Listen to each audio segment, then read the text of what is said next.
Hey. Yo. Hi, Stinks. Hi, everybody. How is everyone doing today on this fine Saturday? I was like, what day is it? Hi, everybody. Welcome in, everyone.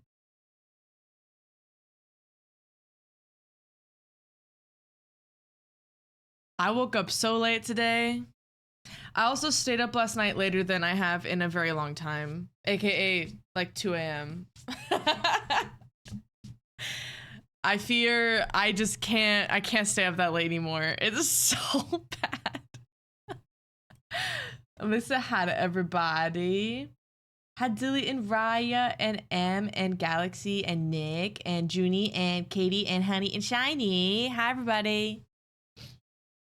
Are you guys ready for today? I don't know if you guys are ready. I don't know if you guys are ready. Hi, Strawberry.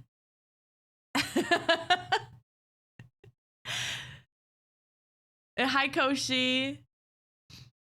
You know what's so funny is that before stream today, I was like, I had to get a bunch of stuff done today, but I was going through my slideshow because it's been a while since I even looked at it. And so I was looking through to like make sure everything was like TOS safe. And I forgot, you'll see it. There's a slide that I had to censor, if you will. How's everyone today? Vibing. Finished eating? What'd you eat, Nick? Eating 8. Did we will we? Is widow we weddy? As you should be. Hi, Eden. Welcome in.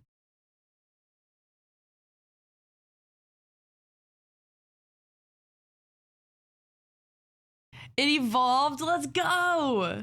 You know what's funny? I haven't had like a proper Tamagotchi since I was a kid, but I did like a couple years ago buy a Gojo Tamagotchi. But the thing that sucks about it is that you have to start, like you don't start with Gojo. You have to evolve it into Gojo, and you have to do like very specific things at very specific times of the day in order to get Gojo. So I gave up. I was like, I'm not waking up at 3 a.m. to feed it. Like, I'm not doing it.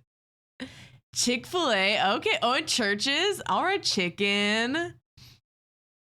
You've seen them? Yeah, they're really silly. Silly mage game. Ooh.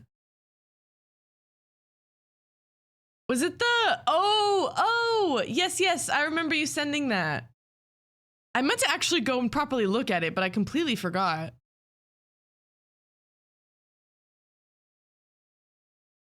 Mage Arena. Ooh. It's really silly.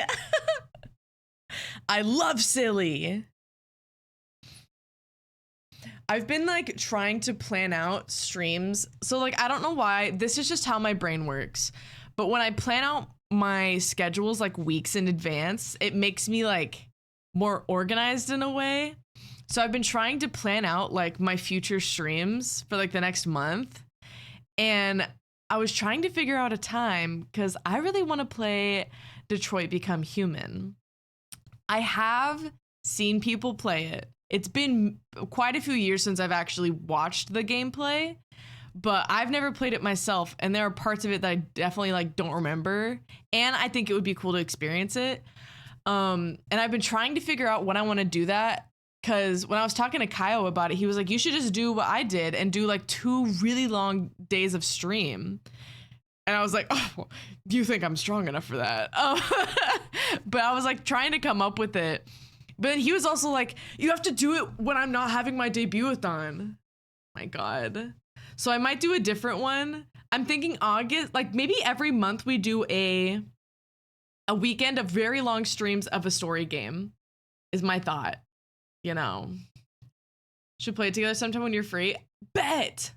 I literally struggle to do like 3-hour streams.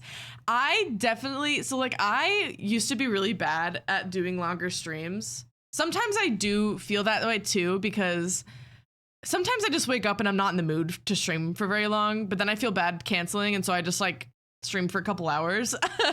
But my debutathon really like made it easier, weirdly. Like I streamed for really long hours during the debutathon, and I'm like, I can do it. Like a 5-hour stream feels like nothing now that I've done like 11-hour streams. The debutathon might take forever, right?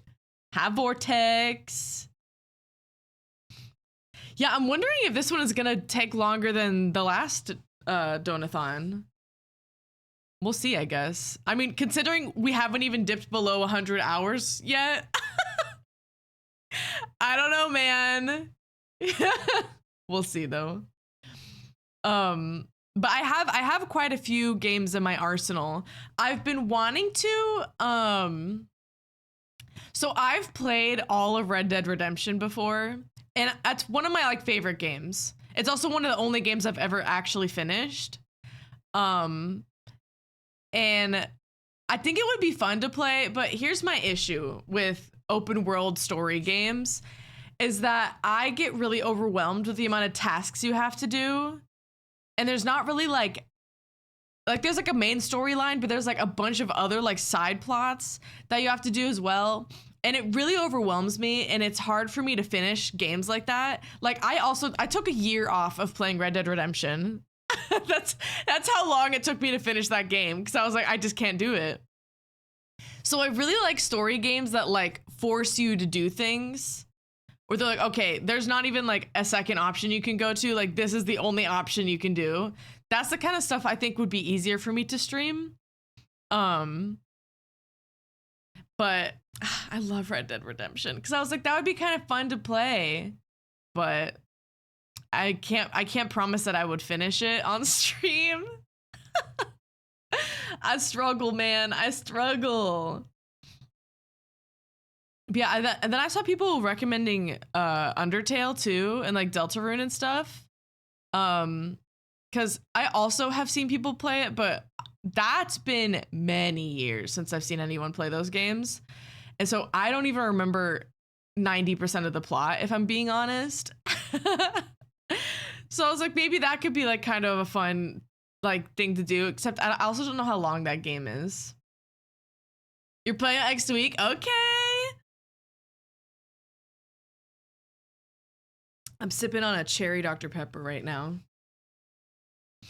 Undertale isn't too bad. Okay. I'll have to look and see what the length of that is, because I could even maybe, if it's short enough, I could possibly maybe just do it in one stream, but we'll see. Those games are another classic. They are. I've been like, because I know there's quite a few, isn't there? Because I know there's Undertale, there's Deltarune, and then there's like one or two more on top of that. So I'd have to look more into it, but that could maybe be an option.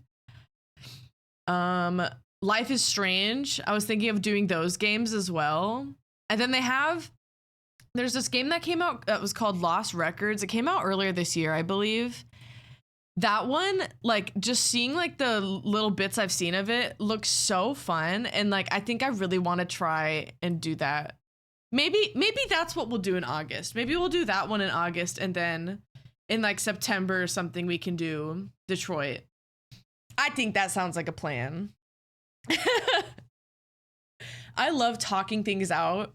Like whenever I'm trying to plan something with somebody else, I'm like, I need to talk about everything in order for my mind to process what's happening, and then we can plan. Like I can't plan things on a whim. I need time.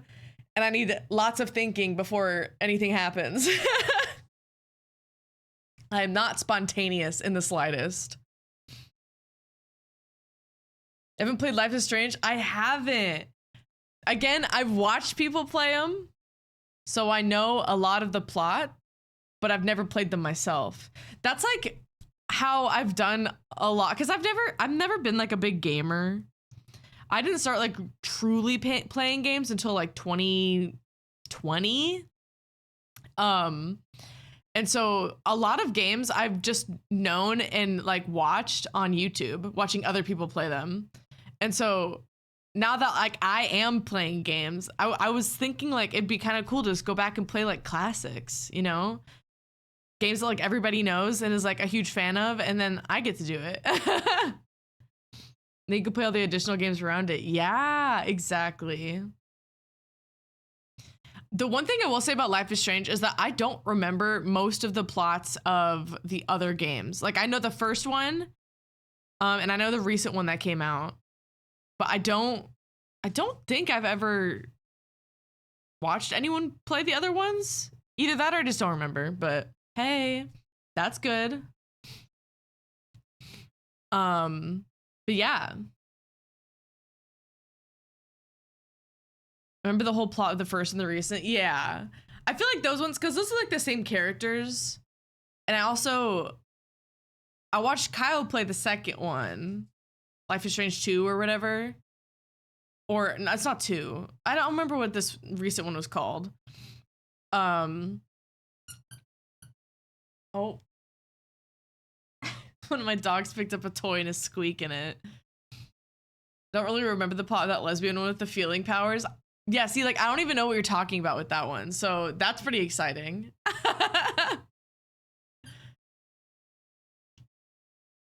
Who's squeaking that? You having fun? He really likes that one. You like that toy? Baby. Oh, Honey's here because she's mad. I know most of the plot of the one where you can be a gay boy. Okay.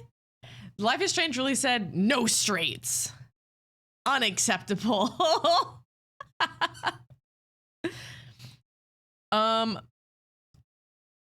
Okay.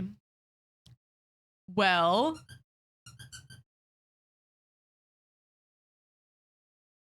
at a huge phage, I could talk for hours about the first game. Ooh, it was really good from what I remember. That's such like a good like game premise. Hi, Pokemon. Welcome in. Guys, who's ready for the slideshow? Who's ready? Lurkies, have a good lurk.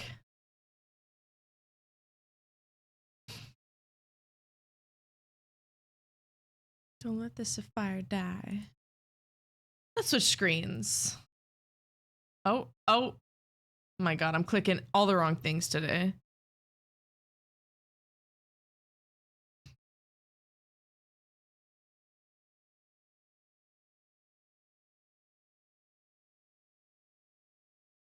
What the hell?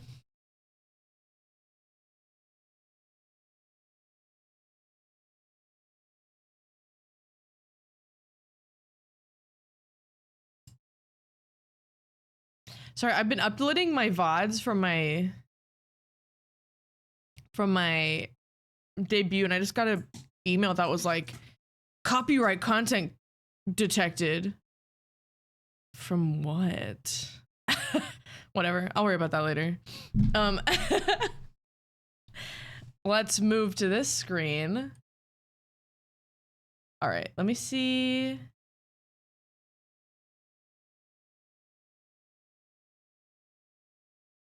There she is. I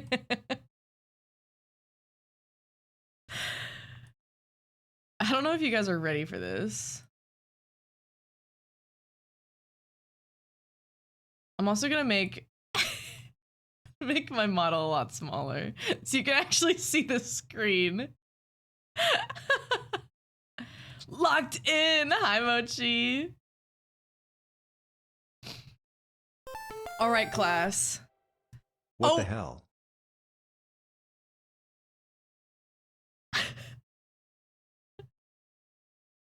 Thank you for the 1 year, Kyle.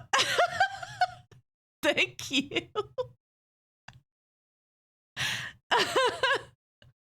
So before I get into this, let me give a little context as to why this exists. So one time someone came across me and was like, I don't know anything about the Omegaverse. And I was like, really? And they were like, yeah, I literally don't know anything about it.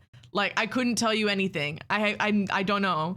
And I was like, oh, bet. And so I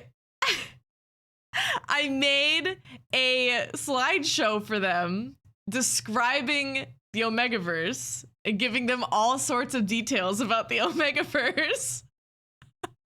And I just like have this, like, this wasn't streamed or anything. This was just like in our private time. And for one of my incentives, I was like, how funny would it be if I just like was like, yeah, I'll just show you my Omegaverse slideshow.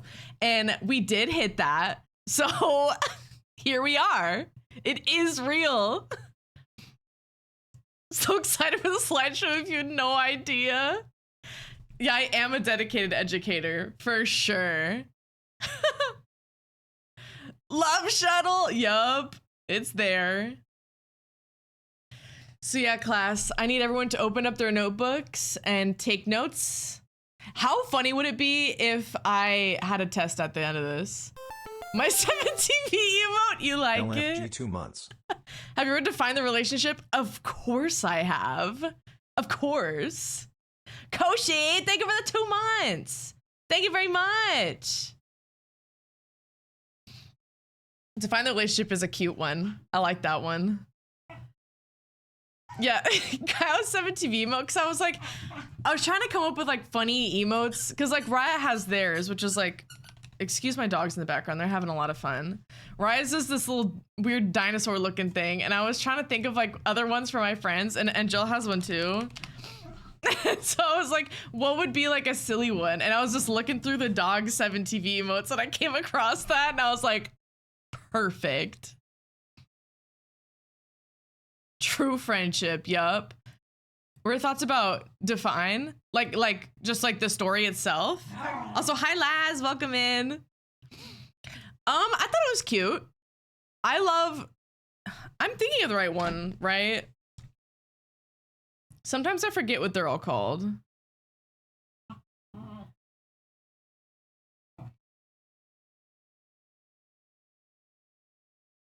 Oh yes, I am. Yeah, Alpha X Alpha. Come on now. Come on now. You can't get better than that. But yeah, I think it would be really silly if I had a quiz after this. I don't. I was not that prepared. But so cute. All right, guys. It's time to log in. And we're gonna get into this now. Oh, right, I was just showing the 7TV I might have for you, because Kyle saw his. I was like, Raya has one and Angel has one. Sometimes I get so bored when it's Alpha X Omega. Right. This gotta be a good story, you know? You should do a what Omegaverse gender are you after? And if we all take the test together, I think that would be so fun. Hi, Angel, and hi, Jazzy. Guys, my dogs are playing in the background right now. Hi, honey.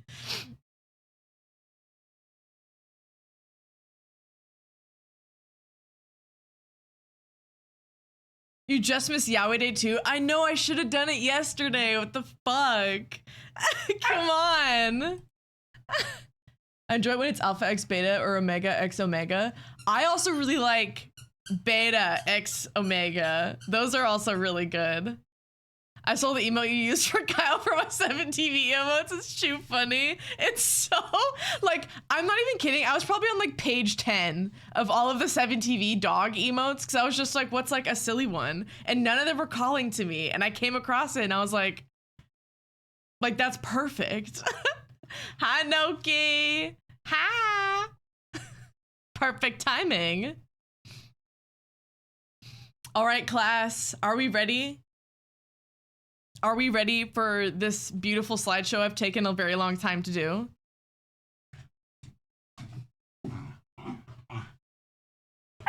Oh my God. Of course my dogs are like, let's play now. Let's play now. Let me see if you can see her. Go, honey. This is what's happening behind me. Hi, Em. Welcome in. They're just so excited for the Omegaverse. Exactly. It's true.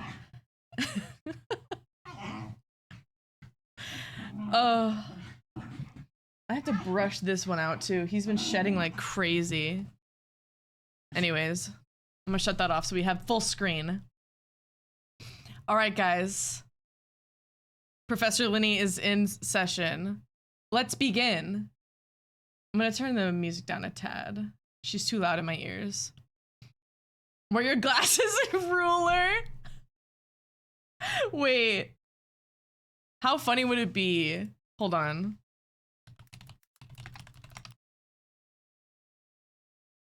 Around again. Go higher. Go higher.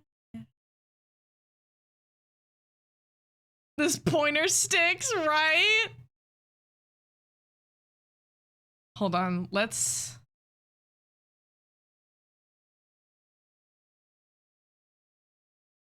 Out my way, boy, I'll get ya. Give me a moment.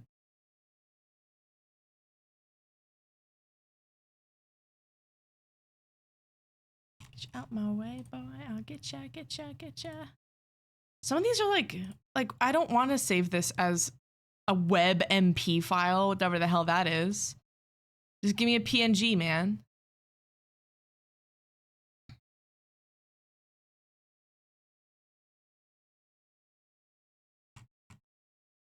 Monka! Oh my god. Literally all I heard last night is just Cow going, Monka! Convert to PNG extension, yeah. Or, hear me out. I just do... Down if you tried. Hold on. Where was those glasses I found? Is it these? Yes. Give me a moment.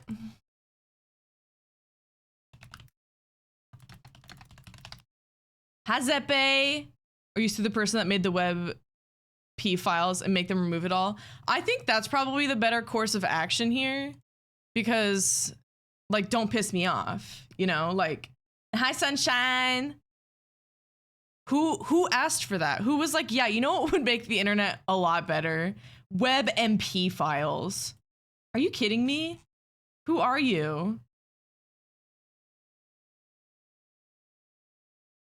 Oh my god, I still have all this fucking sticky notes in my items too. I gotta get rid of those. Okay.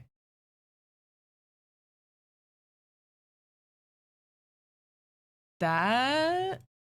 Hold on.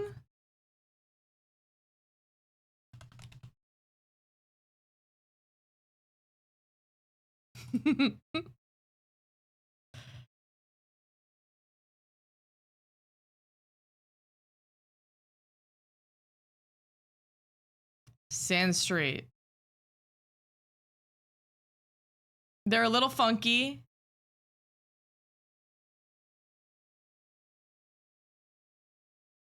But it's okay. You know, it's the effect, okay? They can't be perfect, all right? They can't be perfect.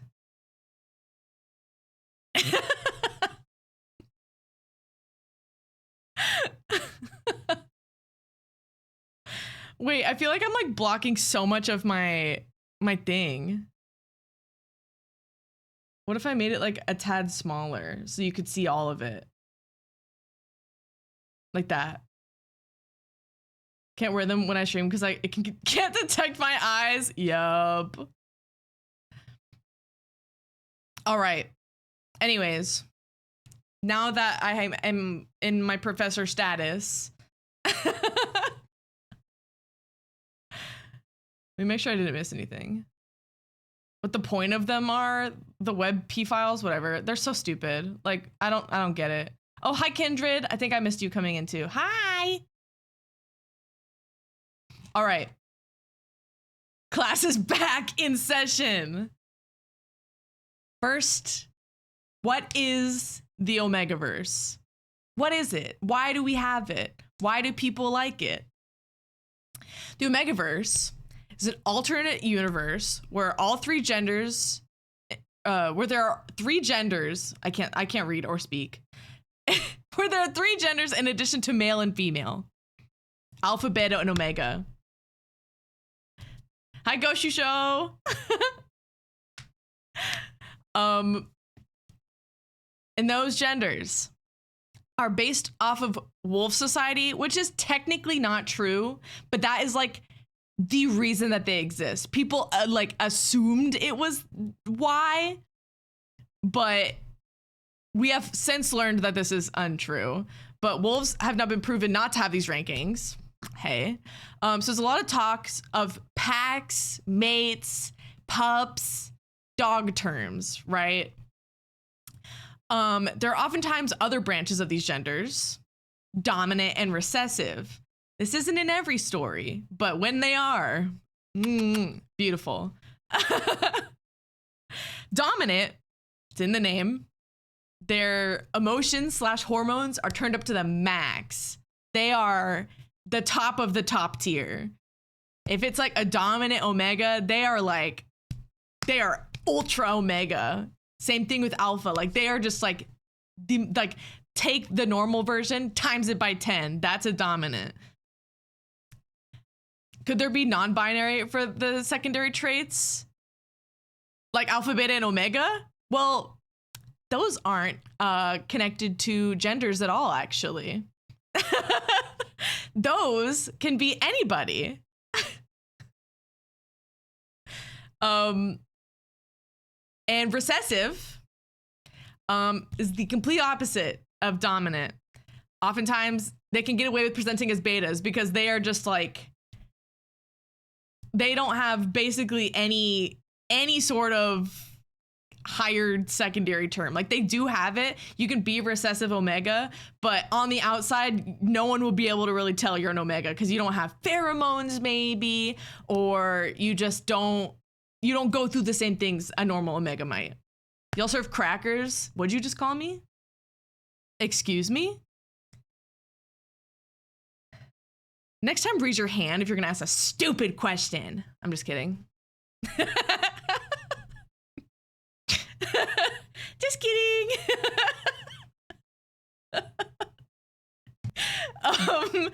Next, the rules of the Omegaverse vary from story to story. There's usually a set list of rules that most of them follow.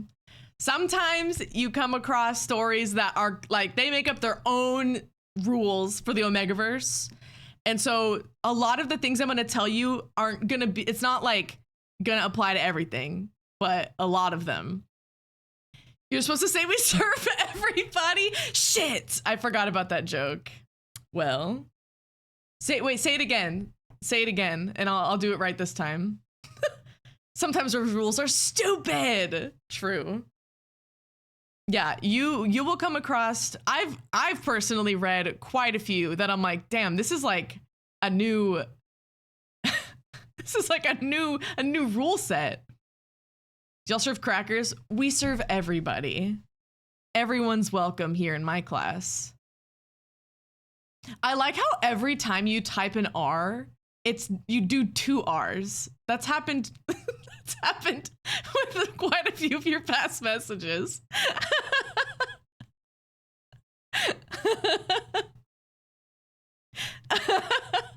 What the fuck? Anyways, so yes, that is the basic outline of what the Omegaverse is.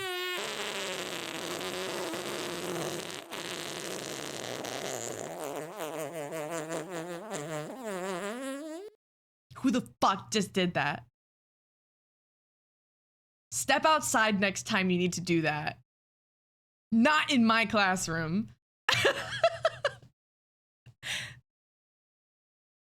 Teacher Dilly shit his pants. Dilly, you're excused. Whoever's sitting next to Dilly, plug your nose, man. That smell's gonna linger for a while. All right, next slide. We're gonna get into some slang that you might hear in a lot of stories involving the Omegaverse. Which random side thing, did you know that there are like actual Omegaverse BL like shows / movies out now?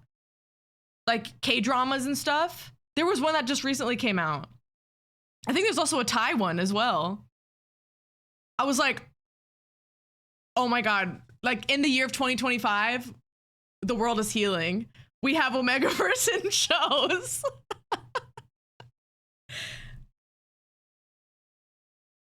Anyways, Omegaverse slang. Let's get into them.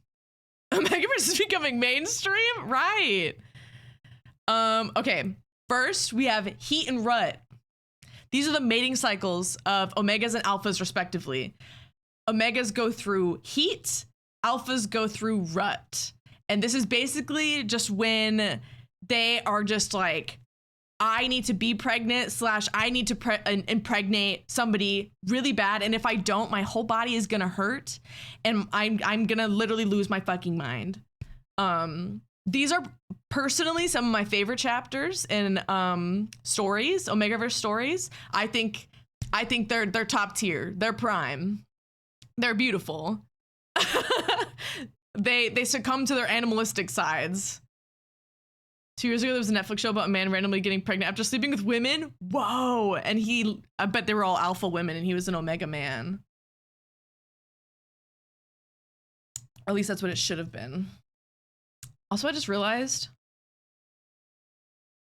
Balsacne is like right on top of all of these things. Let's put her up here for now. Can hang out up there. It wasn't Omegaverse. Yeah, I was just teasing. All right, next, suppressors. Now, this is medication that suppresses a heat / rut so that it's not as intense.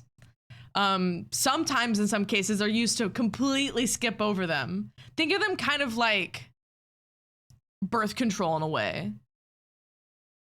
They kind of work the same way, where it's like a birth control can help you like skip a period, whereas like these can help you maybe like skip a heat / rut or make them more manageable. About how people tell where an author was from when they wrote ABO because they were talking about suppressants in the US and Omegas can't afford them, but in other countries are covered. Hello. Do you guys ever see those TikToks where people like pretend that they're in the Omegaverse and they're like, guys, stop nutting in your Omegas. Stop nutting them. Suppressants are expensive. Or like, they'll be like, birth control is expensive for Omegas. Get a handle on your alphas. They're so funny. America not providing basic care for people who give birth. Exactly. Omegas need to use suppressants to stop getting alphas riled up, right? Anyways, next we have a mate. A mate is a romantic life partner. And when you mate, oftentimes it's just between alphas and omegas. Again, some stories are different, but alphas and omegas are typically the only ones that can like actually fully mate. And that means that once they're like mated to each other, that's it. Like they are connected to each other and can never be separated, basically. They are in love till the day that they die. Saw this one where 2 girls pretended to be toxic male alphas, please. Next, no other knot will fit. Exactly. Thank you for that. Someone's been reading the textbooks. I see someone did the reading last night.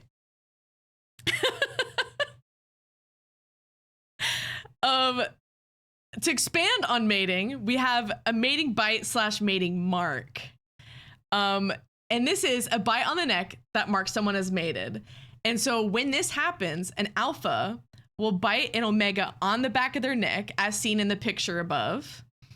And once they do that, they are mated for life. Like Kaio said, no other knot will fit. In some stories, it will be a thing where it's like, now we only react to each other's pheromones. Now other pheromones won't affect me. And we will get into pheromones in a minute. A nest is a collection of blankets, pillows, soft things put together in a nice comfortable pile. And these are things that omegas make usually when they're in their heat. And so they'll make a nest of things that either smell like their alpha or just like nice soft things so they can be comfortable in their nest, because when they are in heat, they want to have babies real bad. And so they're making their nest to feel comfortable and ready. I like when the omega gets to bite the alpha back. Me too. That is also a very good trope. Going to cover mark removals through surgery. I didn't catch that on the syllabus. That is another thing that people can struggle with, is being mated to someone you don't want to be with anymore. Again, depends on the story, but sometimes it's either you're stuck like that. Sometimes I read a story, I don't remember which one it was, but like they could do a surgery that might not work. Oh, hi, Lance. Welcome in. Welcome, Raiders.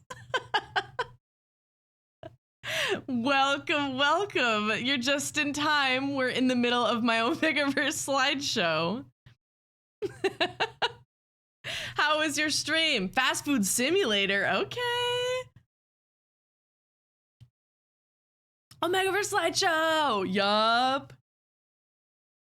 Welcome in, everybody. Take your seats.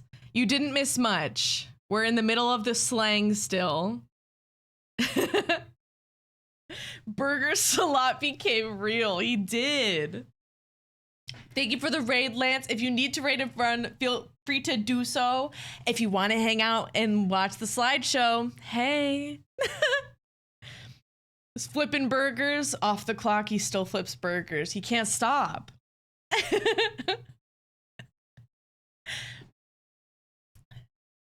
Let me make sure I didn't miss.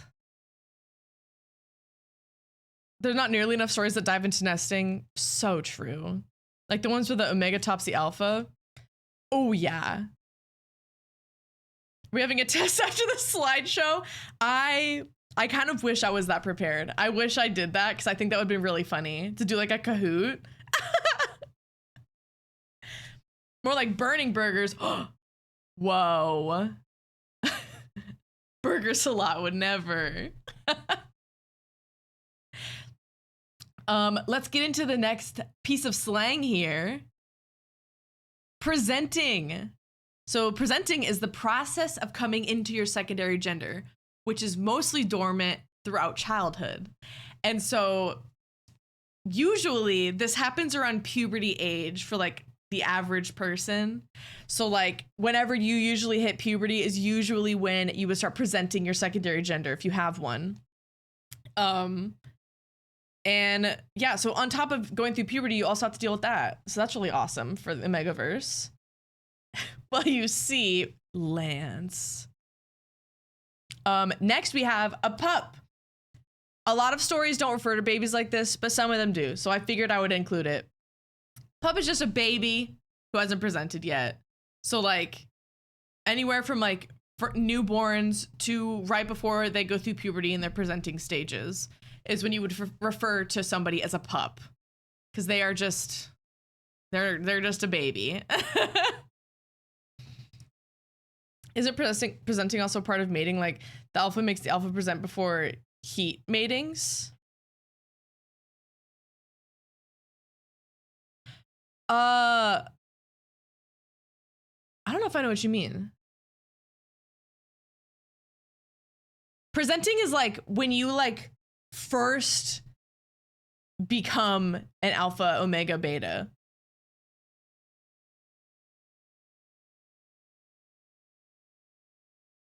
I think that's different. Yeah.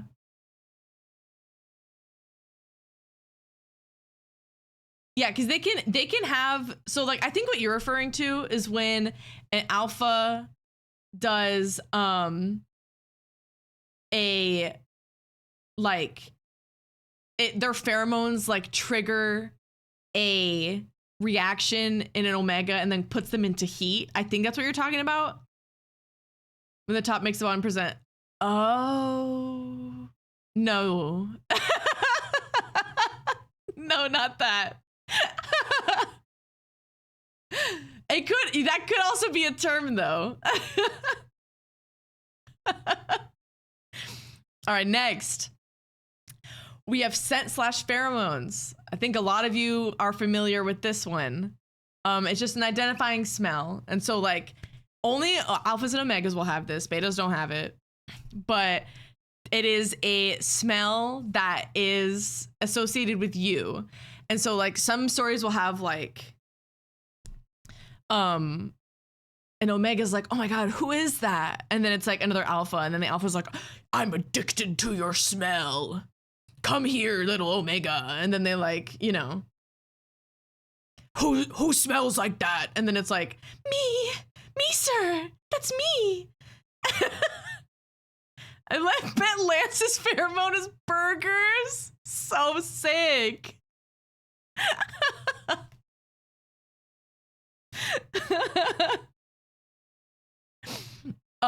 Next, we have scenting.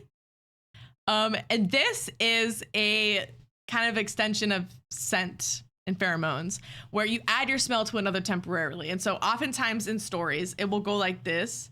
You don't want me to use my Omega voice again? Well, too bad. The Omega will come home and be like, oh, Alpha, everyone at my work is also alphas and they just prey on me all day. And then the alpha will be like, don't worry, little Omega, I'll scent you. And so whenever the other alphas come near you, they're gonna smell me.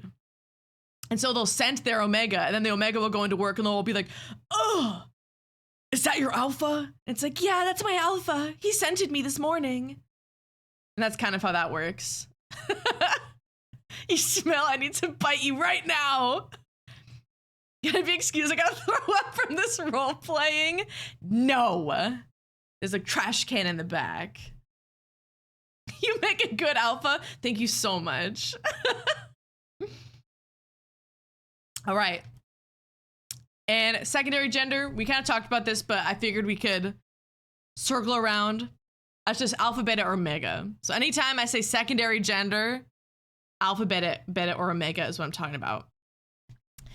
Now we're gonna get into alphas. Also, I hope you guys enjoy my pictures. I thought they were really funny. I thought they were really funny, and I needed to include all of them. Pack Alpha Linny, yup. So let's get into alphas. They are typically the highest rank / type in the Omegaverse. They are like the top of the top tiers. They're the ones that are most respected. They're the ones, like, basically think of like a man in today's society. Like an alpha could walk around the street in the middle of the night and be safe. They're the ones that basically run a lot of the joints here. Yes, alpha, you like that one. They're very protective and often highly aggressive. Is that you putting it in a heart? So often, yeah, they're very protective, aggressive. If you come near their little Omega, oh, all hell will break loose, right? The patriarchy in the Omegaverse. Yep, she still comes through with that. Are we going to find out our secondary genders after this? Of course. We will be taking a quiz together, and we will all be sharing what we get. They are typically physically bigger / stronger than other genders. So like omegas are typically smaller, alphas are typically much larger. Interesting what's going on here. I'm itchy. Male alphas are how a typical man works, basically, in the base sense of things. So like, I think I explain it here. Yeah, so like they have the general basic anatomy of a man in today's society. Is that Joker? Yeah, and then I think that's supposed to be fucking light. The book series I'm reading right now makes the alpha's eyes glow gold whenever they're angry or lustful. That's just like in what's that one called? We were just talking about it earlier. I love the small alpha, big omega trope. Yeah, like this is just typically how it is. A lot of times stories will change it, and I think that's perfect. Love Shuttle, yes. They also do that in that one. Long time no see, how are you doing? I'm doing good. But yeah, if there's a story that has the omega bigger than the alpha, like, gorgeous. But in the basic typical sense, typically they are smaller. Right, Kyle's totally a dominant alpha. Right. Anyways, for female alphas, they have a retractable member that comes out when aroused, and they also lack a womb. So they are not able to get pregnant, but they are able to impregnate.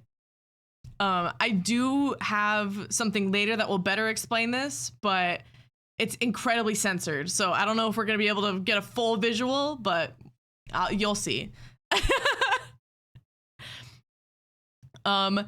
Their scent can induce heat in omegas. We kind of talked about this earlier, but like a alpha could maybe like their scent can, when they release it near an omega can go like, oh my god, I'm going into heat. I love their scent. Alpha, you must not me, you know? What's your search history looking like after getting all these pictures? And when I tell you I did it in incognito mode, because I didn't want to have that in my history. Like an alligator, always hard and retractable, yup. We cover primes. I'm gonna be so honest, I don't even know what a prime is.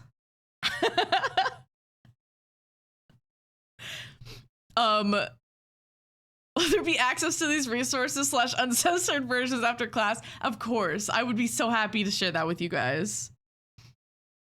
Next, alphas will go into rut, which is their mating cycle. Again, we touched on this earlier, but yeah, when they go into rut, they're literally like, I need to knot an omega right now. And then they like lose their minds. And that's basically what their rut is. They're just incredibly horny for like, it could be a couple days, it could be like a week. Depends on the story, depends on the alpha, right? Peak version of alpha x alpha is primes. Oh. Yeah, I can't be caught with my search history. Hell no. And now we're gonna get into what we've kind of joked about it a little bit, but knotting.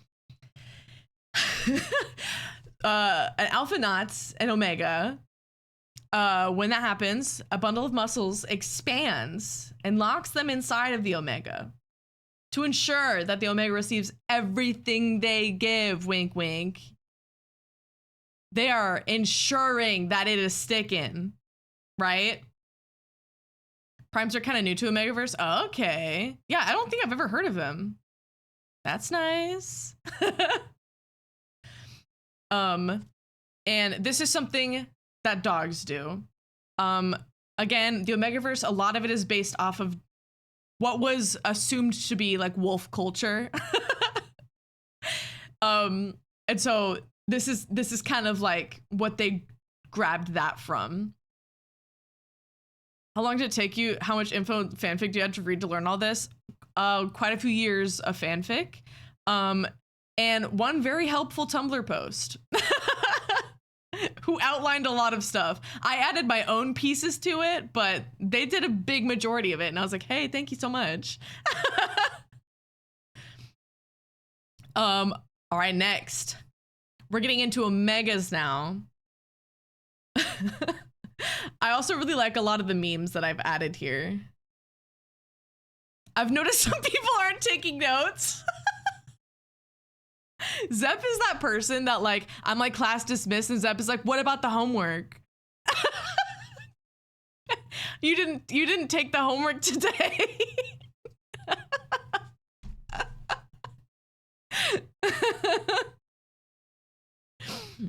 All right. Zep's been nodding off the whole time. Ooh, Dilly also does love snitching. It's a snitch off. All right, let's get into Omegas here. They are typically lower in the hierarchy of the Omegaverse. In a lot of stories, they are seen as lesser. They are seen as prey, basically. They are not respected in a lot of stories. And Omegas go through a lot, man. They got it rough. They're typically smaller in stature. Most of the time. Again, sometimes stories can differ, but typically they are a bit smaller than the average person. Remind me about the homework in class gonna jump you. They're basically the women. Yeah, exactly. They're basically how women are treated in today's society. Female Omegas, how a typical female works. They got their womb. They've got their ability to have children. And nothing really changes about a female when they are an Omega compared to like the real world. However, for males, they have a womb so that they may carry pups / babies. They're also able to produce milk when pregnant. The way that the way that it's like kind of in like their womb is in them is kind of weird, but we will touch on that later. A lot of times in stories too, male Omegas, when they get pregnant, they have a really hard time giving birth. I know one too many stories where the Omega has to go through a bunch of shit trying to give birth and they almost like die every time. Stories where they get called breeders and livestock. Literally, Omegas are widowy small or whatever. But yeah, Omega's got it rough. Guys, go hug your nearest Omega after this. Teacher, aren't Omegas also perceived as being really beautiful in appearances? True. Often, typically, they're seen as very sexual beings, and a lot of alphas will blame them for maybe their pheromone smells or the way they look. They're like, you're being too seductive, and like they're actually just like existing and like not doing anything. Just another thing to add to their kind of difficult lifestyle. Is there a standardized anatomy for male Omegas? Because in some stories they have extra holes, some stories they have internal opening to womb. Yeah, it's gonna vary story to story, but typically the ones that I've seen the most is outwardly they look the same as like a male today. Inwardly is where it changes. Is male Omega anatomy going to be on the test? Yeah, you're gonna have to draw it. So pay attention. Heard most male Omegas can get C-section by default. Is that true? It is true. Oftentimes C-section is a lot easier on a male Omega because their hips in anatomy are not built to give birth like a female might be. And so male Omegas gotta really be careful with giving birth. A lot of times too, I've seen a lot of stories have their pregnancies be a lot shorter, and like some of them have like they have to give birth at a certain point because their body just like can't hold it, which I think is so fascinating. Because wouldn't in the Omegaverse Omegas always exist, and so why would evolution have them still be horrible at giving birth? Make it make sense. Pelvic bone structure too small. Yup. Not built to birth. They're not built to birth. No, that's what I'm saying. Right. I'm like, whatever that is. Next we have Omegas go into heat, which is their mating cycle, which I kind of touched on already, but they get all excited. They're like, I need to be impregnated right now. They'll make their nests. They feel a lot of pain outside of being with their alpha, typically. And heats are never fun. It ruins my immersion. And evolution is just about getting the job done and not being perfect. True. Very true. Heat can sometimes be extremely painful for an Omega, especially if they don't have anyone to mate with. This is where suppressants come in, because without suppressants, oh, they're in for it. They're in for it. During their heat, they get highly aroused and desperately want a baby. They also produce what's called slick, which is basically the equivalent of when a female gets wet in our universe. This is just a clever way for us to be able to be like, hey, yeah, Omegas are getting wet for their alphas, right? Poor Omega's horny. So yeah, and a lot of them you'll see like their slick is like going crazy. Strawberry scented slick. Why did that sound alert not go off?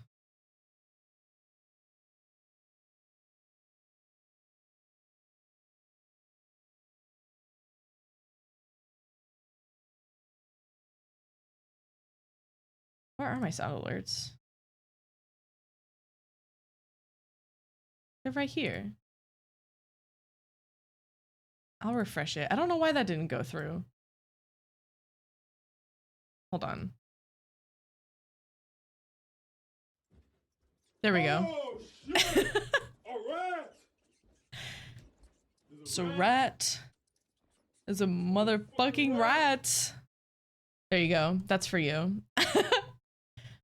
I hate that word. You don't like slick.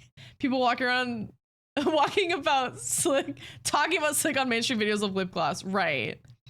Recent video I read they had a special underwear to soak up slick if any Omega gets excited in public. Please. I don't want nobody slick smelling like me. Right. So yeah. Here's our slide that I had to intensely alter because I don't want Twitch to get me. All right. Anything that resembles any sort of opening / penis, I just put an emoji over. So the alpha female reproductive system is basically, it's visually very similar to a female reproductive system in today. But instead of these like fallopian tubes, these are where their testes are stored.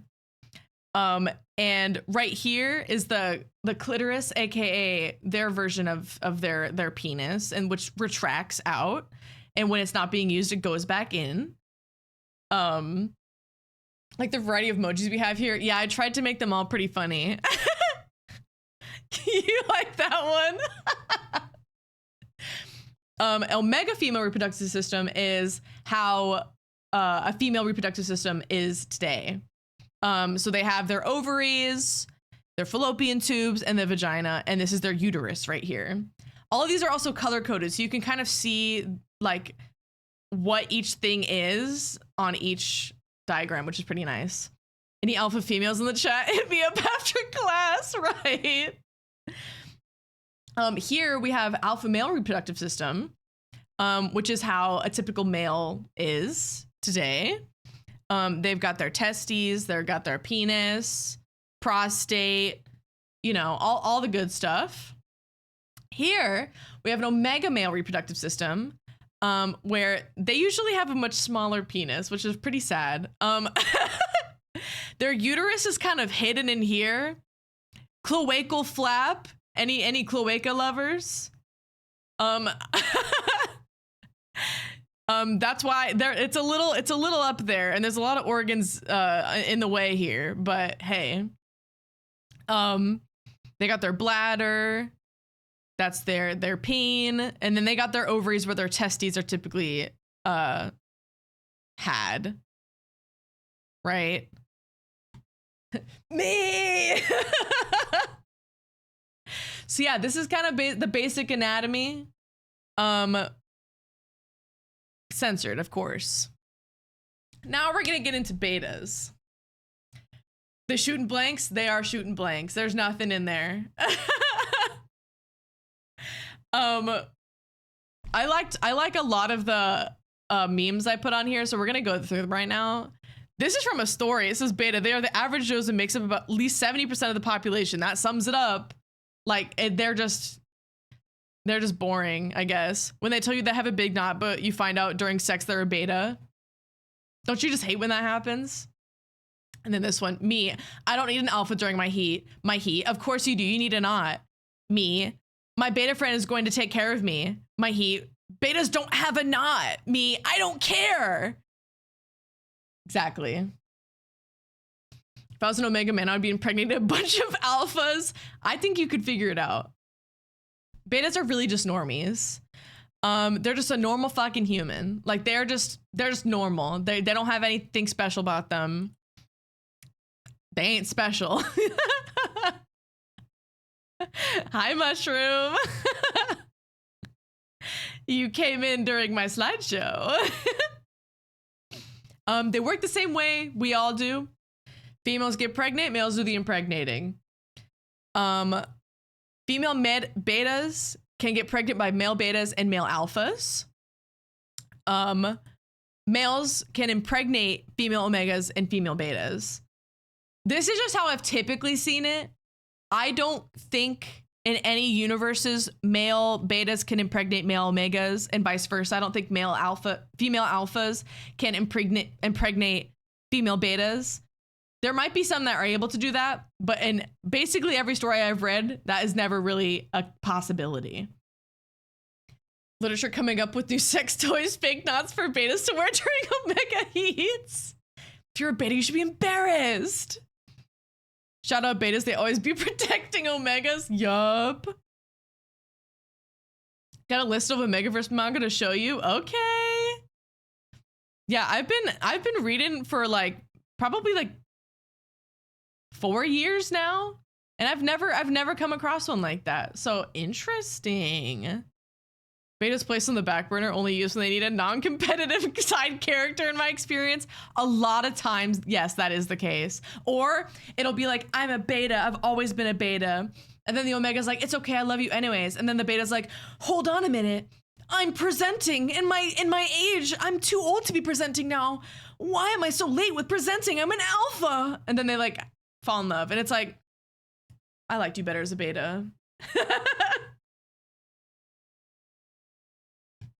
My truth is a male beta can impregnate male omegas. I think that's how it should be, personally. Just read one last night of beta x omega where they have a baby. Okay. Then I stand corrected. Happily corrected, might I add. Midoriya voice. I should have included this. This may differ story from story. All stories are going to be different because there isn't like one set list of rules for an Omegaverse. There's like a wide variety that are just like in almost every single story. But it's up to the author's will. They can change whatever they want and we can all be happy about it, right? Oftentimes the Omegaverse, betas are looked down on since they lack a secondary gender. Now, not looked down on as much as an Omega, but in comparison to an alpha is definitely going to look down on a beta because they're like, ugh, you're lesser than me, right? But they're not so shunned as an Omega might be. Poor Omegas, again. Not fun to be an Omega. Now I got a kind of visual look at the size differences of a typical Omegaverse story. Alphas are usually much taller than the average person. Male and female alphas are pretty tall, pretty big people. Betas, male and female betas are average, you know, they're the average Joe, right? And male and female omegas are typically on the smaller side in all aspects. As you can see with the package they have, you know, the art is killing me. The art style goes crazy for this topic. Yeah, I like found this and I was like, actually, that's perfect. Let's add it. Whoever made this. I just like that the male one is like waving. Like, what's that about? What are you waving at? And that concludes my slideshow. Again, it's just the very basics. If you are interested in a more in-depth discussion on the Omegaverse, you can sign up for my class next semester, which we will be Omegaverse a deep dive is what it's called. Omegaverse 2.0, if you will. Hey, Omegas, take a look at this fat knot. Where does one procure Omegaverse Yuri? Oh, there's lots. Ooh, there's lots. This is pretty good. But yeah, that's my slideshow. I hope you guys enjoyed it. I worked very hard on it. The memes are like what really made it so funny to me. I was gonna get a tiny animal on the screen with their name on it. You should already have one, but if you don't, you can go onto my page, and I believe it's in the about section. If you scroll down, there should be a panel where you can like customize it. Yeah.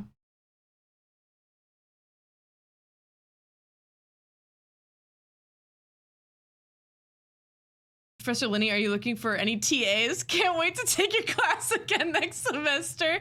Of course, I'm so open to opening applications for TAs for next semester. Yeah, you should already have one, Dice, but if you wanted to customize it to your liking, that's how you would do it. But yeah, I hope you guys enjoyed. I made that whole thing solely because one person was like, I don't know what the Omegaverse is, and I said, sit down. Professor Linney on Rate My Professor was a 4.8 stats or whatever. And do I have, how many chili peppers do I have? That's the real question. When we take a test to see what we are, I'm gonna find one right now. Hold on, I gotta put, my lips are dry.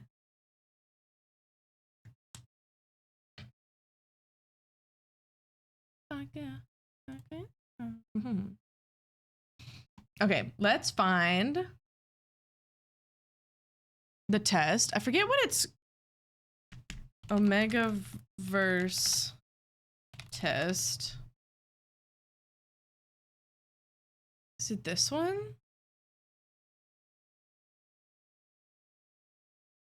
Best Omegaverse test.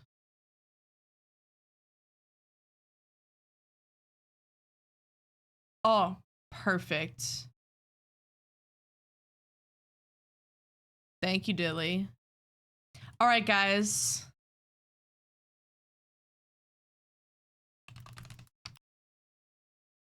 Let me pull this up.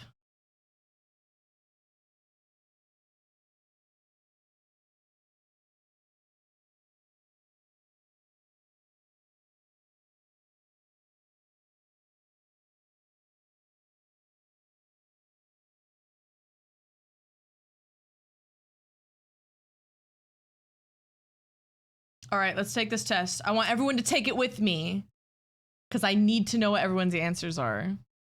Or like results are, I guess.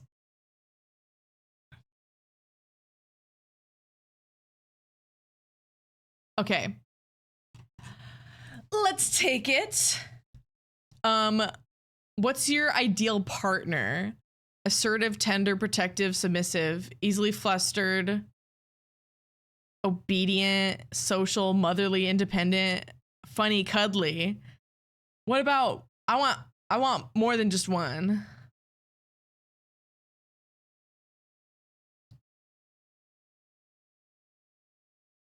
Now, when I say obedient, do as I say. Don't piss me off.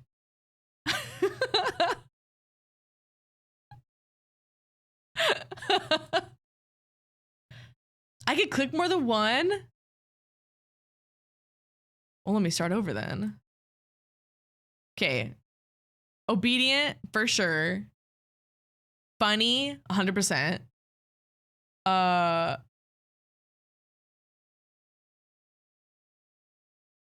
Protective, I guess, maybe. And I'll say tender. I think those are pretty good options for me. Let's go next. Where would you go for a first date? Nighttime hike. Are you kidding me? What an alpha answer. Movies and dinner, bowling, aquarium, zoo. My house. Doing a Kahoot with a group and your partner. Do you let them win?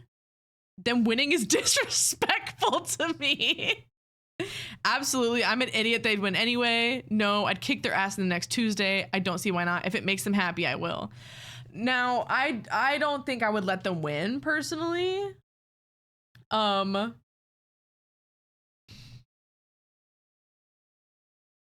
think I'm just gonna go with the simple no. No, I won't let them win. You ask someone out on a date. Do you pay? No, we can split. Ooh, I feel like that's such a beta answer though. It's gonna give me beta and I'm gonna get mad. I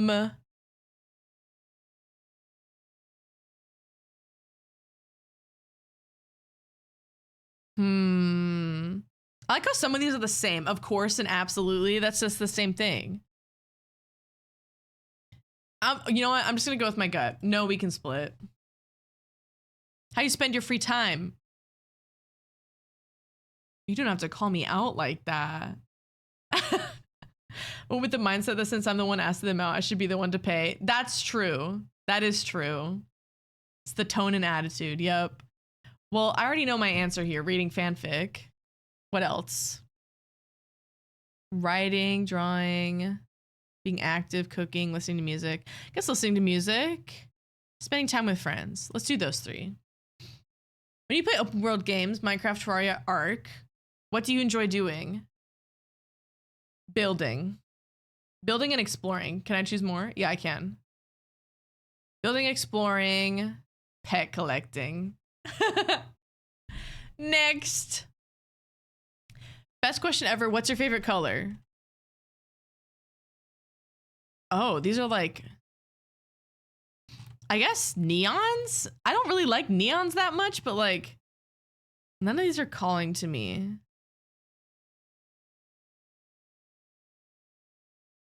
Yeah, this is like color palette. Yeah.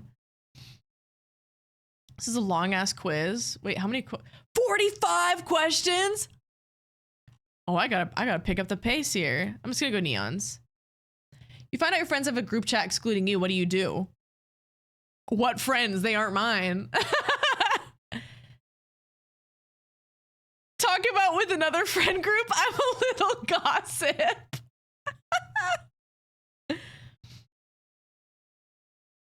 Yeah, I'm probably gonna talk about it with other people, honestly. What website do you spend your most time on? AO3.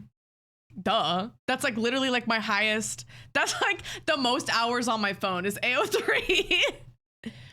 Pick your ideal superpower.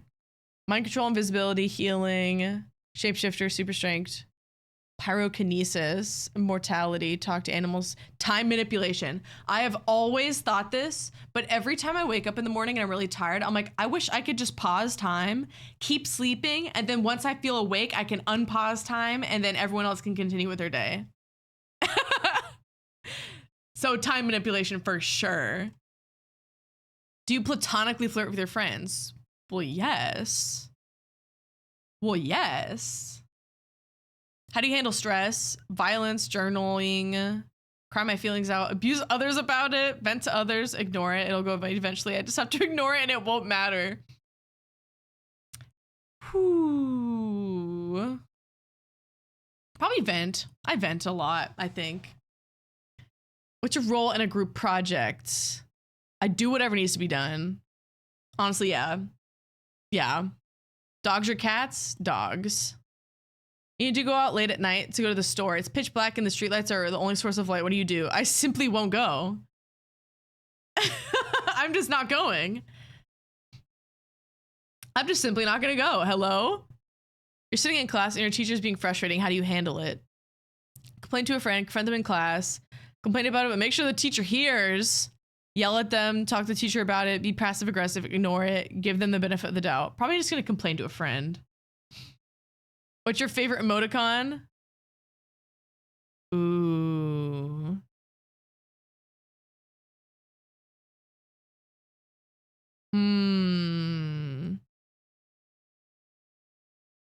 I'm gonna go with this little angry smiley face. That's a good classic. Which country would you move to? Romania with a winky face. Whatever that means.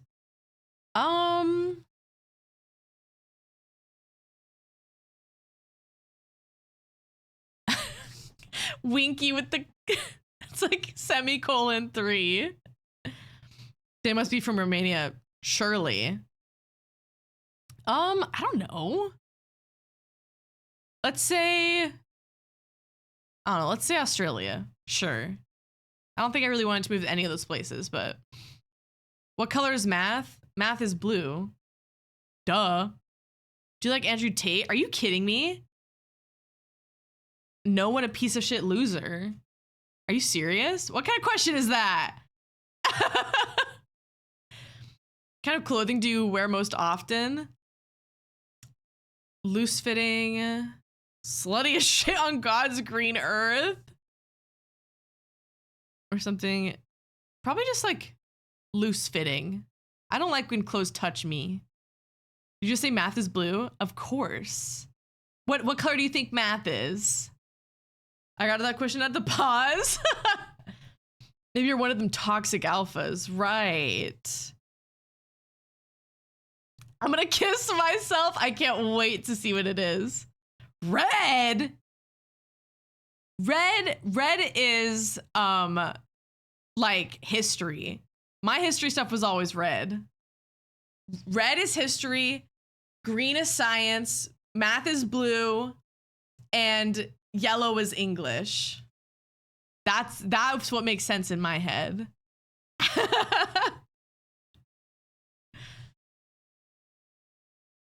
Science is blue?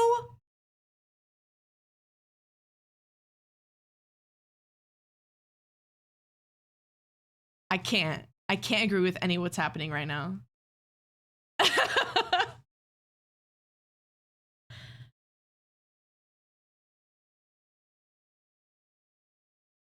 Math is red, green is science, history is blue. What the? I love, like, this question is so funny to me because, like, how did we all just decide these colors? Like, are they off of vibes or like things we saw? Because I know I was watching a video one time where someone was like, the reason so many people associate like green with science is because of like green goo. That's like usually on like a science book or something.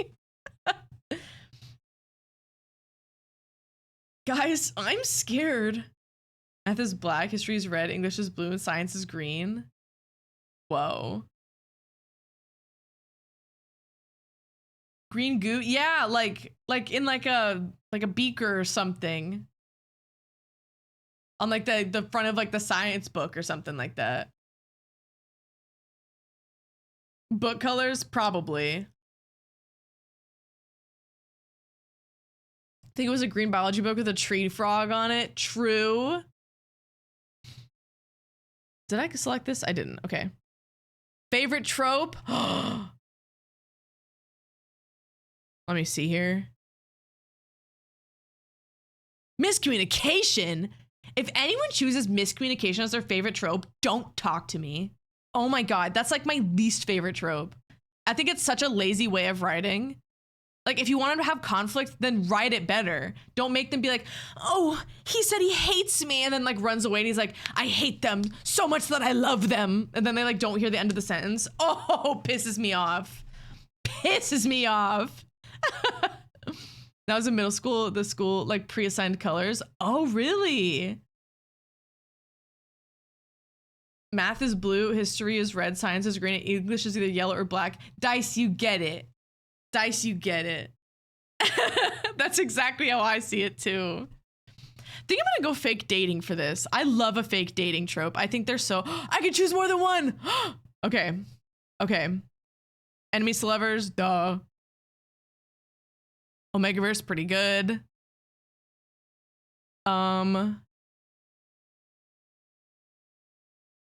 I think I'll just choose those three. For when they don't do a third act, because the third act is always miscommunication. It's so boring. It's like 20 chapters of the main lead saying the same thing. And like, especially when they write the main lead as like being super insecure. So they're like, oh, they probably hate me. And then their love interest is like, I'm literally in love with you. And they're like, oh, they don't mean it. Oh my God, I hate that. Like bully to lover. It's pretty good. Got a different result I got last time. Okay. Which of these fanfics would you read based on the tags? Major character death? Absolutely not. Comfort, no hurt. Sick fic? Ooh. Idiots in love? I love idiots in love. Violence? No thank you. Strangers to lovers? Tattoo flower shop AU? Fluff? I'm probably gonna go with this one. Think this result sucks though, so I'm pretending it doesn't exist. You have to keep it and show it to me. I need to know. Walking through a public space and see someone beating up an innocent person. It's just the three of you at the moment and the attacker looks to be more muscular than you. What do you do? The beta cock probably deserves it. Stand there indecisively and turn around, step in, ignore it, step in and try to make the attacker back off. Maybe try and make him back off. There's no option of get help. So I guess this is the best option here. Idiots love are some of the most wholesome tropes. I agree. I love them. Join in. So sick. What do you do if you're sick and have a prior engagement? I stay home and reschedule. If I'm sick, I'm not leaving the house. Are you kidding me? Someone is yelling at you for doing something you didn't do. How do you reply? Is this the one that you chose, Raya?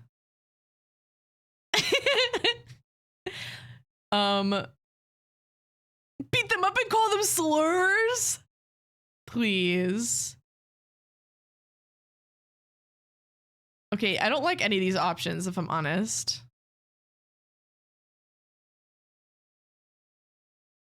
I think I'd just probably just start yelling back. Like, you're gonna get me mad. Are you kidding me? You're on the internet and you have somehow managed to get yourself into an internet argument about something you've come to realize you're clearly wrong about. How do you handle it? Delete your original comment so nobody realizes it was you and live in embarrassment for the rest of your life. Yep. 100%. Resharing the results. Yeah, I would think maybe we should just want to post them in the general and Discord. I think that would probably be best. So when you get your result, post them in the general. What's your opinion on Elon Musk? Massive loser. Are you kidding me? Your friend comes out to you. How do you respond? I'm gay, not a competition. Thank you for telling me. LMAO, okay. It'd be comfortable. I already know, dumbass. Affectionately. This is when Raya was like, guys, I think I'm a lesbian. And I was like, yeah. I've gotten too far to give up. Now you're doubling down. What's your favorite genre of television / books?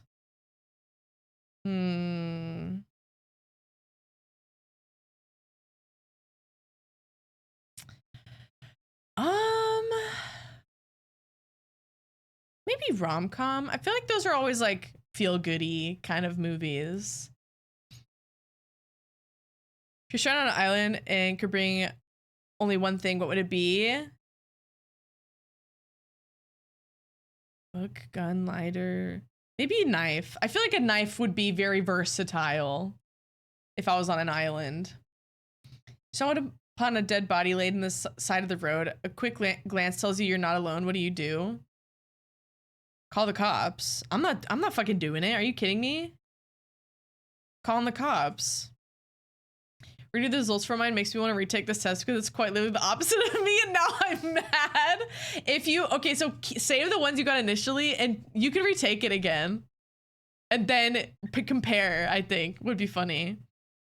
What aesthetic do you vibe with the most? Well, of course, Y2K. Come on, that's like my whole brand. What are you most afraid of? Oh. Abandonment, probably.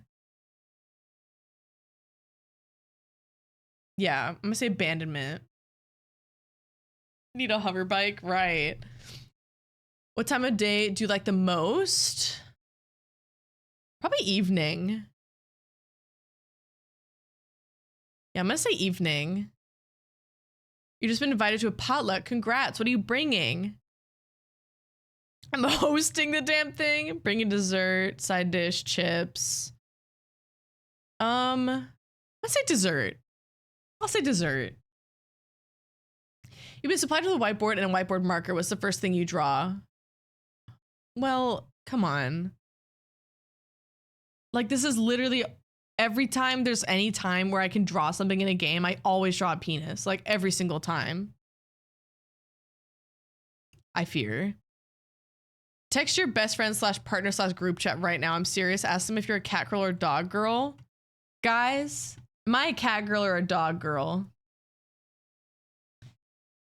The way I've paused the quiz for a response to this question. What am I? Dilly, I feel like you give like maybe dog girl for you, Dilly. I'm a dog girl. Okay. Dilly gives freak. Well, if I'm honest, it would probably be a different type of animal. So I guess that could also be the option. What am I? Feel like you're maybe cat.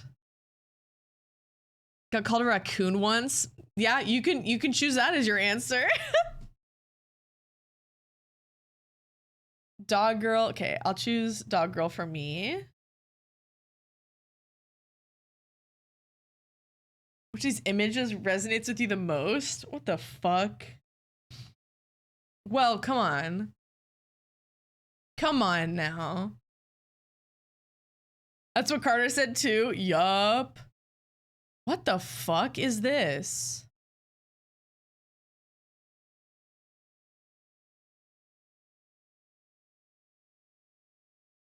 Was this written by a 10-year-old? Hello? Girl, what the fuck? That's gonna be my answer here. What the hell was that? Are you literally 5 years old? We're at question 41 now. How are you feeling right now taking this quiz? I'm excited to know my result. How do you snore based on vibes? Probably honk shoe, I think. I was wondering when we get a question like that. When in public reading smut / fluff, can you keep your face impassive? If you don't like reading fics in public, this won't affect your results. Yes, for both. I read in public a lot. Like, you're not gonna ever get a reaction out of me. Obligatory, how is my quiz? Yup. What fanfiction site do you read on? AO3. What's your favorite animal? I don't see an option for frog, which I think is personally really fucked up. I just got my results and I was not expecting this. Post them. I guess I'll just go dog because that's my, I guess my second. I don't know. There's no frog option.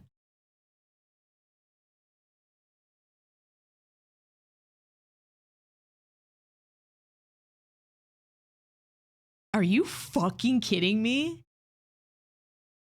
Are you fucking kidding me?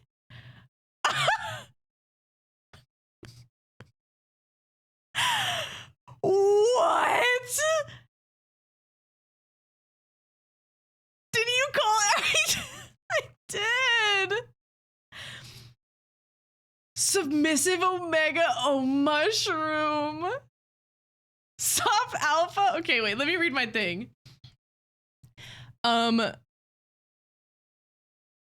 You're a beta, but that doesn't mean you're fucking boring. That's a harmful stereotype. You're desperate for validation, but not in the way Omegas are. You crave validation from mentors in your life and not your partner. Basically, you're very touchy and you feel hurt when others deny you hugs.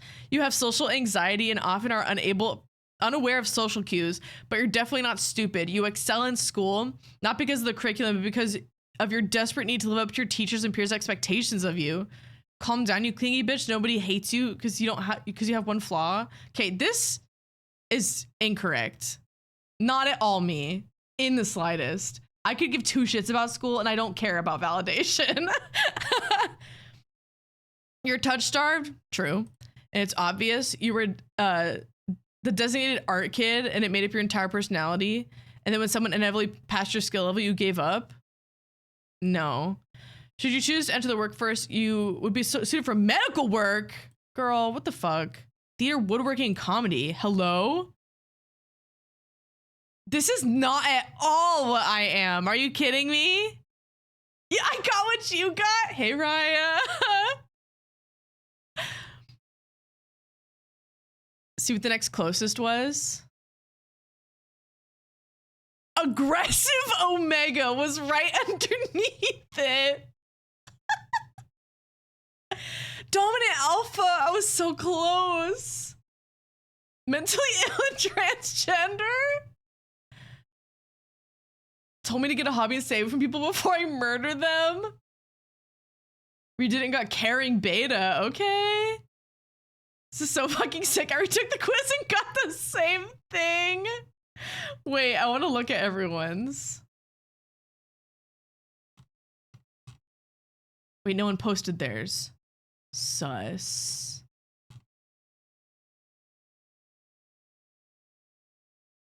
Sus. I just said post them in the general because I don't really have a place to post them. Which quiz is this? This was the like quote TV one.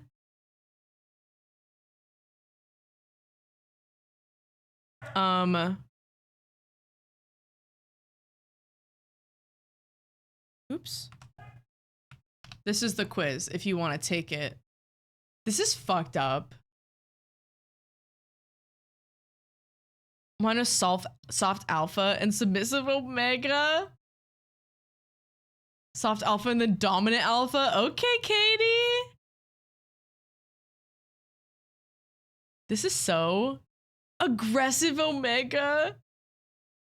Loner alpha. Oh, I would perish.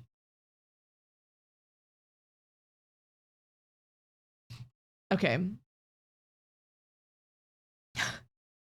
Hold on.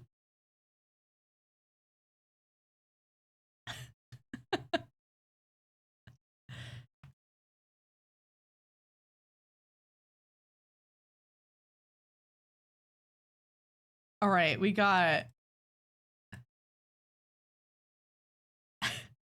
submissive Omega for honey. So Omega was my first. Needy Omega was my second. Loner Alpha for Koshi. Oh. Submissive Omega for Dilly. Galaxy got submissive Omega as well. I think the last time I took this, I got submissive Omega, which is really funny, honestly. Oh, Sun also got submissive Omega. Zep also got. We have a lot of submissive Omegas in chat today.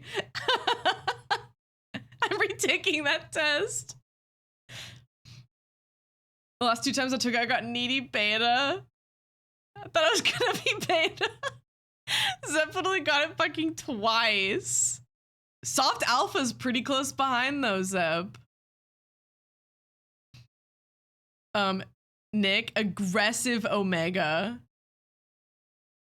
Needy beta at first and then caring beta.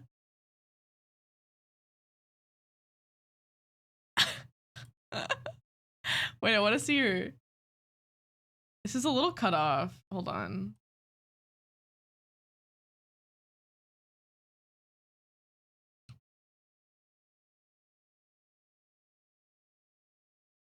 There we go.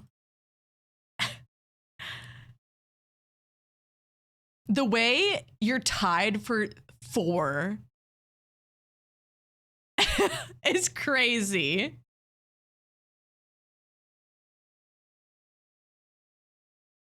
They did clock mentally ill transgender though. Submissive Omega, needy beta right underneath. Soft alpha, and then submissive Omega. Soft alpha.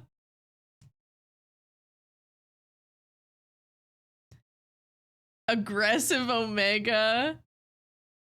Needy beta. Flirty beta. Okay, Dilly. Guess I'm trans now. Zep's going back into his trans era. Fear doesn't sit right with me that they say you're a submissive Omega, you're trans. True. Well, this was also written by like a 12-year-old, so take it with a grain of salt. Was there any flirty beta, dominant alpha, soft alpha, and protective beta in chat? Yeah, who's everyone compatible with? Aggressive Omega. Needy beta. This is so sick.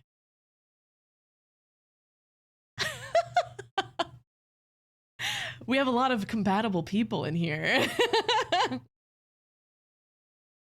This is so sick, dude. What the fuck?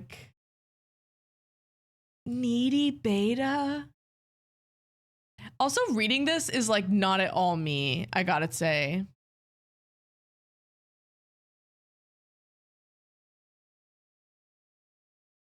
Hi, Carter. Welcome in. This is why we all get along so well. Being tied to submissive Omega and dominant alpha is so sick and twisted. Kyle, you're literally streaming right now. Hello? Are you shitting or just being Snoopy? The way needy beta says you crave touch and I hate people touching me. No, right. It's like, it says I'm like, I feel like this is the only part that is remotely you, probably, Raya, is the art kid part. But then like saying like you gave up, I don't think so. This bitch typed Bunka mid combo. I don't understand how his brain is able to like pay attention to multiple things at once. Like I would lose my mind. I feel like needy beta fits me better than submissive Omega. Really? Let's trade, sunshine. Let's make our own test. Yeah, I wonder if there's any that are better than this. Because this is like, this is fucked up. This is so bad. But like, I feel like everyone is always like, this is the Omega test to take. Omegaverse test to take. There's 1,000 true. Let me see if I can find one that's like not as long.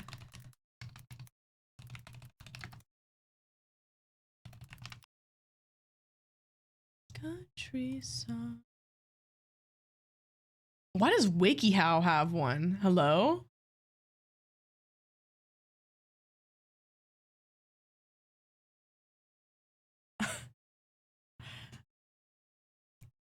Fuck submissive Omega. I'm identifying as soft alpha. Zep, you are trans. Yeah, Zep said, I don't identify with Omega. I'm actually an alpha. I can say the word so sick. Let me see if I can find. I'm not afraid to disappear. The end is here. Oh, I need to do cancel. Popular.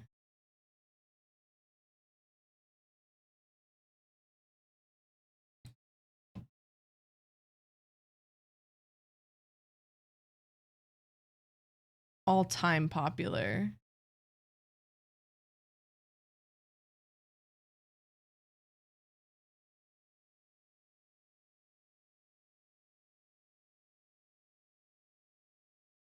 Okay, you're just lying to me. You say this is almost all-time popular because these don't even have...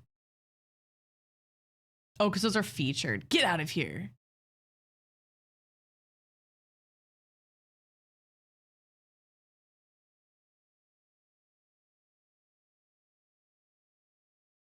I'd be fine if it was anything but alpha. The way the sub Omega says it's bullied by kids when literal I've only worked in childcare.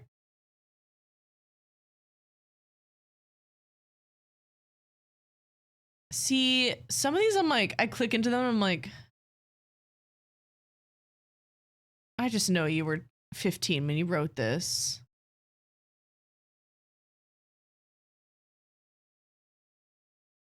And like, I feel like some of them are too short. Like, how are you gonna get my secondary gender in 5 questions? I don't think so.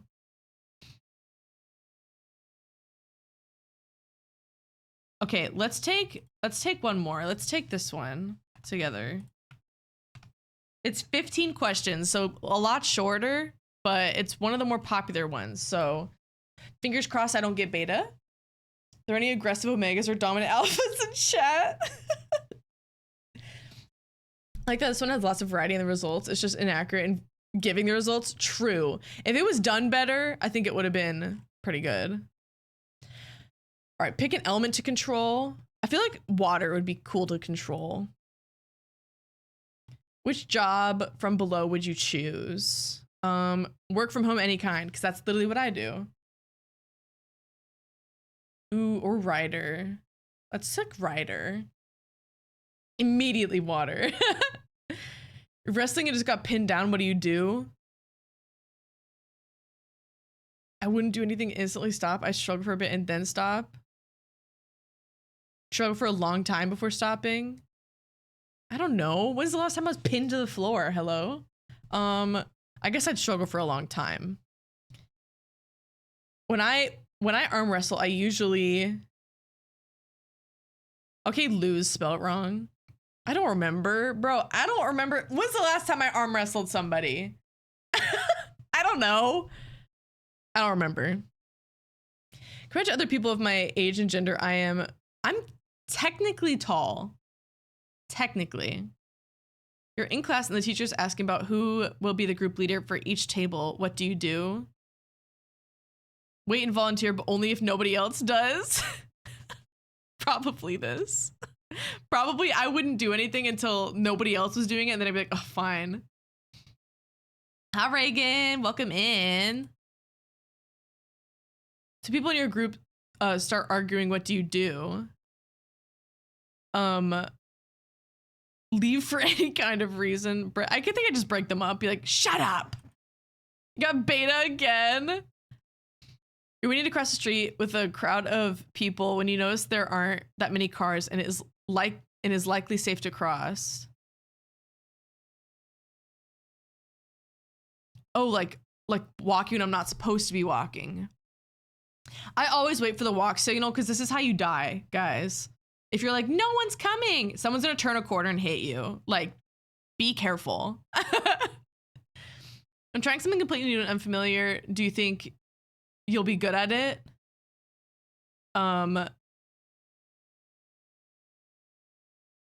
Probably not, but sometimes I feel like I can do it. Probably. And I'll drop it like a day later.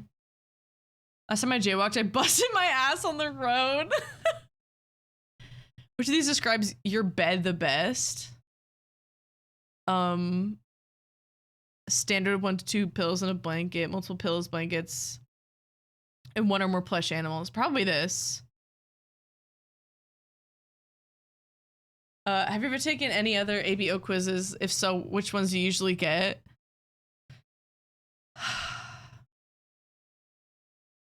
These two, Beta and Omega. What's your MBTI? INFJ. Choose a superpower.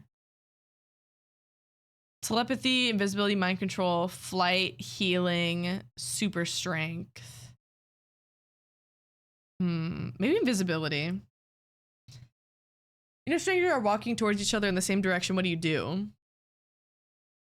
I'm just moving out of their way. I fear I am not Oh, that's gonna make me submissive though. See what it is most of the time I move out of that way. Let's do this. Let's do that. When you played tag, which were you? Doesn't everyone be the tagger? I don't remember. Brother, this was so long ago. When's the last time I played tag?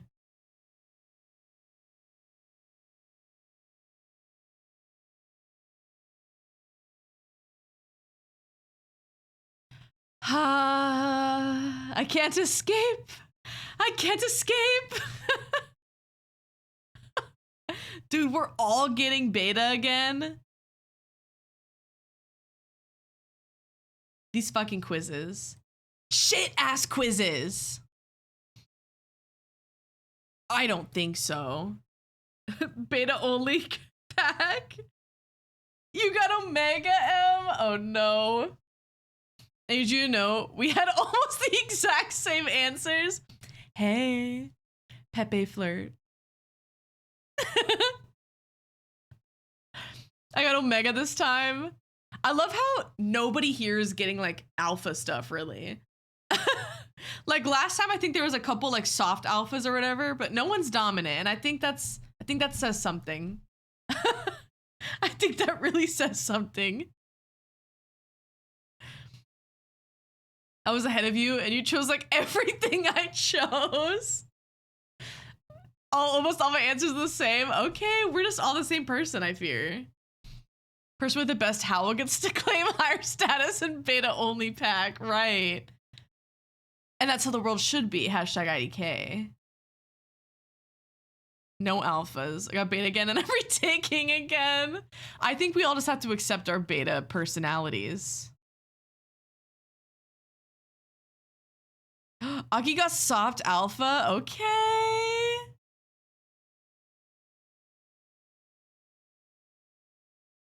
New Discord roles. And then we have like channels that only those roles can access. And then the alpha channel is like 2 people.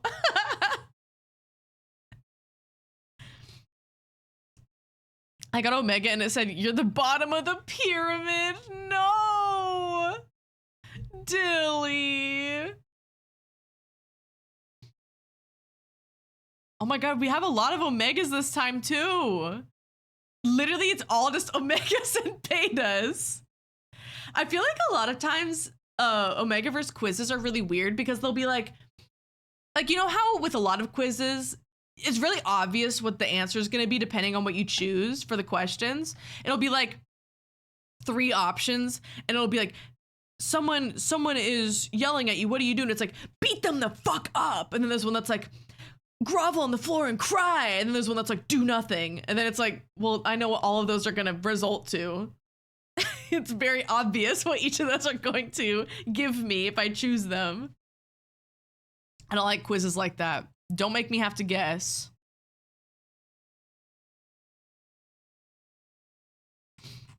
All right. Should we do some tier lists? We have quite a few. I'm excited. I don't know if we'll do all of them today. I want to try and do as many as possible. Hi, Frothy. Welcome in. But Lenny makes an AVO quiz. That would actually be kind of funny. Oh, I hate when I open up something that's like, turn off your ad blocker. I came straight from hell. Thank you for the follow. Welcome in. I got alpha for this one.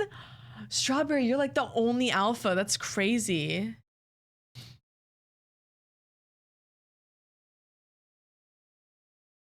Turn off for this site. Turn your fucking ads on. Oh my God, there's a lot here. Okay.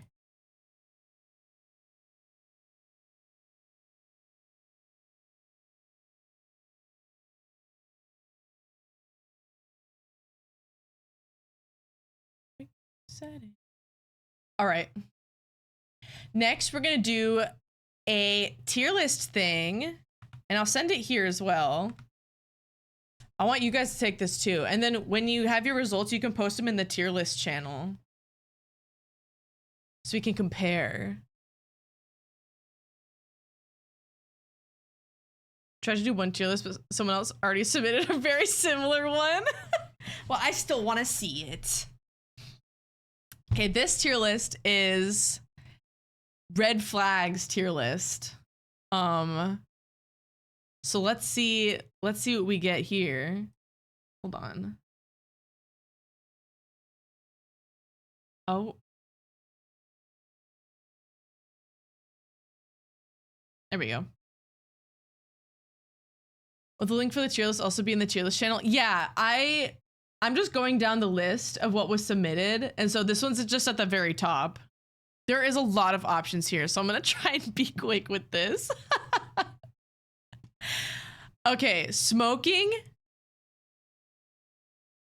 That's a deal breaker for me, I fear. I don't like smoking. I hate smoking. I think it's gross. I don't fuck with smoking. So, deal breaker. Thirst for anime men or women? I don't know. It doesn't really matter. I feel like who cares, you know? Sex addict? Like, how addicted are we talking? I'd say that's bad but manageable. Obviously, it depends on how intense their addiction is. Because if you want to be doing it every day, I fear that's a deal breaker. But if it's like, if you want to handle it on your own, feel free, I guess. I don't know. Hot chips, spicy food. What do you mean that's a red flag? Hello? That's fine. That's a good thing. I don't care. I don't care if you like spicy food. Hello? The Office fan. Some of these are weird. The Office fan, I don't care. It doesn't really matter.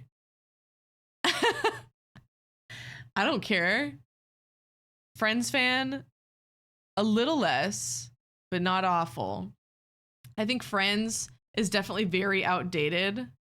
As someone who has watched the show at one point, if you are in the year of 2025 and Friends is your favorite TV show, I need you to watch more TV.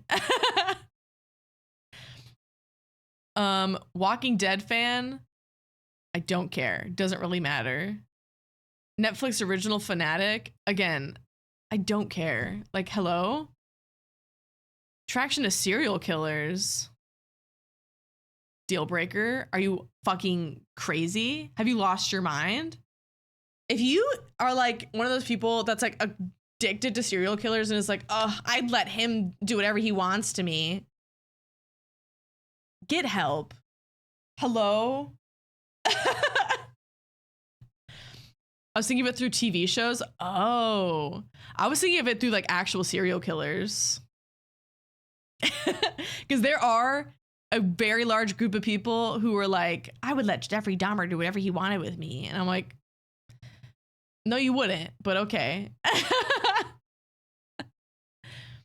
Girls who say bruh, I don't care. That does not matter. Pick me boys or girls? Absolutely not. Deal breaker. Hate a pick me. Because they're more than willing to throw you under the bus. And I don't fuck with that. I don't fuck with that. Dream SMP fan. I'm going to say bad but manageable because I think a lot of people went through that phase. Just as long as you're not still in that phase, sure. I think it has too much problematic shit now to still be a fan. I have a habit of saying bruh. Gotta leave. Bye, strawberry. Take care. In and out of relationships. Bad but manageable, I think, because it shows that you're not a very committed person, but it also could be that you're just like not sure of what you want. I feel like I could potentially work with that, you know? Communication issues. Oh, deal breaker. I hate a bitch who can't communicate. Oh my God. Talk to me. Don't piss me off. Too many people are like that. It makes me so mad. Okay. Comprehension issues. What does that even mean? Like you can't comprehend things? I guess bad but manageable. Not ideal. Only text you at night. Are you kidding me? Fucking respond to my texts. Don't piss me off. Disrespects their own parents, deal breaker. Describes their exes as crazy, bad but manageable, because a lot of times it is your fault, but sometimes as someone who has had crazy experiences, sometimes they are just genuinely fucking crazy. So I feel like that's kind of where I am with that. They cheated in the past, deal breaker. I know not a lot of people agree with this, but in my opinion, once a cheater, always a cheater. If you don't want to be with somebody, break up with them. Don't cheat on them. That's like the pussy's way out. Just break up with them. Like, it's that simple. Guilt tripping, deal breaker. Hiding the relationship, deal breaker. I've had at least a handful of experiences where I was in a relationship with somebody and they just like didn't post me anywhere. And I was like, what the fuck are you hiding, bitch? Constantly making you feel dumb, deal breaker. Oh my God. Don't make me feel stupid. I already feel stupid. Needs to be reassured frequently. I'm gonna say not awful, because that just stems from insecurity. Just as long as you're able to like learn from it, you know? Like if you're gonna be like that for like a year plus into the relationship, then like that's not okay. But if it's like, a lot of people have gone through a lot of trauma, they need to be reassured a lot. So as long as you're like not doing it too much, I think it's okay. Hold you to double standard? No. Hate a double standard. Energy drinks. Okay, so like, are we talking they drink energy drinks all the time? I'm gonna put that in not awful, but also it's not very great. If you're surviving solely off of energy drinks, I need you to get more sleep. The way most of them for me is doesn't really matter. Really? I feel like as I've gotten older, I'm much more picky than I used to be. Golf player fan. Oh, I think that's bad but manageable. I don't like golf though. Golf is such a boring sport, and if you like it, you're just a white man. Like that's as easy as that. That's all the requirement is to golf. Cheerleader, excuse me, that's what I was. That is not a bad thing. Battle Royale games. I'm gonna say it doesn't really matter. It just depends on how often they're playing them. But for the most part, I think it doesn't really matter that much. Xbox gamer. Okay, not awful, but girly pop. Oh, put PlayStation next to that. Get a PC. PC gamer, good thing. I am a PC gamer supremacist. I think it's always better. There's way more options for games, and I don't like consoles. Don't fuck with a console. Sports video games, I'm gonna put that bad but manageable. Again, that's such a boring game. Play something more fun. Soccer player fan? I don't think that really matters. Same with football. Well, I'll put football. I'm actually going to put these in not awful, because most of the soccer/football player fans that I know, they're too much. You know what? Put all these here. Right there. Right next to each other. Not awful. However, it can be very bad. It can be very toxic to be around. Trust issues. I think bad but manageable. If we can develop better trust between us, I think that's okay. Because I also have trust issues, so I know it's not ideal. War video games. I'm gonna put bad but manageable. Again, play something else. Get a better game. Doesn't understand simple pop culture references. Okay, this might be a little crazy, but that's a deal breaker to me. And let me explain why. I dated this guy one time who literally, I swear to God, he lived under a rock.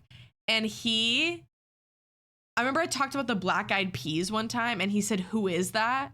And I was like, "Are you kidding me?" And he was like, "I don't know what the Black Eyed Peas is." And I was like, you're being serious? You don't know who the Black Eyed Peas are? And I was like gagged.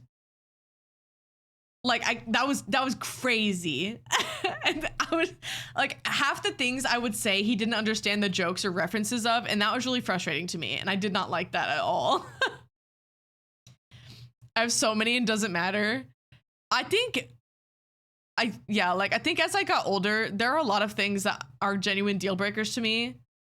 I used to be very much as like the nothing really matters, but after having been around too many people like this, I'm like, I'm not putting myself through that. Controlling, deal breaker. Absolutely not. Very secretive. Ooh. I'm gonna say, no, I'm going deal breaker, very secretive. What are you hiding from me? Yeah. Don't hide shit from me. I think there's a difference between being private and being secretive. Because like being private is like you just don't want to talk about things and that's okay. But being secretive is like you're purposely trying to hide things from me. And that is making me very sus of you. When are so many deal breakers? I think that's probably going to be me. I have none and def a good thing. I think I just put these here because I was like, why does this matter? Like hot chip, spicy food. Why is that a deal breaker? That makes no sense to me. So that's why I put it there. Doesn't respect boundaries? Fuck no. Deal breaker. Doesn't like it when you were with friends? Deal breaker. I had an ex one time where I was with friends one night and he was like, "Who are you with?" And I was like, "Well, you wouldn't know any of their names." And he was like, "Are you cheating on me?" He thought I was cheating on him because I was hanging out with friends and I didn't say their names that he doesn't know. He was like, "You're cheating on me, aren't you?" And I was like, "Hello?" What do you mean? I'm at In-N-Out. Like, what do you mean? It's okay. I broke up with him not that long after that. So constantly puts you down. Deal breaker. I hate a bitch who puts me down. Like, you're making me depressed. Stop it. Won't try out your hobbies. Deal breaker. Hello? Again, I've been in too many relationships where like everything we did was things that he liked to do. And we rarely ever did things that I liked to do. And I never want to be in a relationship that's like that again. Because that's just not fair. It's just mean. Like, extremely indecisive. I'm going to say that is not awful. Coming from an extremely indecisive person myself. It can get annoying for sure. So you do need to eventually like get over it. But I get it. I get it. No motivation in life. Ooh, girl, that's me. I'm gonna say bad but manageable. I can recognize my own flaws, okay? I think it's manageable because I'm still willing to do things and like be involved in stuff. I just don't really have a lot of motivation to do so. Car fanatic. So like, no offense. No offense, but that's going in the deal breaker. I don't like car people. I think a lot of car people are very rude because they soup up their cars to be just like the most like annoyingly loud and obnoxious vehicle on the road. And I just think that's embarrassing. I feel like at a certain point I just chucking these into any category. Yeah, we have quite a few still, honestly. Horror movies, I think that's fine. Like, I think I'll put it, I guess, in kind of a good thing because I'm not the biggest fan of horror movies, but if they like it, pop off. iFunny user in the year of 2025, grow up. Bad but manageable. I'll just delete the app off your phone. Twitter user. As a Twitter user, I'm putting it there. I think it really depends on how you use Twitter. Because there are definitely layers of Twitter that are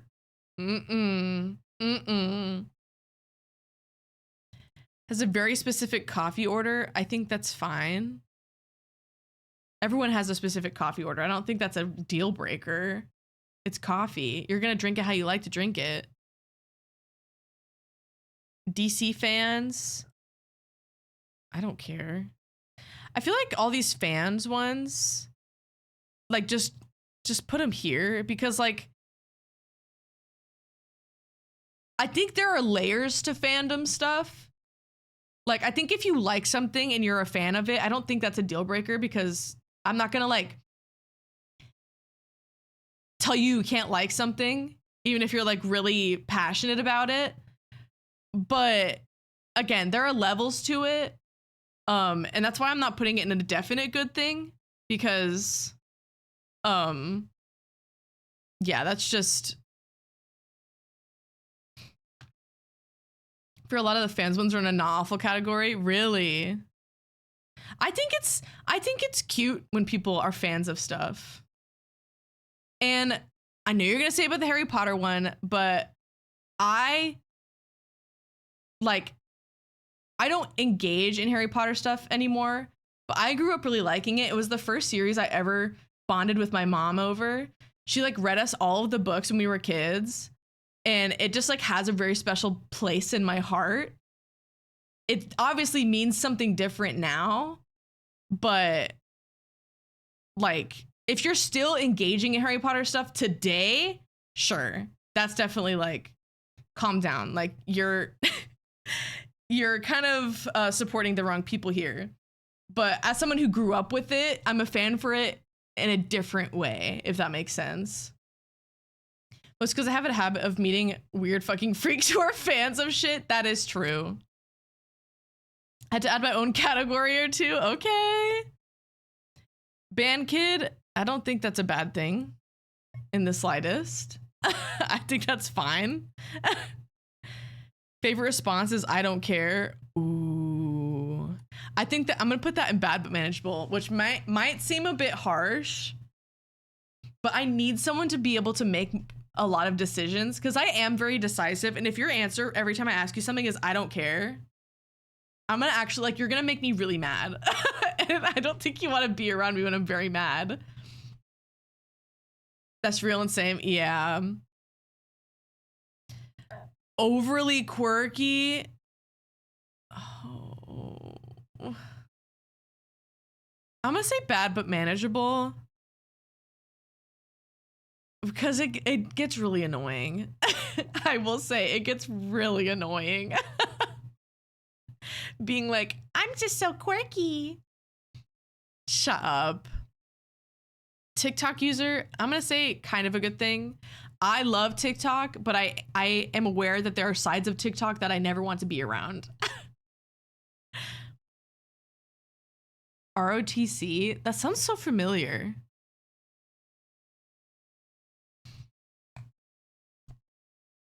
That sounds really familiar. Let's. Oh, yeah, it's a military thing. So I think you know where to put that one. Always needs new iPhone. I'm gonna say bad but manageable. Because no, you don't always need the new iPhone. Just like, cause like I have a plan. My phone plan is basically I get a new phone every 2 years. And so like I get the new one kind of often, I guess, but not like I don't get every single one. I think the people who are like every time an iPhone comes out, they need it. That's like, okay, money. Okay, you have a lot of money. Oh, Jazzy. Oh no.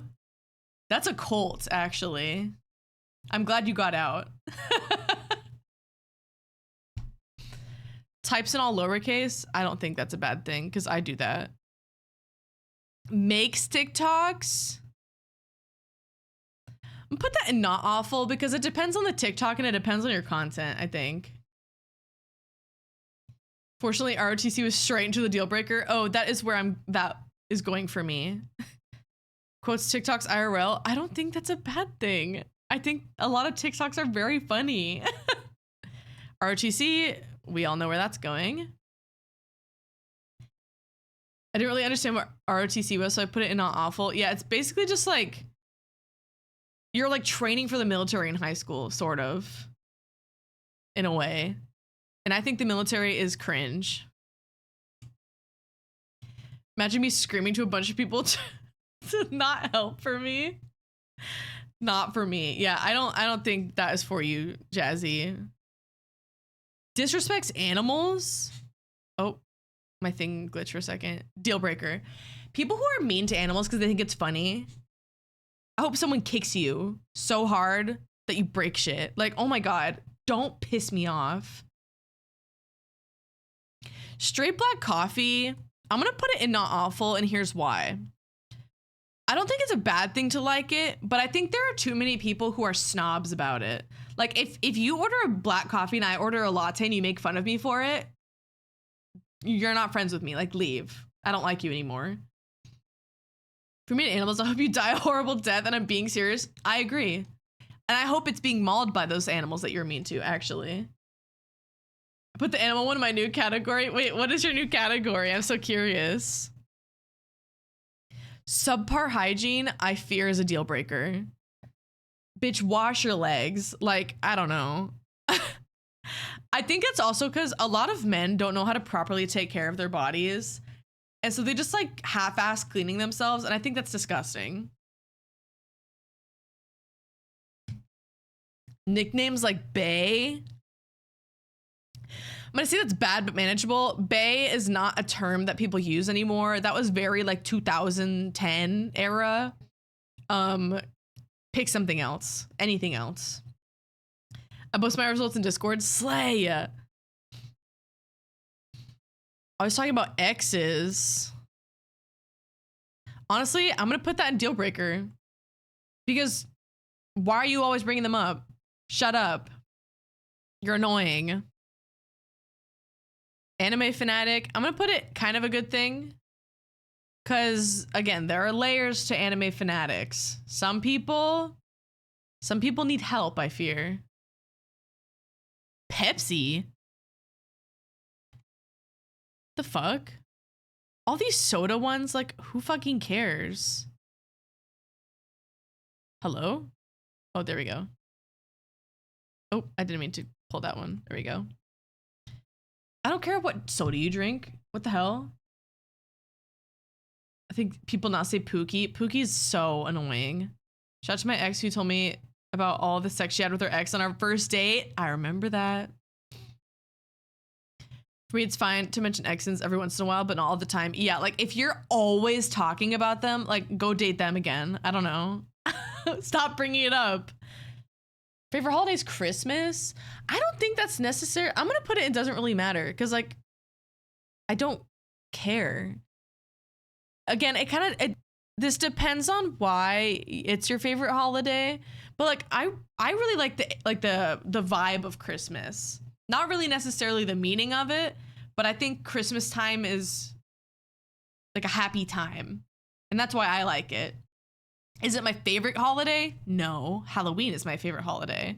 But I don't think it's necessarily a bad thing. I'm just gonna put doesn't really matter. Unnatural color hair dye, I don't care.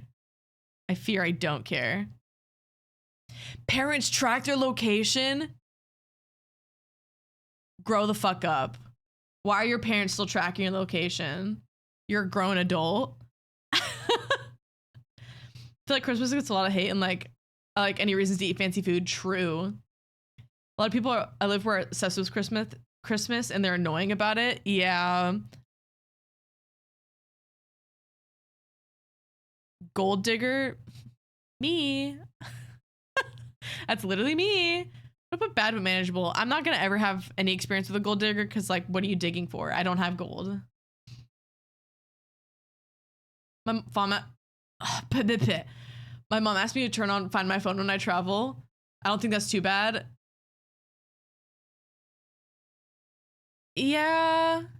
I feel like traveling is different as opposed to just like going out, you know? Like, why is your parent tracking you?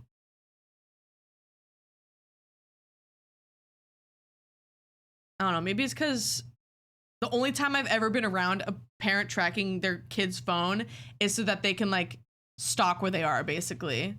I've never really heard it like used as a good thing. Believes astrology. I'm gonna put that in not awful, and here's why. I think astrology is fun to learn about, but the people who like take it to the max of like they will not associate with like a Libra or something. I'm like, girl, it's not that serious. Like, you need to calm down. When I travel, I usually have it on because you never know. I took the tracks location as one of those weird parents. Yeah, me too, Dilly. I think that's also how I took it. Every day thing is different, but like when I leave the state and travel, she just wants to make sure I'm okay because I have a bad habit of not texting her back. Oh. Yeah, I think like that kind of stuff makes sense. Yeah.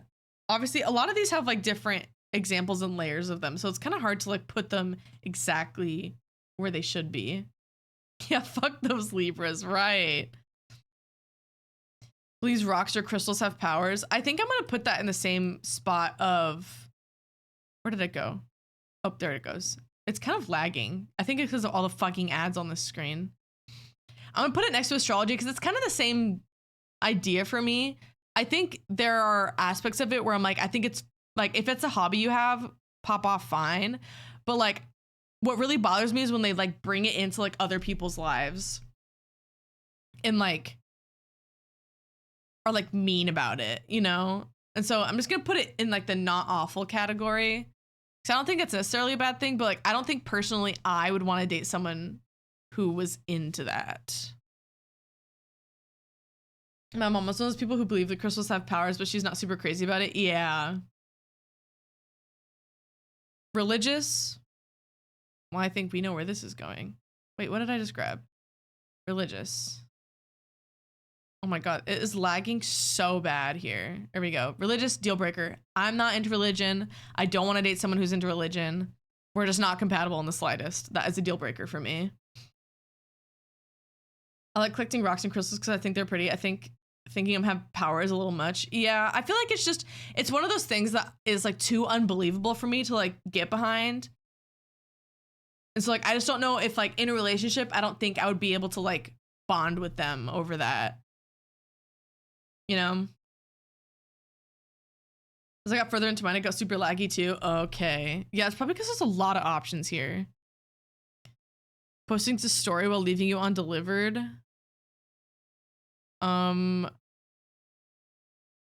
Answer my texts. I'm a person who I am checking my messages all the time, and if I message you and you don't respond until 3 days later, like I'm just gonna assume that you don't like me. Because like you clearly don't mean anything. Like I don't mean anything to you enough for you to like be able to check my messages. I hate that shit. It pisses me off.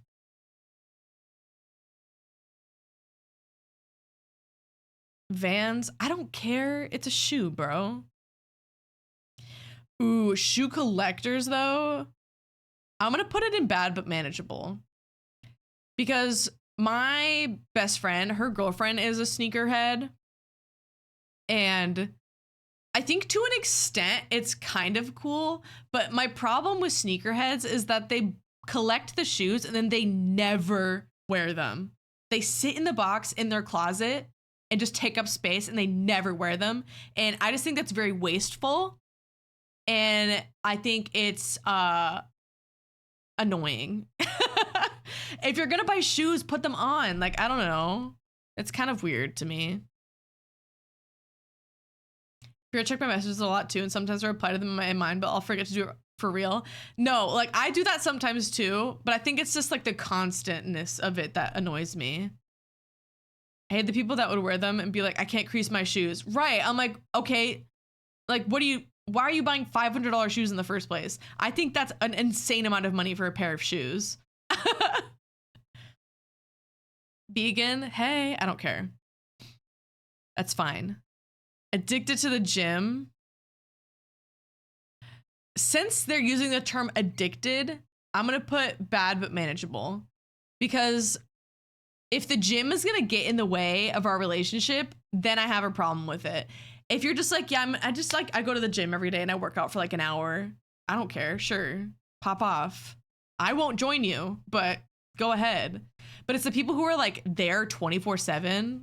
Girly, get a life. Like, I don't know. Stuffed animals, I don't think that's a bad thing. I have stuffed animals. Weed. I'm going to put weed in not awful because I think there is a level of it that is too much. I used to date a pothead. Oh my God, excuse me. I used to date a pothead and he was high almost 24/7 and it was really annoying to be around because he was just like basically inebriated all the time. And I think that's when it gets to a point where it's like, if you're doing it recreationally, fine. It's like drinking basically. But if you're doing it all the time, like you need help. Took it as a gym bro kind of thing. I hate a gym bro. True. Alcohol. I think I'm going to put alcohol next to weed. I think I'm going to put it there for the same reasons. If you're drinking recreationally, that's fine. But if you feel the need to drink like every day or even like, dare I say, every week, I can't deal with that all the time. I enjoy a night where you get crazy every once in a while. But if it's happening constantly, it's really tiring to be around. It's just not very fun to be around because I don't want to keep up with it. And I don't like being sober and hanging out with drunk people because it's like, it's just not fun when you're not drunk as well, you know? I'm not going to change it, but I accidentally put salt and vinegar chips in the wrong category. Oh no. I feel like some of these options need context. Yeah. And that's kind of like, I'm trying to come up with like my version of like why I would put it there because there's not a lot of like detail in it. I'm okay with people drinking every week if it's like my mom because she has like a glass of wine or a cider every Saturday with dinner. So when I say drinking every week, I mean like getting drunk every week. If you're like having a glass of wine or like having a single mixed drink, that's different because you're not getting drunk. You're just kind of like sipping, you know? When I say drinking every week, I mean like every week they're like, I need to get drunk because I fear that's alcoholism. And I fear it's a slippery slope when it gets to that point. Dilly wanting people who eat salt and vinegar chips to die. Right. Foot fetish. I'm going to put it in not awful because I think, again, there's layers to that. I dated somebody who had sort of a foot fetish where like every time we were intimate, he was like, put my feet in his mouth and shit. And I was like, okay, whatever. Like it didn't bother me that much. It's just like, there's a level of it that I think it would get really rather like annoying to be around. If it was like a really bad fetish where they were like, you need to walk around the house barefoot. Like, girl, don't. No, I'm going to put it in bad but manageable. Okay. Dilly, careful.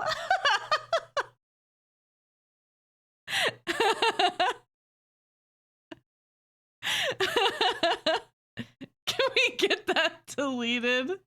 It's gone. Oh, I deleted the wrong thing. It's gone.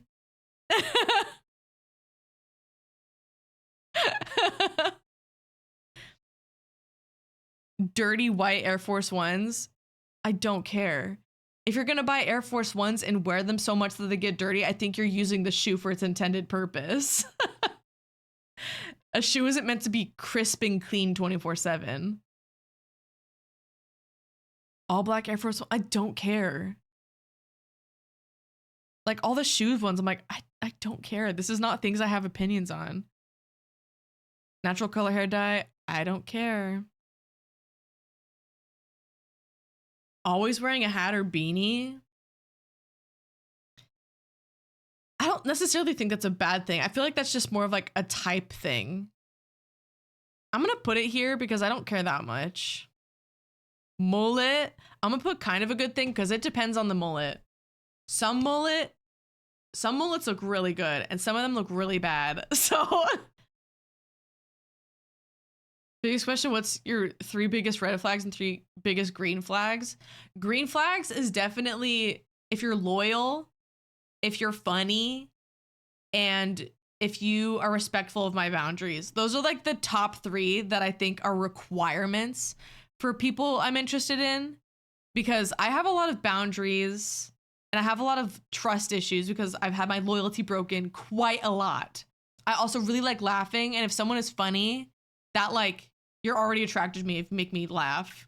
Red flags is definitely any sort of cheating, whether it be past or present. If you've cheated at any point, that's a deal breaker. Miscommunication. I'm huge on communication. If you can't talk to me about things that are happening, I just can't. I can't deal with that. I need you to be honest and like truthful with me. And then it's another red flag. What are some of the ones up here?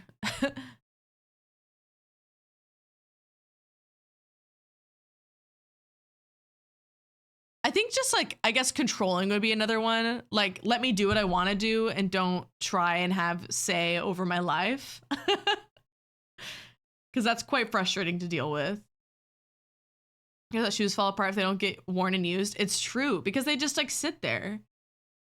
I do a lot of stupid shit, so I need someone smart to ground me. Yeah. It's always really interesting seeing like everyone's requirements for relationships are, because they're all very different. Bowl cut. Do they mean bowl cut? I don't know what the fuck a bowl cut is, but I know what a bowl cut is. I'm gonna put not awful because I feel like depending on the type of cut, that could look cute, but I feel like most of the time they're not very great. Middle hair part, I don't care. Rock or metal alternative fan. I feel like I'm just gonna put it with the other fan stuff, because for the most part it's fine, but there are definitely people who take it to an extreme. I assumed a bowl cut. Yeah, I think so. Any type of rap fan, right into the fan categories. Pop music fan. Country music fan. I'm going to put it in not awful because it depends on what type of country you're talking about. Because I do think that old country songs are very good. I think they're written very well and they're usually have very good meaning behind them. Current country songs, if you're a current country song fan, you just don't like any good music, I fear. We have to finish mine later. I'm 3/4 of the way, but I keep rethinking the scenarios for the options. Bad at driving. I'm gonna put bad but manageable. I don't like driving, so like I would prefer to date someone who wants to drive everywhere because I hate doing it. I met someone who had tattoos as a deal breaker, which I can kind of get, but also they said the person can't have any scars. Okay, purist. That's kind of weird. I don't like that. I feel like that's, I honestly like, I can understand not thinking tattoos are attractive, whatever, but like if I feel like your reasons for not liking them are the most important part of that kind of deal breaker. Like, why don't you like them? You know? Anger issues. Honestly, I'm gonna put deal breaker because as someone who has kind of anger issues, I need someone who also doesn't have anger issues. Because if I date someone with anger issues, we're just gonna be yelling at each other all the time. I need someone to be like, hey, you're being crazy. And I'll be like, you're right, I am being crazy. Uggs.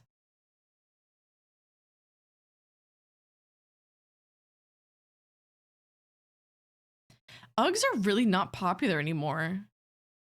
I guess I'll put them not awful, but like, why are you wearing Uggs in 2025? My father had anger issues. Twins. Twins, Dilly. Gaslighting, deal breaker.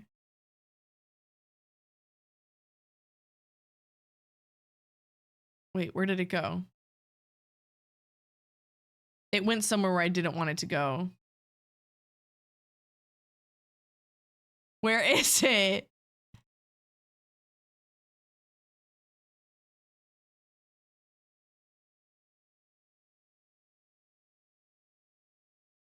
Did it just disappear? Hello? Where is it? Am I blind?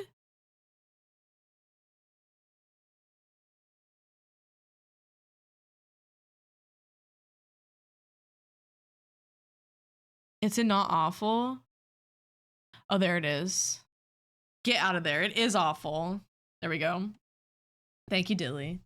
Got a tattoo on the side of my neck and scars all over my hands and a long one on my face from my chin, almost from my left eye. We were on a date after meeting online and like, dog, you saying it straight to my face is I'm a deal breaker. Right. Cause like, especially if they've already seen your face, like why even go on the date in the first place if that's a deal breaker for you? That's kind of crazy.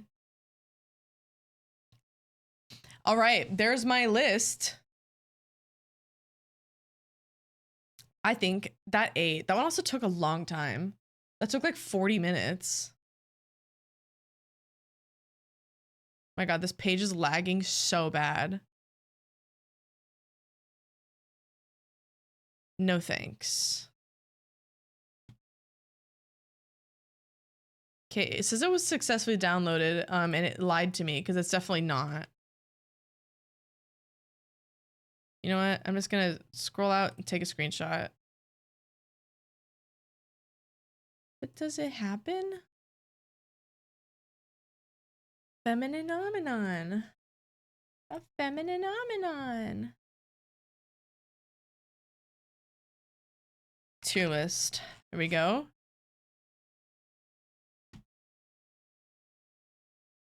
Hi, Shadow. Welcome in.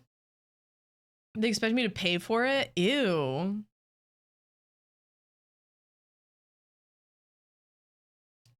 Lag City population us. Yup. Get hot like Papa John. That is a good line. Except Papa John is a MAGA Trump supporter. So maybe not the best person for this option, but hey. It's silly line nonetheless.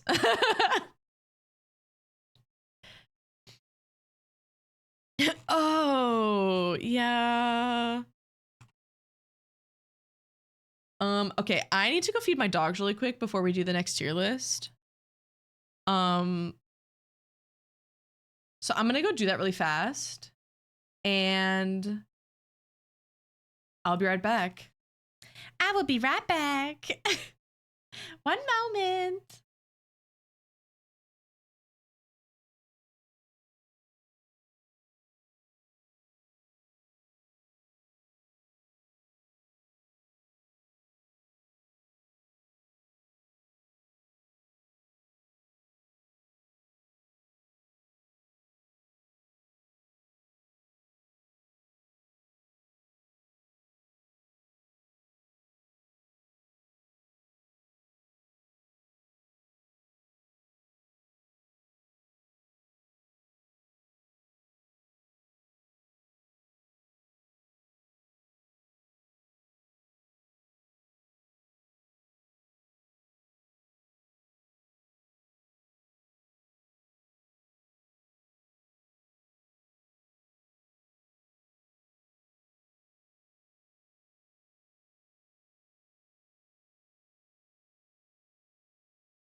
Hey, I'm back.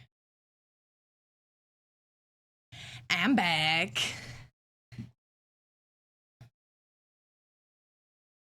All right. Let's get next one. Kind of want to do ones that are maybe a little bit shorter because that one did take a really long time. See how long this one is.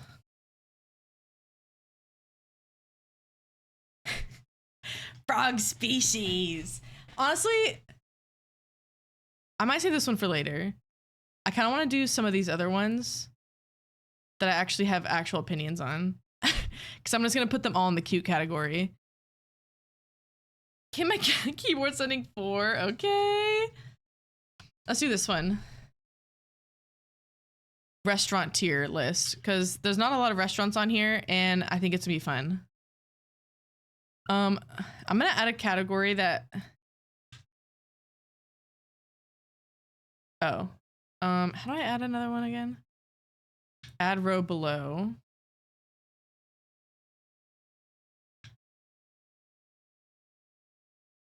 It'll be like blue, I guess. Never had. Sure. Good and good stuff means the same thing.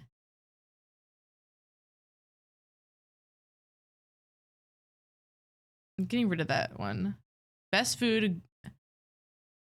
Let's put best, good, not good. You know, never had. So this one, Buddy, if you wanted to add your own restaurants as well. No, I think this is good. I don't know if I'm gonna have a lot of opinions on some of these. Like, never had Jollibee. Don't know what Marco's is. Never had Dunkin', because we just don't have Dunkin' over here. Whatever Pizza's. This is also gonna come as horrible news. I've never been to 85 degrees. We don't have, the closest one near me is like an hour plus away. And I'm not driving down there just for that.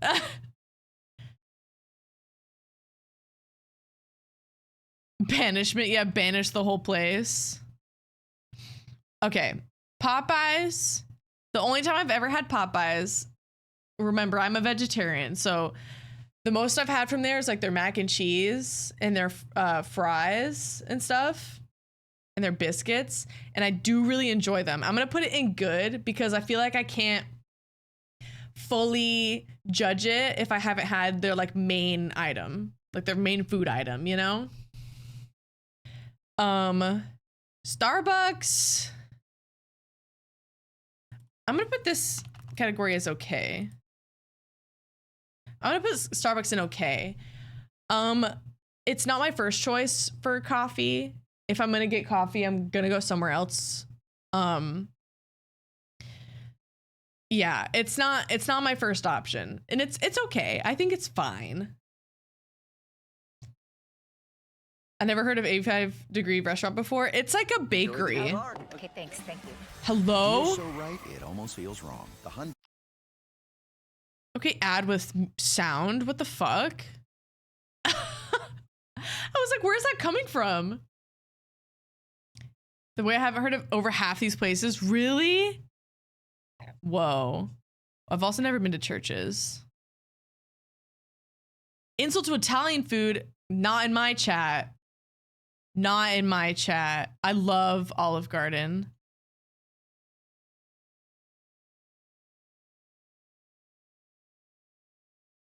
Oh, we haven't had. Oh, I understand. Pizza Hut. I feel like Pizza Hut is like good. I think it's my preferred pizza place. Over like here's Domino's. I'm gonna put Domino's in okay. I'm not a big fan of Domino's, if I'm honest. She's not really that bitch. Oh, hold on. Let me pick up Honey's bowl so she doesn't start getting mad. You finished. It's empty. Calm down. Hey, I said calm down. Stop. My God. You're done. Stop. Carl's Jr.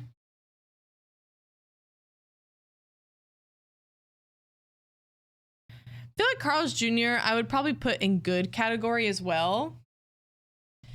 I'm not the biggest fan of their vegan burger. I prefer Burger King's, which speaking of, I'm gonna put Burger King in the best category.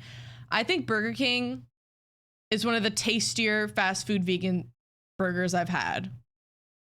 I don't know if it's just because of the location, but Carl's Jr. almost always burns my I think they use Beyond. They almost always burn my Beyond burgers every time. And it tastes so bad. Either that or they undercook it. So it's like cold. Ugh, gross. Panda Express. I'm going to put Panda Express in okay. And this is solely because I can't really eat there anymore. But when I did eat there, almost every time I did, I would feel sick afterwards. And I think it's just because I always would get the chow mein, which is literally just like, it's a very heavy side. And so I always felt so sick after eating there. And I don't think she's that bitch for me, honestly. Now, Taco Bell, on the other hand, she's at the top of the best category. I love Taco Bell. I could eat Taco Bell every day for every moment of my life. BK in top tier. I know there's a reason we were friends. Yup. Burger King in best. I fear she is best for me. Because I'm vegetarian and their Impossible Whopper is the best, like, fast food, like, vegan burger. I guess it's vegetarian because there's cheese on it, but it's the best one out of all the ones I've tried. And that's why she's best for me. That's why she's high on the list. Chick-fil-A?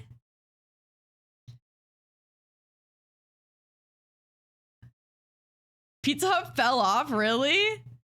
I think out of all the pizza places, I think I prefer it over all the other ones. If Little Caesars was on here, Little Caesars I fear would be in the best one because I love Little Caesars. Gemma, I think you just have bad food taste. I don't know. I think you just have bad food taste. Chick-fil-A? Again, I can't eat there anymore. Like, I can go for their fries, I guess, but I can't really eat there anymore. So I'm going to put it in okay just because it's not... I remember it being very good, but if we're going based off of only what I eat right now, she's okay. I do really like their fries, though. Their fries are some of my favorite fast food fries. I love a waffle cut. I think that's like one of my favorite ones. You have a cheesy crust? Ooh. We were like, ooh, Churches when I sent it earlier. You never had it? Well, I know of Churches and I know people like it. I've just never had it. Well, I was at Pizza Hut waiting for over 25 minutes last night and had an employee snap at me and all the other people waiting. What? Taco Bell sucks aside from nacho fries and Baja Blast and is nowhere near as good as real Mexican food. If you are judging Taco Bell on the basis of it being Mexican food, you are not judging it properly. Because of course it's not gonna be as good as real Mexican food. Of course it is. You wouldn't go to McDonald's and be like, this is nowhere near as good as authentic burgers. Of course it's not. It's fast food. I feel like that's not a fair judgment of Taco Bell.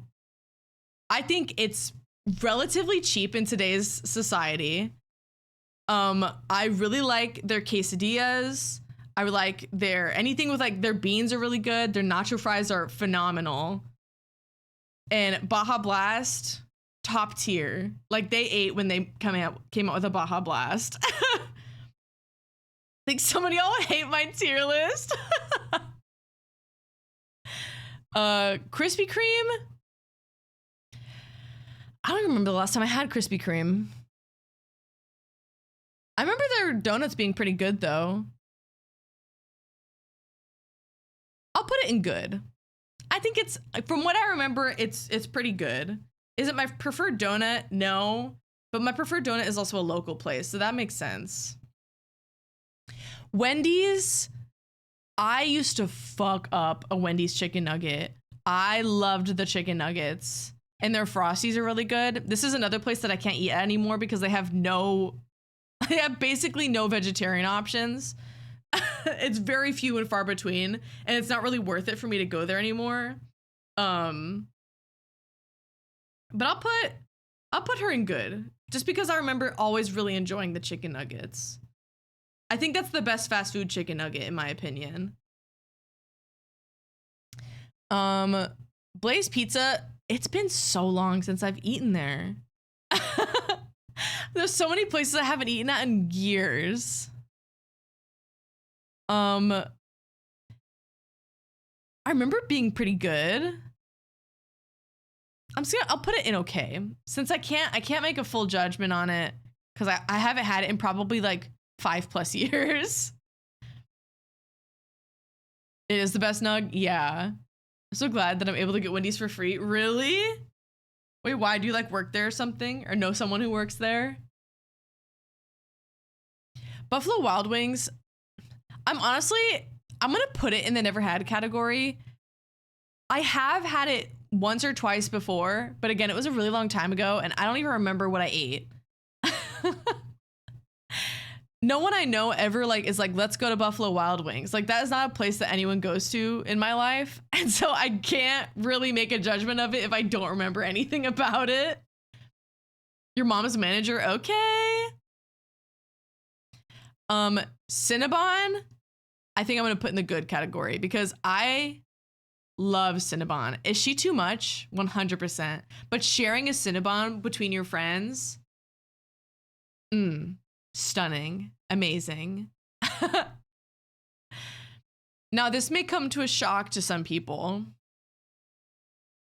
I'm putting Five Guys in the you know category, and here's why. Five Guys is really basic burgers for really expensive prices. Like, I could go to In-N-Out and basically get a better burger for even less money. And I think Five Guys is highway robbery. And she's not as good as she price-wise is. Wendy's is only good when it's goated and clears Burger King even on a good day. Sure, maybe for you. I only found out about Wild Wings the day I started using Uber Eats during my college nights. Really?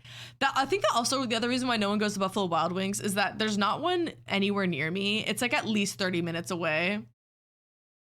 And I don't want to just like drive to go to Buffalo Wild Wings. Like, I don't know. Five Guys is not it. Yeah, like I think they they think they're the shit and they're really not. Five Guys is too overpriced. I genuinely believe if they lowered their prices, I think they would be a fine, like, establishment, whatever. But the fact that they're so expensive, it just makes me not like them at all. Like, what are you charging for? What is this money going towards? A mediocre burger? Come on. I love Five Guys. Lance, you can't say that. You're gonna get fired. Lance says, I love paying $15 for a burger. It's like my favorite thing. Now, this one, Auntie Anne's, she's my queen. She's that bitch. I will never forgive Wetzel's Pretzels for coming into my mall and replacing Auntie Anne's. Are you kidding me?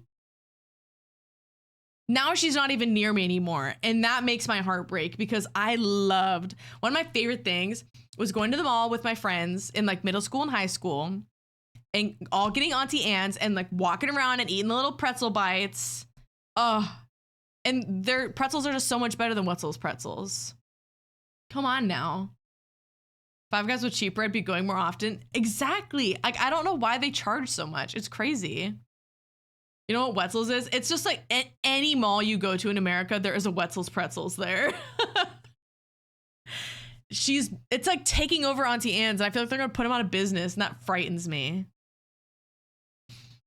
Chipotle, unsurprising. I love Chipotle. They have options for people who don't eat meat, and I think that is like one of the biggest reasons why she's up here. And it's good. Like, it's not even like mediocre. Like, it's good vegan options. And she is expensive, but she's filling. And I don't know so much now, but they used to give you huge servings. Kind of depends on who you come across. They're making it a lot smaller now, which I don't like. But I think Chipotle, for all it is, she's good. Arby's, I don't even remember the last time I ate at Arby's. It must have been probably, again, 5+ years ago. I'm gonna put her in the you know category because from what I remember of it, I never liked it. We would always get like the like beef ones or whatever, and like I hated the cheese they put on it. Every time I ate the sandwich, it just felt like it was something I could have made at home better. And I don't like her. Yeah, I don't know who willingly eats at Arby's. It is not a superior sandwich place. Chipotle is a thick burrito. They really do. They really do. McDonald's.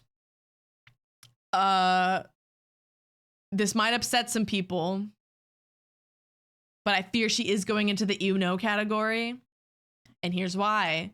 McDonald's has like literally no options for vegetarians. Like little to no options. I think their food is basic as fuck. I think they've been raising their prices recently. And again, for what? What are you raising your prices for? For a shit burger? Like, come on. Aside from the fries and Sprite they have mid burgers. Yeah, I think their sandwiches suck. And honestly, I really liked their fries.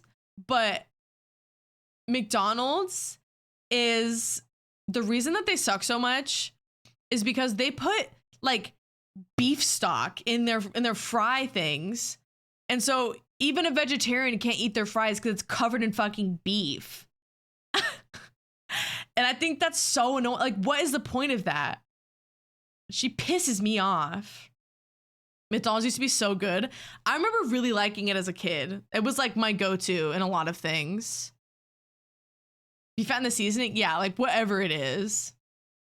Chick-fil-A got put in the you category for me solely because their stances on gay people. I've been trying to judge it solely off of food. Because yes, I agree. I would also put it down there, but I'm trying to go solely off of the food they sell.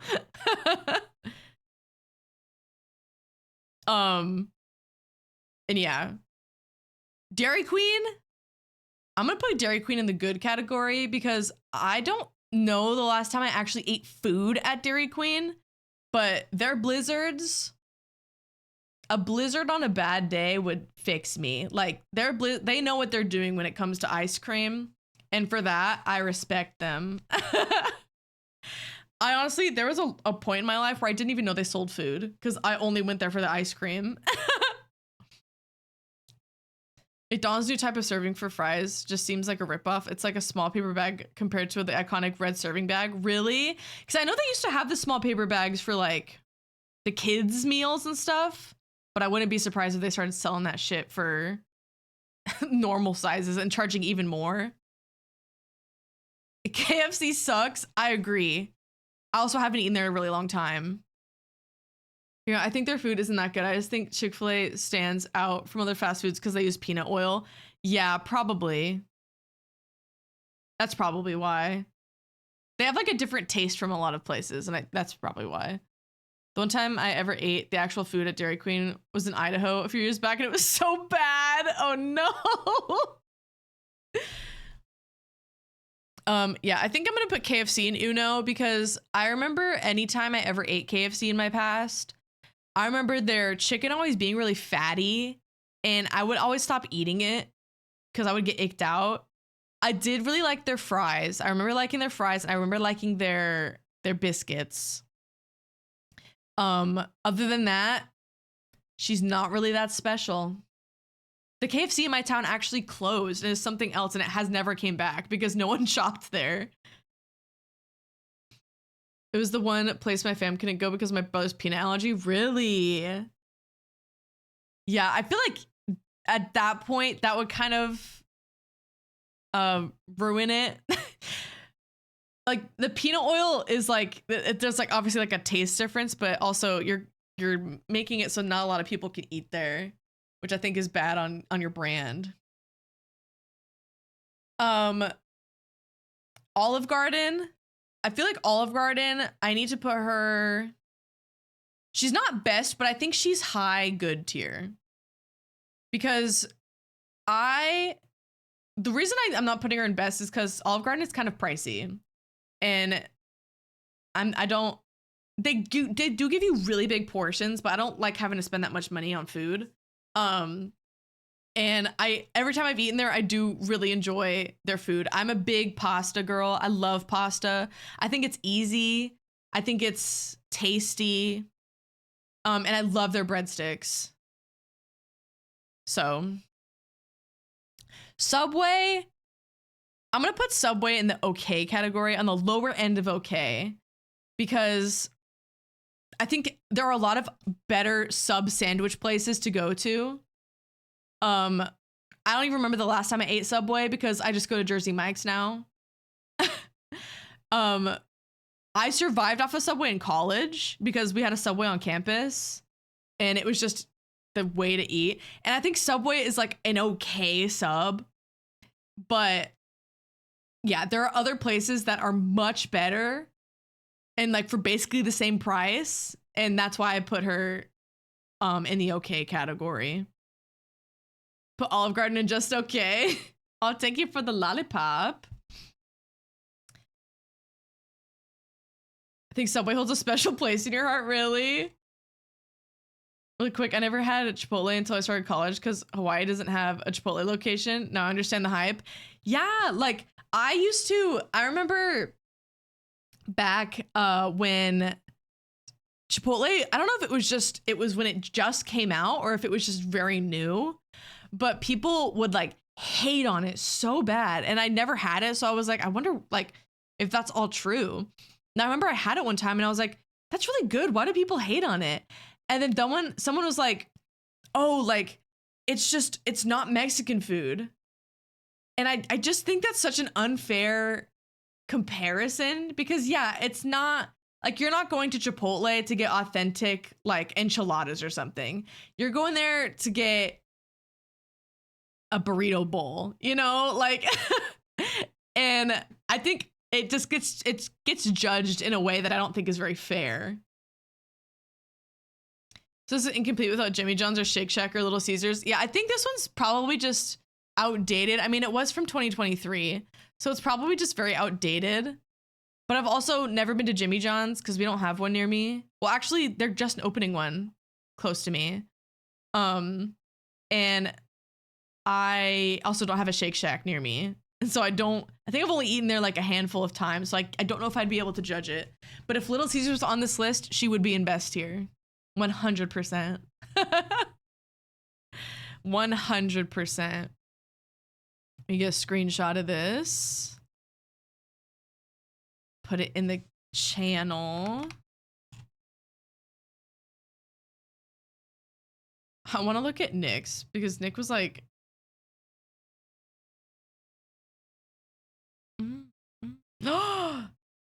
you put Burger King and Taco Bell and you know, Nick. Nick, my heart. My heart.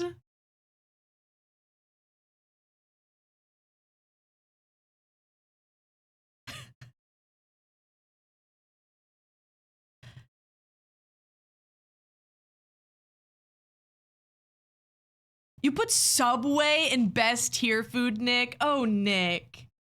Oh, Nick.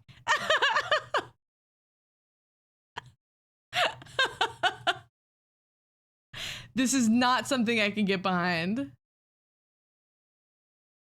Yeah, Nick has is a goes by she her or she. Are you she they?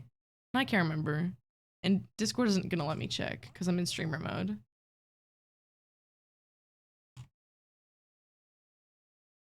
She, they, thank you.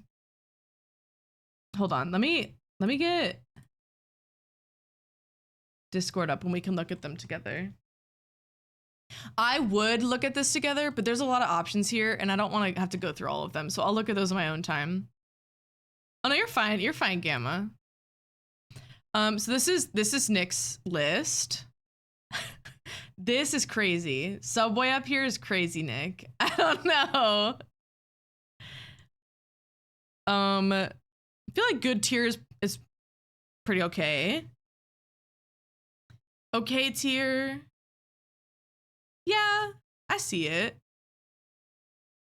KFC's a little bit too high in my opinion, but this tier makes me depressed, but it's fine. And haven't tried is whatever. I just skip ahead to the Disney one. I think someone should let me explain my entire list. Give her points for Auntie Anne's. Oh, for sure. This, she belongs up there. Miss Auntie Anne's. Galaxy. I've always wanted to try Jollibee, but I don't know if I'd be able to eat like anything there. Ooh, B-dubs is best food. I feel like I like looking at the best food categories and then the not good categories.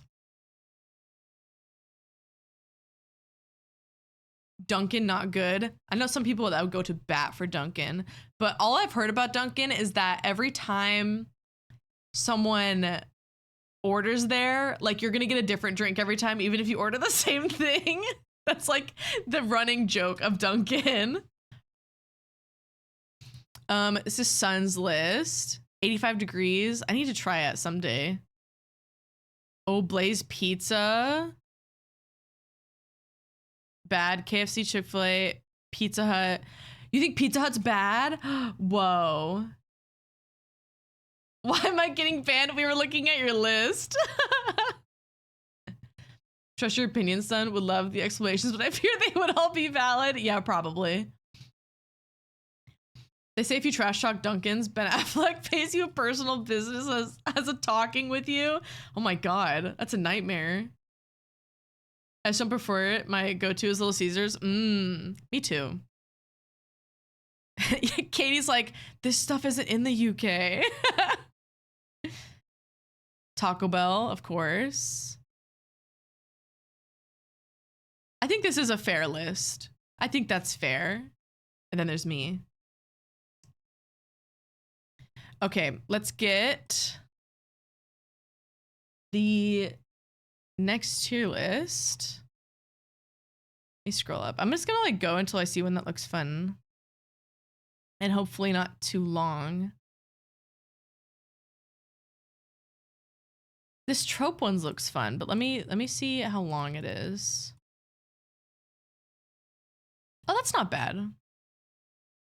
Let's do that one, and then we can do, the cereals one. Let's add that as a tab. No, I didn't want to, girl, I'm not downloading anything. Okay. Snack foods. I feel like snack foods would be fun. Then hear me out tier list. Wait, that looks funny.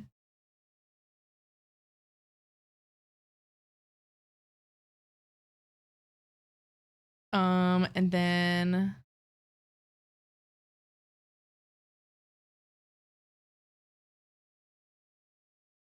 see, I would do a Dr. Pepper tier list, but I haven't had a lot of flavors of Dr. Pepper, so I don't know if I'd be able to properly judge that.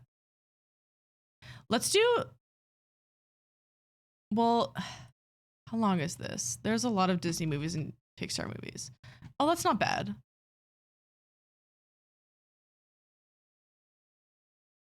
We'll potentially do that one. Arcane characters. Oh my God. Stop. I hate when they do that.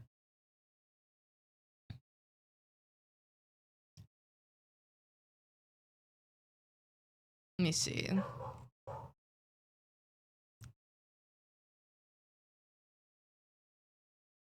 Let's stick with these for now, and then we'll see how long that takes us. Okay. We're doing romance tropes now, if anyone is interested in doing it with me. I think these are fun.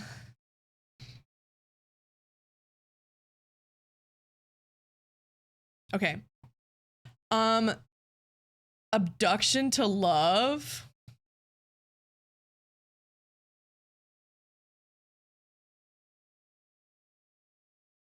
I'm gonna rename these. Top tier, hold on. Top tier tropes, 10 out of 10. Okay, it being not centered, hello? Why are you doing that?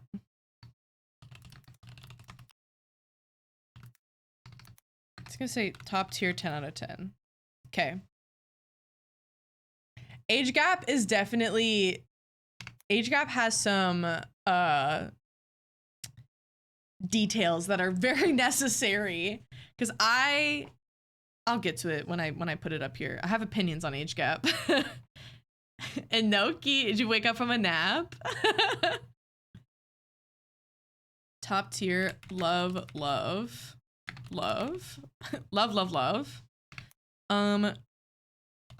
These are okay.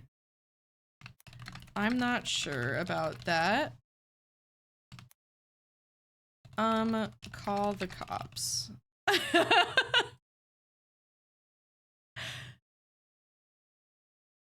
Okay. How the tier list going? They're going pretty good. I love it, seeing people's opinions on things. Abduction to love. I'm gonna go with okay, because I think it depends on what the content is. I think there are some abduction to love stories that I think are really entertaining, like a good classic, Beauty and the Beast. And I love Beauty and the Beast. I think those types of stories are really fun to watch and read. But then there are some abduction to love stories that are like abduction, aka they beat the living fuck out of them like every single day. And then they're like, it's like a Stockholm syndrome kind of thing. Where it's like they just like, they're like, oh yes, beat me more. And I'm like, okay, that's not fun. Like this is just toxic at this point. So I think I'm gonna put it in the okay one, because some of them I like, some of them I don't. Yeah. Age gap. I'm putting age gap, and I'm not sure about that, because while I think there are age gaps that are like okay, this might seem harsh, but I think if you have more than a 10-year age gap with somebody, why? Like, why? I think it gets to a point where I'm like, okay, that's just like, that's too much. Like, even if it's like 40 and 50, it's like less bad, but at the same time, I'm like, I don't get it. Like, I just don't get it. It's even worse. Like, call me crazy, but I think a 20-year-old dating a 27-year-old or 28-year-old, I think is too much. Because me at 28 and me when I'm 20 are incredibly different people. I think there's a lot of growth in every year of your 20s that like, it just like, it feels wrong. If that makes sense. Like a couple years is okay, but like the more it gets, the more I'm just like, I don't know. Like in my head, 20-year-olds are like still babies to me. I think 5 is too big. Yeah, like it gets to a point, definitely. Like my stepbrother is 6 years apart from his wife, and you can very clearly see the age difference there. He's also incredibly immature, so it like works for them, I guess. But like I don't fuck with it. I think if you're completely different parts of your life, it's too much. Yeah. Because like 20s is very, again, like every year is a different version of yourself. I think 30s is when it gets to be like, okay. Like if you're like 31 and you date like a 38-year-old, I'm like, that's less bad. But like a 21-year-old and a 28-year-old, I think is a huge difference.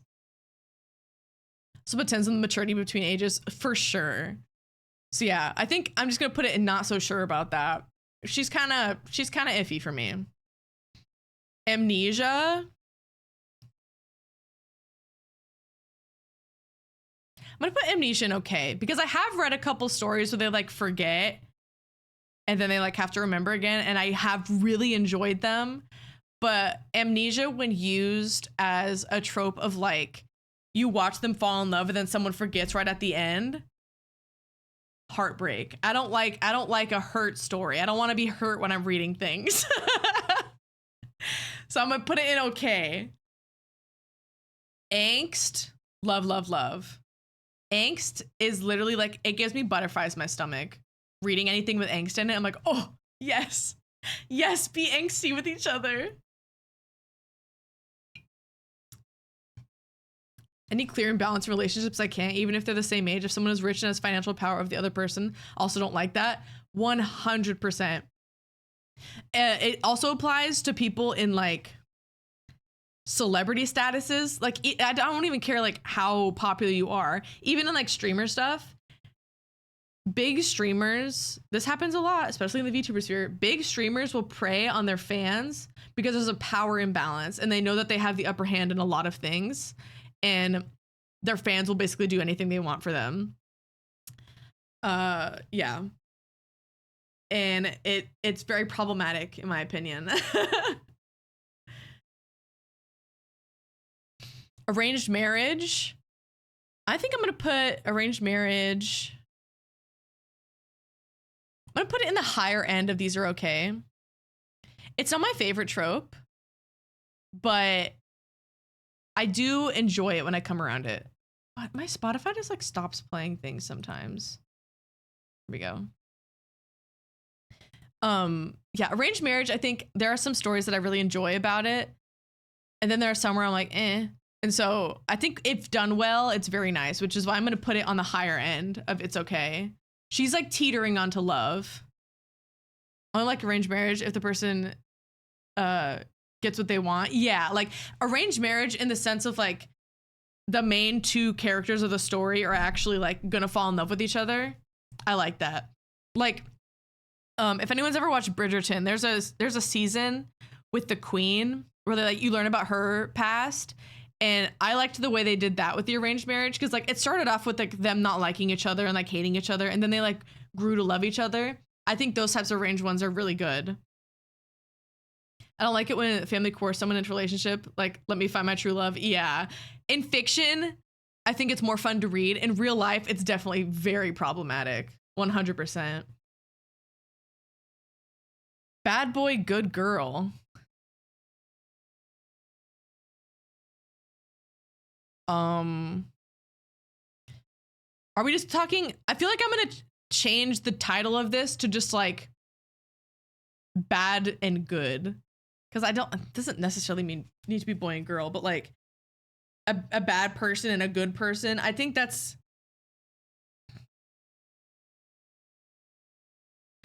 would put it in love because I really like the dynamic of like evil and good falling in love. I think those are like really, really fun to read. I really enjoy them. I've been meaning to watch that season.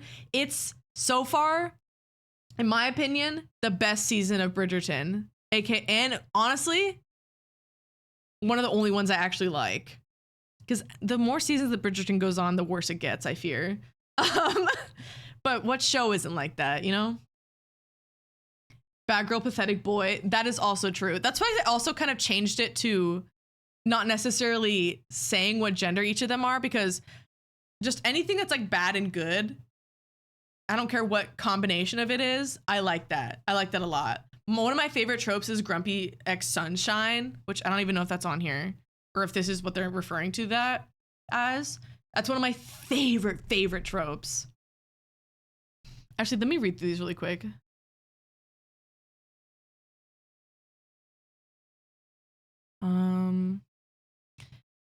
I don't see it. So I'm just going to put this one here because that's what I'm going to assume it is. That's what I'm saying it is. Think of it as like submissive boyfriend that acts edgy around others, like a tsundere or something. Grumpy X Sunshine is literally like my favorite trope. And that's what I'm going to say this one is, because I don't even see it on here, and I think that's unfair. Banter, love banter. I think if you have good banter with somebody, you have really good chemistry. I think that's like what it equates to. Because banter is so different from like arguing or being mean. Banter is like, if you could take what I give you and give it back the same amount, oh, A+, amazing. BDSM, I'm going to put BDSM in this is okay. Because I think my problem with a lot of BDSM stories is that a lot of people don't understand how it works. And like, granted, I also don't know a lot about it, but I've done bits of research for like scripts and things to like understand what that balance is. And I think just a lot of people don't understand the actual like details of BDSM. And I think that's why I'm putting it in okay, because most of the BDSM stuff I've read is not very good. Yeah, 50 Shades is a great example of bad BDSM. Like, they just do it in the worst ways possible. Yeah, everything is trying to be 50 Shades. And it's literally just like, no, that's just like abuse. Like, that's not even BDSM at that point. He's just abusing her. Like, the amount of BDSM did wrong. Yeah, like, it's a touchy subject, I think. And too many people do it wrong. And that's why I'm putting it in okay. Change one of my sections so it can't be written badly. Oh. Maybe like, I might do that. We'll see if I have any others that I agree are written bad, and then I'll probably make another one. Actually, let's just make one now.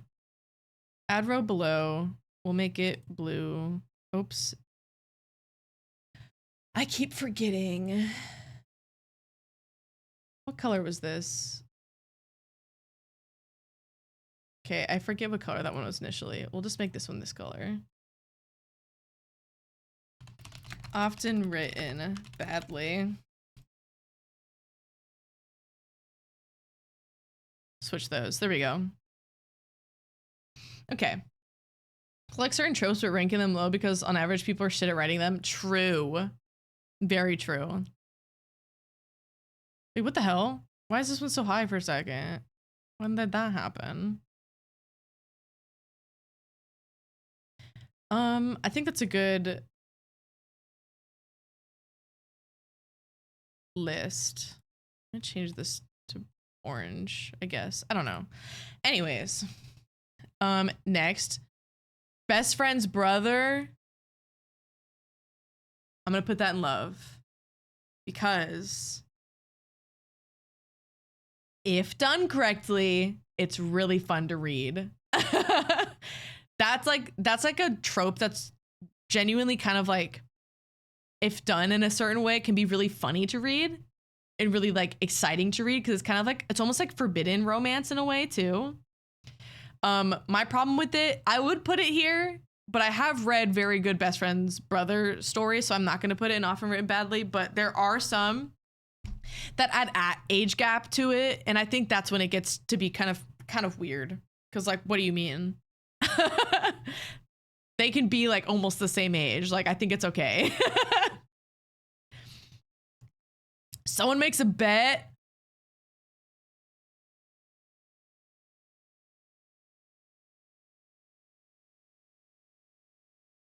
Honestly, I'm putting it in top tier. Because I love a story that has like the two main characters being very competitive with each other. And when bets are involved, yes, yes. Billionaire.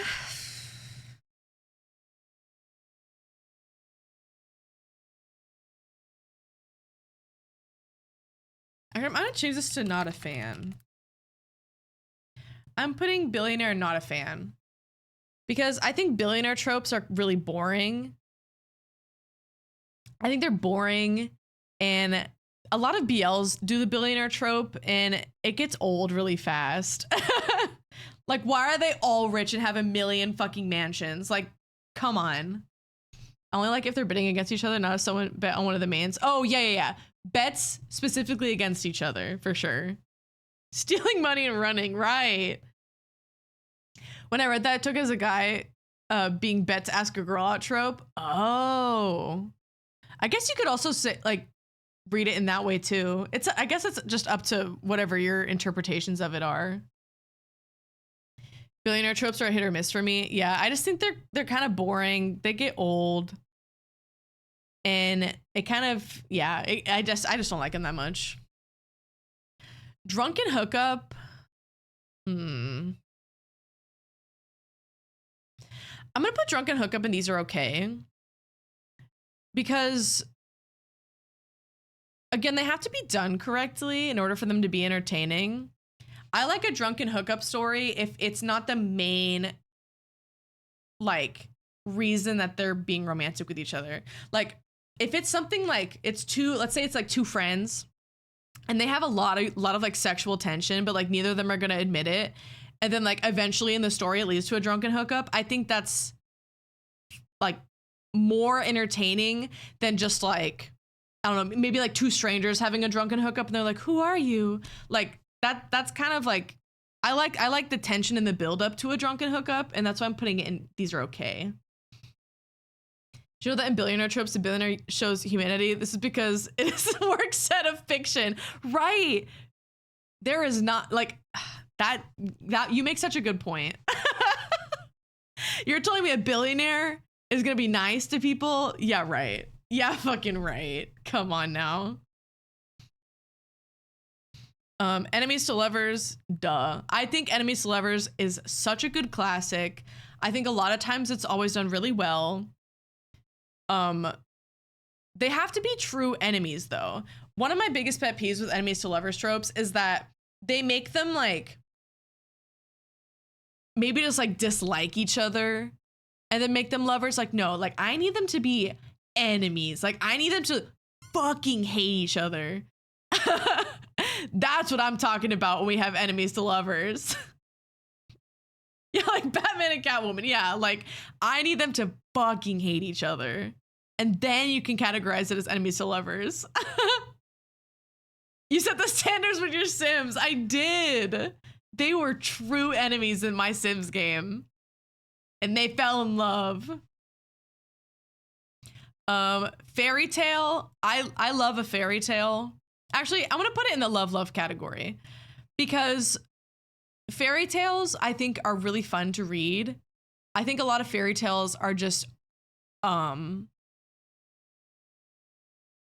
way some authors write fairy tales is like very info dumpy. I don't mind you creating like a new world, but like if the first two like chapters are you just info dumping me, I don't like that. Yeah, Batman and Joker, great enemies to lovers. So I'll put it here because have definitely been some fairy tale stories I've read that I've dropped because it was just too much lore to like remember and like take in. Fake relationship, top tier.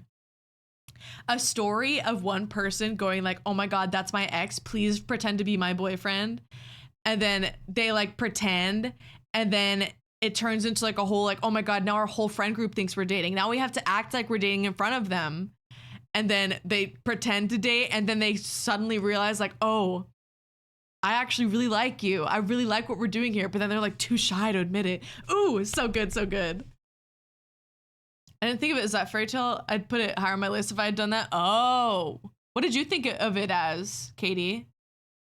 Too much info dumping? Yeah. The info dumps should be spread out between chapters because I'm not going to be remembering the first chapters. Yeah, because my other problem with a lot of info dumping in fairy tale stories is that they'll info dump but not explain the things they're info dumping. So like, let's say in this universe, there's like a god that they refer to as like, I don't know, like the Great Fairy, right? And so they'll just like be like, and the Great Fairy overlooks the world or whatever, and you're like, who the fuck is that? Is that a god? Is that a person? Like, who is that? And they like don't explain it until like halfway through the book. classic princess prince type stories, like actual fairy tales. I think that also could qualify for this thing. When I say fairy tale, I just mean like it's kind of like a universe that isn't our own, or like a universe that like is from the past, of like back when like the fairy tale, like medieval type thing, maybe even. I feel like it's a very large umbrella, and it's kind of hard to judge it all under just the one term fairy tale. Fairy tale retellings. Suck for that type of getting in an isekai. Oh my god. I would love to be isekai'd. Forbidden love. Ooh. I'm gonna put forbidden love in the love category because I do really enjoy it. Not as much as I enjoy these though. I think forbidden love sometimes goes on for too long and it stresses me out. It's better off to info dump certain parts later in the story from time to time than to piece it all together. Yeah, I love like discovering a piece of lore like further in, and you're like, oh, whoa, like that's A+.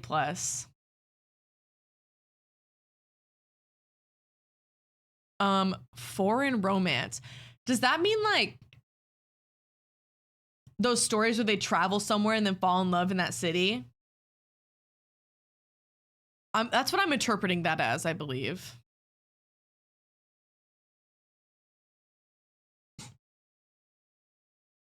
I thought of it that way. Yeah, I think that's what it's doing.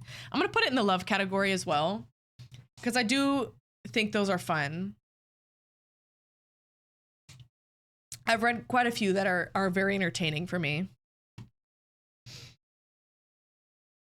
Friends to lovers, top tier. Dare I say, friends to lovers is better than enemies to lovers. I love a friends to lovers trope. I think they're so cute. I think they're so adorable. Finally, someone said it. I think it's so, because it's almost like the crush aspect of it is what I really enjoy from it. Of them being like, I have a crush on my best friend. Like, oh, that's so cute. Are you kidding me? I always thought a foreign romance of two leads from different countries and met at one trip. That could also be a way. It's just some like foreign romance is like you go somewhere and then you fall in love, I guess. It's more realistic too, for sure. Because like not everyone is going to have like an enemy. And also, as much as I love enemies to lovers, I'm too stubborn. If I had someone who I like, if I'm trying to think of like somebody who I like do not like, there is not a world that exists where I would fall in love with them. Like, I am too stubborn. I am too petty. Absolutely not. In fiction though, hey. I like the tension of enemies to lovers, but the feelings of friends to lovers. I think that's a good way of describing it, for sure. Respectfully disagreed. I need them to see the worst in each other first and get over themselves and grow, but I do love friends to lovers. I'm too stubborn too. You get it, Frothy. Yeah, I'm such a sucker for friends to lovers. Also because friends to lovers often has very sweet, like, fluff in them. I don't mind reading a kind of more intense story, but I usually gravitate towards the, like, sweeter like ones, just because I think they give me a better feeling. I love feeling all ooey gooey inside. Hate sex.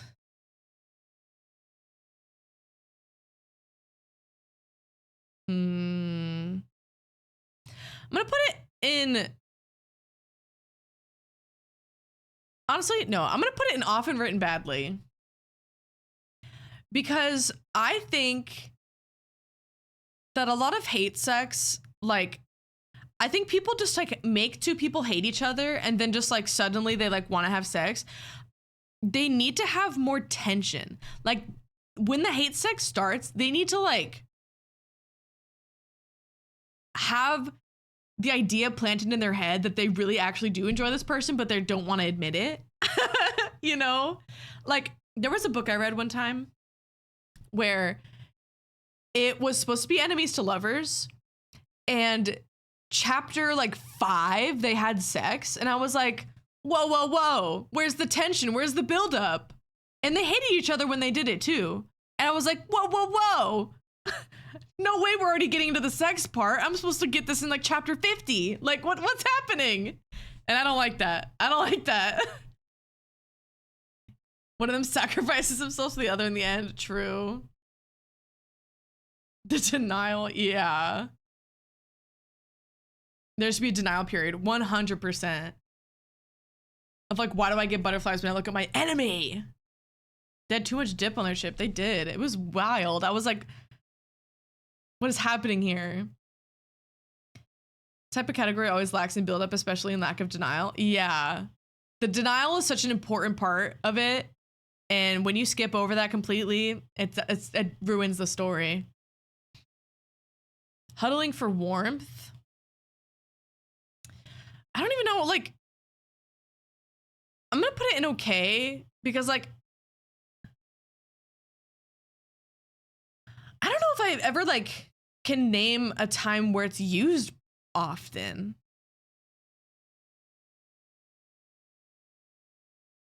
I think it's cute, but it's not one of my favorites, I think. So yeah, I think I'll put it in like, yeah, this is okay. Human and vampire.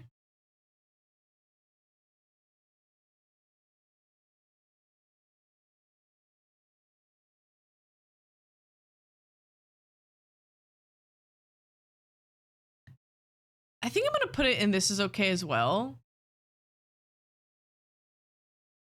Some of the things I haven't put into the tier because I didn't understand the trope. If you need me to explain any of them, feel free to ask. Human and vampire is boring. I agree. That's kind of why I put it in okay, because I think there are stories of it that are fun, but I think the thing with human and vampire for me is when I'm reading a story, I like when there's a happy ending. And most of the time with human and vampire, there is not a happy ending. And that stresses me out. And like you guys said, it's kind of overdone. And it's not that exciting anymore. Human and werewolf, or werewolf and vampire though. Call me. Werewolf and vampire, you can call me. Human and vampire, but the human becomes a vampire. Like an interview with a vampire. Yeah, I think there are 2 ways that human and vampire is going to end. Is either human becomes a vampire or human dies and vampire keeps living. Like there's always going to be those 2 options. There is no in between. Hurt comfort. I think I'm gonna put it in okay, because I am but a simple girl. I don't like when there's too much conflict in my story. It depends on the kind of hurt, I think. I think there are certain types of hurt that I think add to the story, and I think there are certain types of hurt that are just like unnecessary. So it's not my favorite thing, but if done well, I do enjoy it. So I'll keep it in these are okay.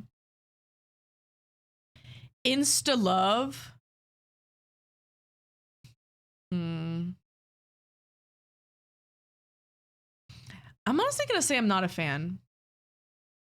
I don't really like the idea of instant love because I am big on the pining aspect, the crush aspect, the the build up. I love a build up. I love a slow burn, and I think when it starts with instant love, it's not very realistic to me because it just feels like impossible, you know? What does out for you mean?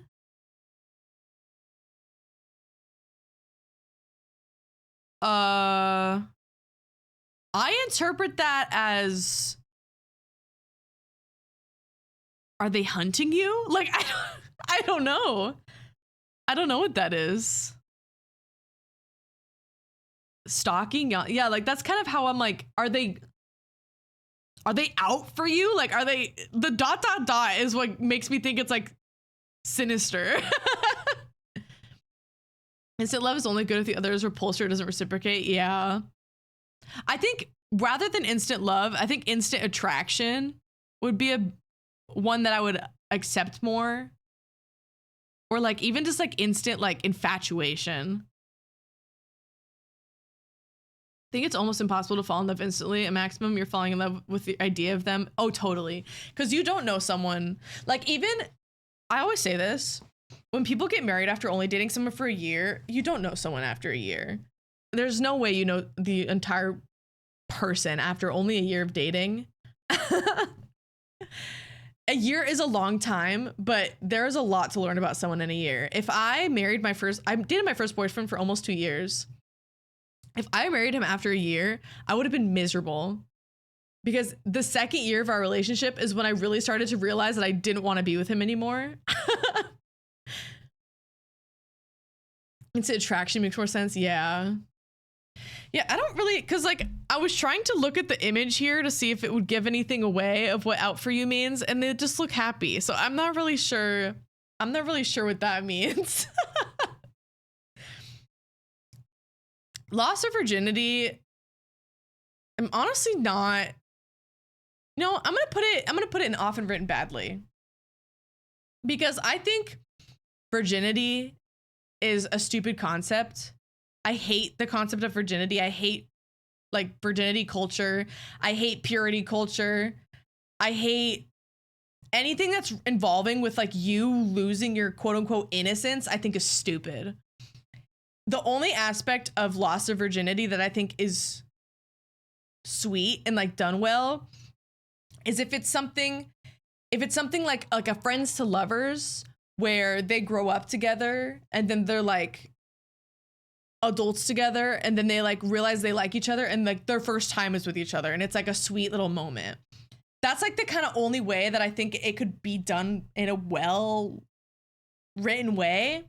But I think oftentimes virginity is like, it's almost seen as like a kink in a lot of stories where it's like, oh my God, you're a virgin? You mean I'm the first one going into your hole? Like, okay, boring.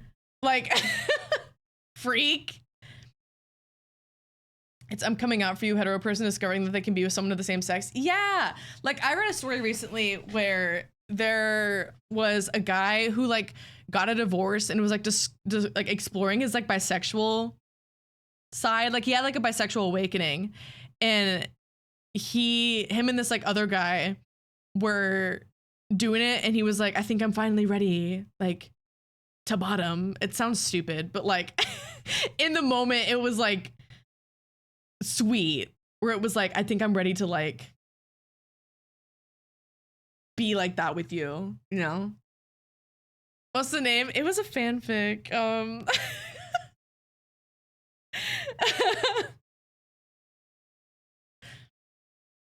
It was a fanfic of a trope I really like. Those are from my private eyes.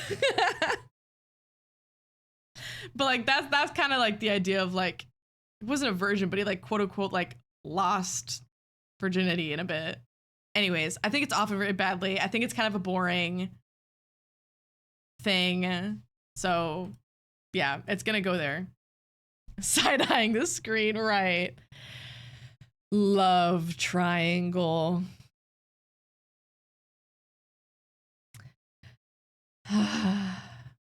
I could go on and on about love triangles. I think I'm putting it in often written badly, and here is why. Ooh, I'm gonna get into it. Love triangles only are love triangles if all three people are in love with each other. If it's two people in love with one person, that is not a love triangle. I'm sorry. It just does not work. It doesn't work. It's boring. Two people hunting for the same person, boring. A true love triangle, which rarely ever exists, is when all of them are in love with each other. And yeah, it's just like, be a couple together. Be a polycule. What the hell, man?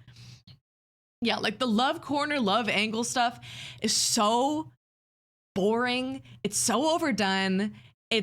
I'm so over it.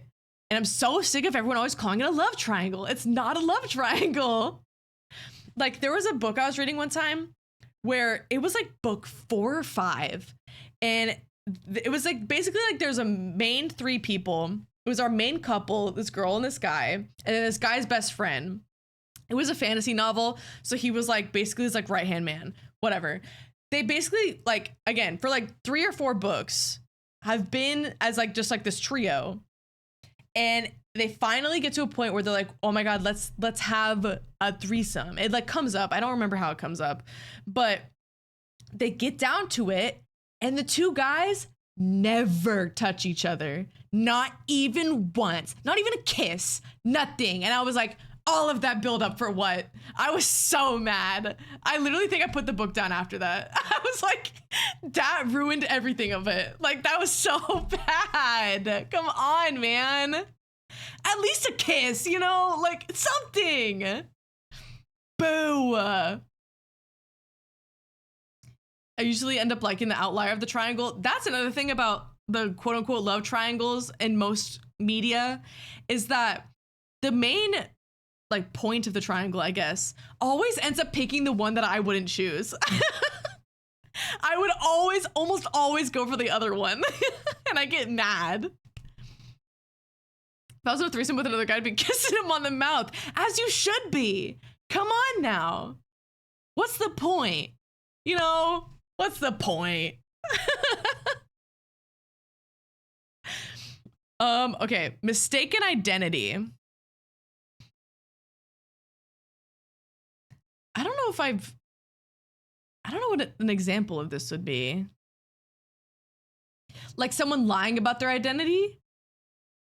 Because mistaken identity has me thinking it's like, oops, I thought you were someone else. I'm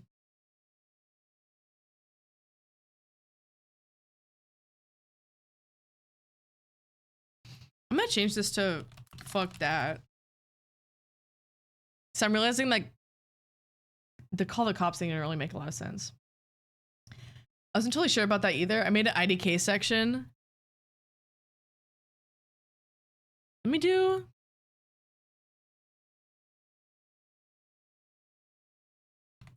No opinion. And this can be that color, sure. I'm gonna put that no opinion. I don't really have an opinion on that. I don't know. Not really sure. Mutual pining, top tier. Love pining. Pining is one of my favorite tropes in any sort of story. Especially when it's mutual. Because like it's so fun when like they both like each other a lot, but like neither of them know. And then when they finally like get together and they like realize, ooh, so good, so good. One of them is famous.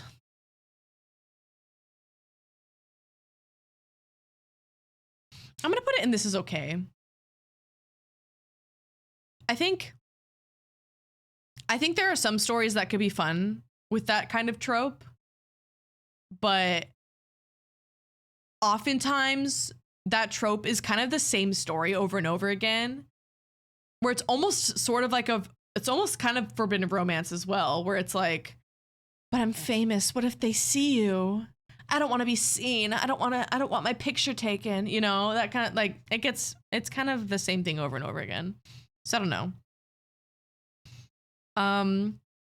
Out for you. I don't know what that means. It's just going to go in no opinion. I don't know what the fuck that means. Partners in crime. Honestly, I'm not really a fan of that. I'm not a big crime story person. I'm not big into like the detective or like crime or like any sort of things like that. I'm trying to think of this in like a crime as like a metaphorical term where they're just partners in something. Yeah, I don't think I'm a big fan of that, honestly. Playboy. If Playboy is done where Playboy becomes a whiny, submissive mess at the end, 100%. I think that's the only time that I would like Playboy. Me personally, I like it unless it's like Joker and Harley where it's kind of problematic. Yeah, I think that makes sense. I'm gonna put Playboy in Love solely because of the way I interpreted it. Pregnancy, fuck that. Fuck a pregnancy trope. Honestly, there are very rare times where I actually enjoy pregnancy in a story. I think a lot of times pregnancy kind of ruins the story for me because if it's like a planned one, I think it's fine, I guess. But like surprise pregnancies, unplanned pregnancies. Oh my God, I'm pregnant. Oh my God. Honey hates Mpreg. What can I say? There was a series I read where the main couple ends up having a kid, and the moment they have that kid, they're the most boring fucking couple.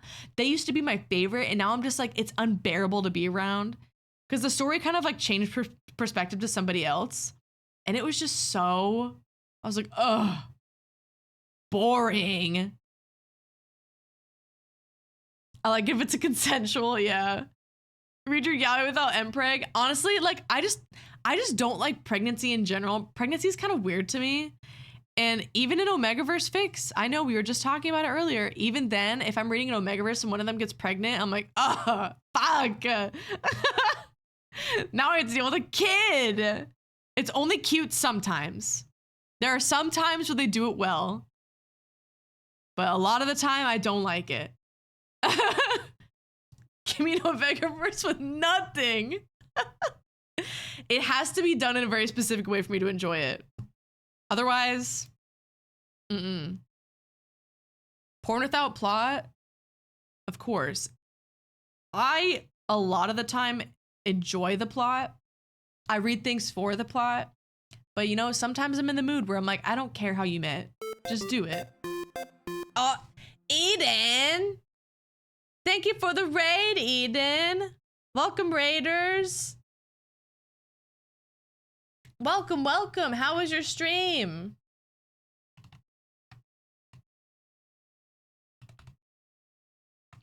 How was your stream? What were you doing? Oh, you were playing the game.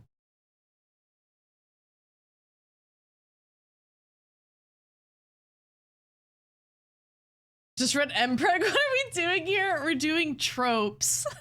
Ranking romance tropes right now. Tattoo stuff, then that. Okay. You didn't beat my ass into next week. Damn. Raiders, if you don't know me, my name is Lenny. I'm an arcade VTuber, and today we're just doing some fun tier lists. And comparing them with each other. Cause I just think that's fun. It was really fun. I'm glad you guys had fun on Eden's stream. Eden and Raiders, if you need to raid and run, please feel free to do so. If you want to hang out, that's awesome too. If you want to lurk, that is also awesome. I love lurkers. Especially you, Eden, you need to take care of yourself after stream. Streaming is hard, and I know it's kind of late for you. So get your rest after stream. Thank you for the raid and sharing your community with me. I appreciate it. You guys can join in our conversation of tropes. Right now we were talking about porn without a plot. So so we kind of go crazy 11 p.m. Okay, Eden, you're so me. Look at everyone's tier list for this one. Made me realize how picky I am with romance and fics. I'm excited to see everybody's. I'm so excited. I'm gonna read what Gamma said. Look, you were born as an intriguing plot. You read it in a sophisticated way. Oh, true. Very true. Okay. Next. Renewed first love. I think I'll put this in the love because I think those can be really sweet. I think they're very nice to read sometimes. And when you share the tier list in chat again, so I can do it too. Of course. Of course, Dilly. Welcome back, Dice. Yeah, I think renewed first love is a kind of sweet trope where it's like, oftentimes it's like, maybe they like liked each other in like grade school and then like later in life they were like, oh my God, it's you again. Those are kind of cute. Second chance love. What does that mean? Like they broke up and are giving their relationship a second chance? I don't know how to interpret that. It's like cheating, hell not right. So like an ex? Yeah, I don't know what this. They broke up and are retrying? Fuck that. Enemies to lovers, yup. One of them was super shitty and then they make up. Or it is like college breakup meets as adults. Okay. This is kind of melding into real life. I think that people who break up and then get back together again, 9 times out of 10, the relationship is not going to work because you broke up for a reason, you know? Like, clearly, you or the other person did something that was so not okay with the other party that you broke up your relationship and like could not be together anymore. And then when you try and get back together again, it's like, I don't know, a lot, like there are times where it does work, but a lot of the time, a majority of the time, it will never work out. Every single couple I've ever known that has broken up and gotten back together has never stayed together after that. They ended up breaking up again. And I don't know. That is just, there's a reason you broke up. Don't question it. I get a lot where they break up because one leaves their small town, the other doesn't want to hold them back. Yeah, like I think there are aspects of it that definitely are more understandable, I guess. But a majority of the time, not a huge fan of that. And they break up and keep breaking up and getting together again and again. Yeah. I think another reason why I'm so like opinionated on it is because my stepbrother has like the worst dating history. He is, oh my God, a stressful man.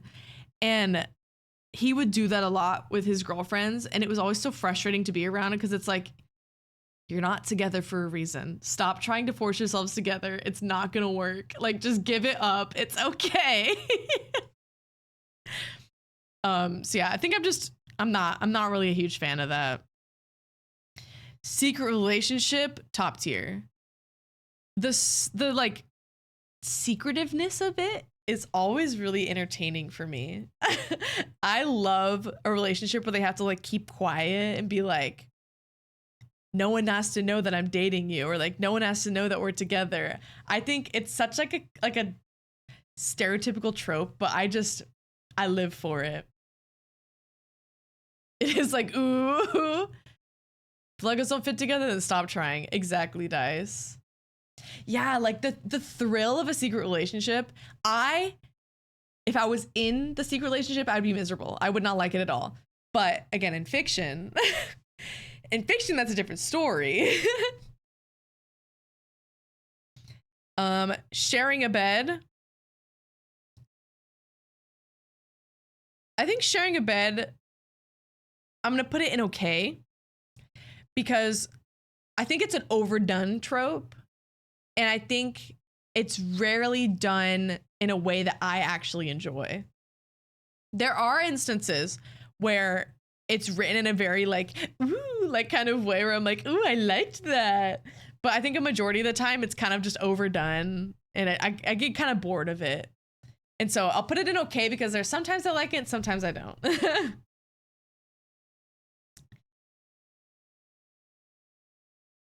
Wait, which one did I just say? The secret relationship one? Is that the one I just did? Is that the one you don't like, Dilly? Especially when it's used to like animate on their school trip. Yeah, like it gets kind of boring. Not a fan. You don't like secret relationship? That's understandable. Sleepover?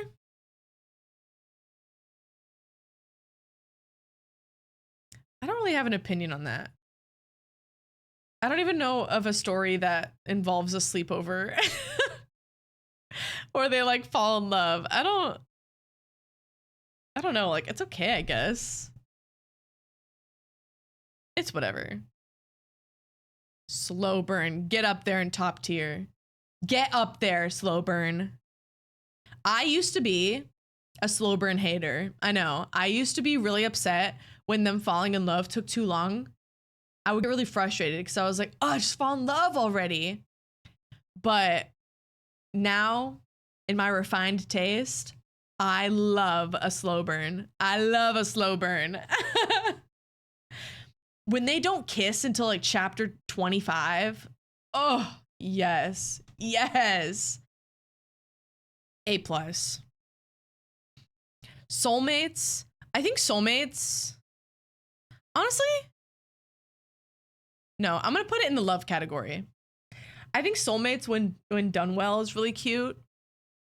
I would just prefer, I don't want them to know they're soulmates until like way later in the relationship. I don't want soulmates to fully start the relationship. It needs to be a thing that they discover later, you know? Right, Eden? Feeds into my love for enemies to lovers. Yup. Especially in Spot, it'd be like, fuck already. But now it's like, I like the buildup. Exactly. Really depends on what type of slow burn. There's good and there's whatever the hell Rent a Girlfriend is. I've never watched Rent a Girlfriend, and I don't think I ever plan to. I just don't think it's my type of show. But I know a lot of people like it. But I do realize that their slow burn is, it's slow burning, all right. Unhappy ending? Fuck that.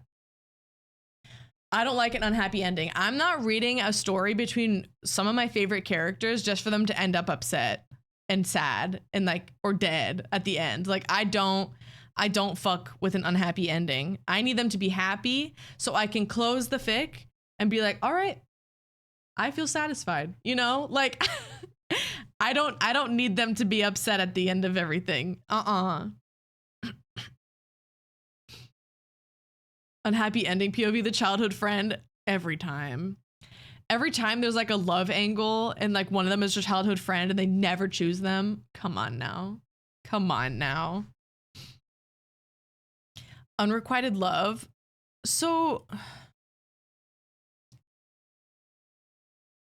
unrequited love, I think I would put it in these are okay, because again, it's kind of one of those things where it's like, there are some times that I like it and there are some times that I don't. If the unrequited love involves them eventually being a requited love, then I agree with it. But if it's an unrequited love just to have like no satisfaction at the end of them actually like falling in love, no thank you. OBS, can you scroll on my chat, please? I need to, there we go. Is this a safe space? Most of the time, the childhood friend is way better than the male MC. Dilly, and you're correct about that. I was talking about that earlier, where I'm like, most of the time, if there's an option, like a love angle, they always choose the one that I wouldn't choose. Every time, they choose the one I don't like. I get the main guy, I don't always want to get the main girl, but when the buildup is there, it hurts when it don't pay off. Yeah, exactly. I get the childhood friend instead. Exactly, Angel. No satisfaction. I'm not here to get nipple tickled. Right. Like I need the satisfaction at the end or I'm going to feel like just unsatisfied and unhappy with what I just read, you know? Worthy opponents.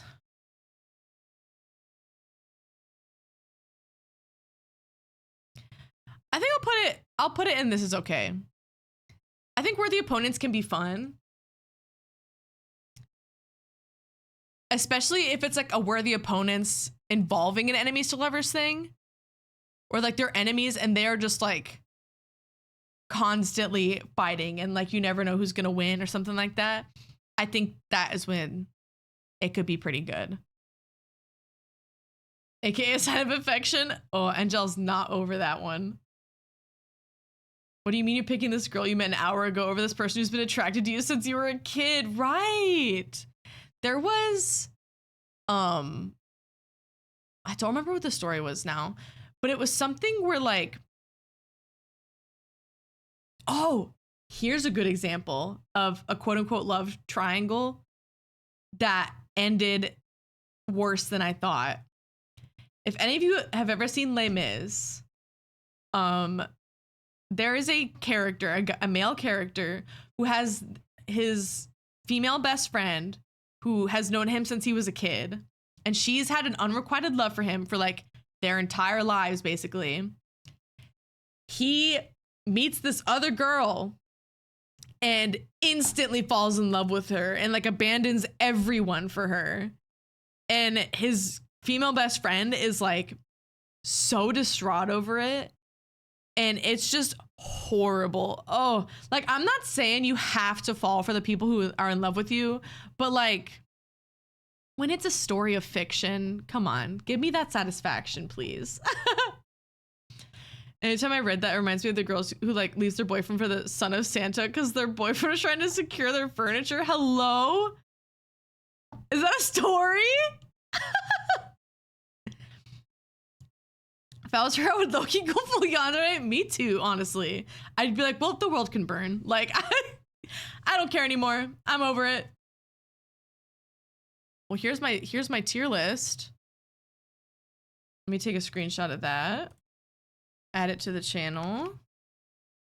And let's take a look at some of the other choices we have here. I think we'll do one more after this. I know I picked out a few, but I'm getting kind of hungry. All right. Ms. Panties.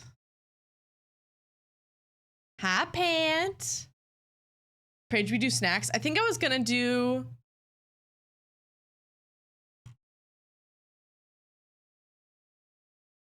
either just snacks or I might try to fit cereals in there too, because those are both kind of on the shorter side. We'll see. We'll see how I feel. Okay. Sun. My beloved enemies to lovers, mutual pining, slow burn, worthy opponents. Okay. I see these. I get that. Good times. Ooh, you like the billionaire trope. Okay. Unrequited love can be good / okay. I'm mainly like skimming the middle ones. I will have very strong opinions on the best and the worst ones in everyone's categories. Think of all the times in movies where the boyfriend's like, I can't spend Christmas, this deal's on lock. And then when they arrived, the MC went on a date with the guy. Oh yeah, the guy who showed her the true meaning of Christmas, AKA every Hallmark original. I like the dream of having money. That's so true. Very real. Getting down there can be written badly. Section of BSM. Yeah. I agree. Bad times I don't care for. Hate sex, loss of virginity, Playboy. Okay. All right. I feel like this is a pretty fair judgment. I can see why these can be not a favorite to some people. And when he judges me, I would never, Jazzy. Let's find out. Ooh, Jazzy wants to date a famous billionaire. That's what I'm seeing from this. A famous billionaire is Jazzy's favorite trope.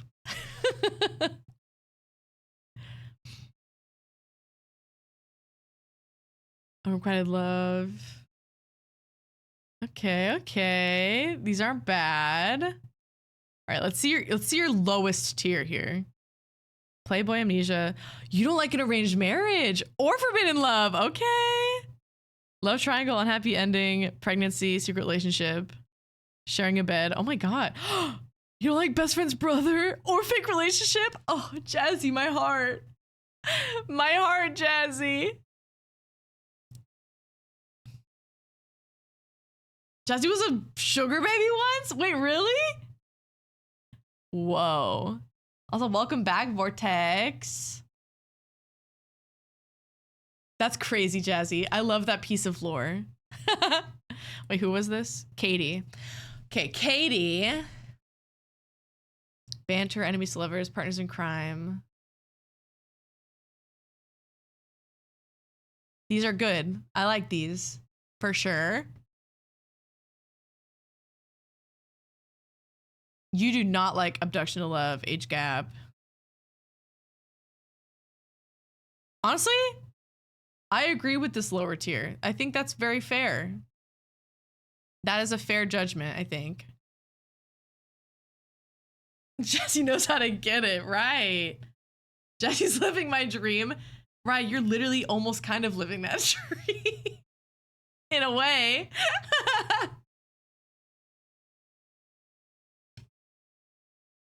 All right, Galaxy.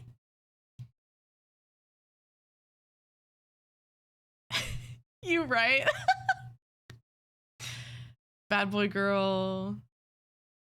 Enemies to lovers. Okay, yeah. Ooh, a foreign romance. And I think these are fair hate ones.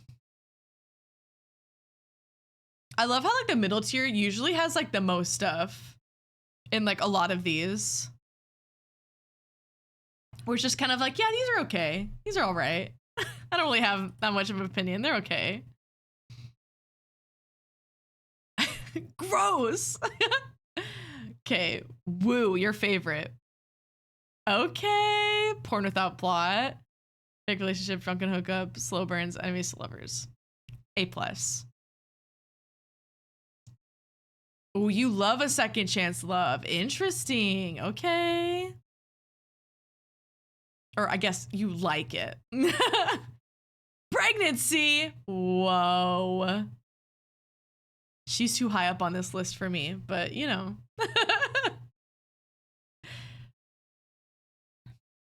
It has to be mpreg. Pregnancy asterisk must be mpreg. Don't like, find boring. Billionaire, yeah. Friends to lovers. Ah, no. My heart. Badly written, BDSM, yep. Lost virginity, hate sex. Okay. You hate abduction to love and whatever the hell out for you is. Whatever the fuck that means. I can't believe this. So it made me realize that all the yaoi where they have a kid, the baby is just a prop most of the time. 100%. It's mainly used as a way to advance the plot. And that's another reason why I don't really like pregnancy tropes. If they're having a baby, literally just to have a baby, that's fine. But I think sometimes it's used in like a really weird way. Abduction to love makes me sick. Abuse city. True.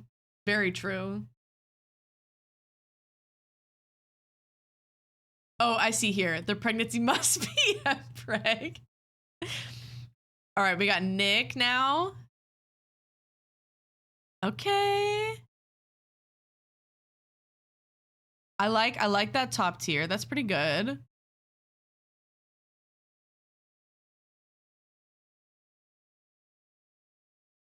Is the I don't know ones that you were just like, I'm not really sure what that means?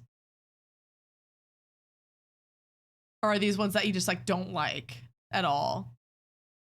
Because I remember you saying you were a little confused about them.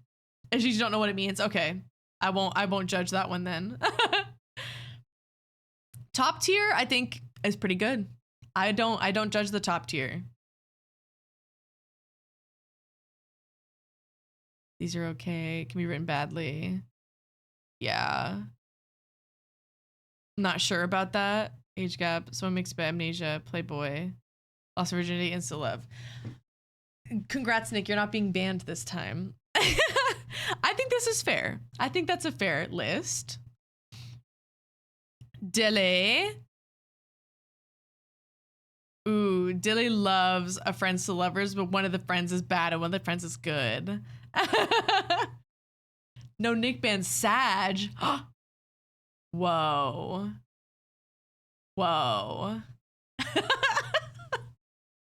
The look up. Okay, okay. Age gap B. Okay, Dilly. I think you're the first one I've seen that has actually liked age gap so far that I can think of. Nick Mint 63. Whoa.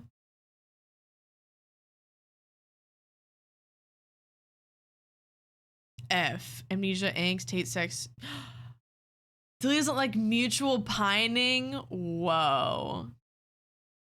Dangerous convenience store. Okay. That is an age gap that I can get behind. Okay. I love that story. I love that story. It's so cute.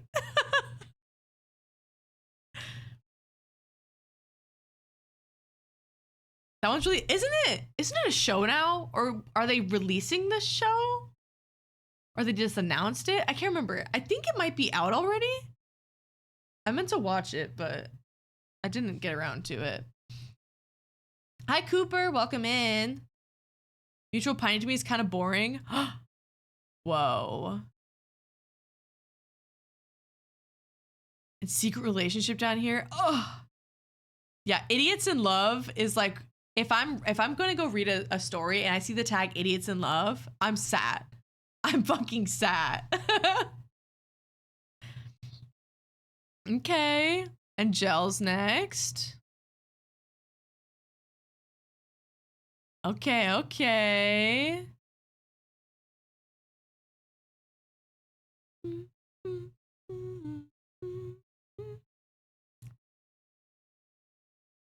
So far, so good. So far, I agree with a lot of these. Often written badly, BDSM, hate sex, love triangle. Yerp. My Guildmate Next Door is soon becoming another one of my all-time favorites. I have been reading that one for like what feels like over a year. And that's the kind of slow burn that I'm talking about that I love. The fact that neither of them have done anything at all in that amount of time is like beautiful to me. Right now, only one of them basically has a crush on the other. And the other has no idea. Like, oh. I can't wait. Like, that's like, the slow burn of that is gonna be so satisfying when they actually finally like start to like each other. Oh, it's gonna be so good. I'm so excited. I need you guys to start sending me these because I haven't heard of these. Yeah, it's My Guildmate Next Door. You must hop into it. That one's really cute. And it's like, it's based on like they meet through an MMO. And so a lot of the story is like them in their MMO like characters. And it's really cute.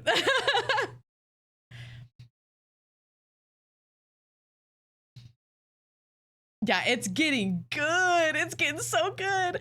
I was so excited when I saw them because I read it on like Lezen because I hate bad translation. I hate a bad translation. So I just fucking pay it. I don't know. But when I saw them switch it to like a different like I don't know how to describe it. But a different like I don't know, section. I was like, oh, it's getting spicy now. I see. It's getting spicy. The art style's so good. It's so cute.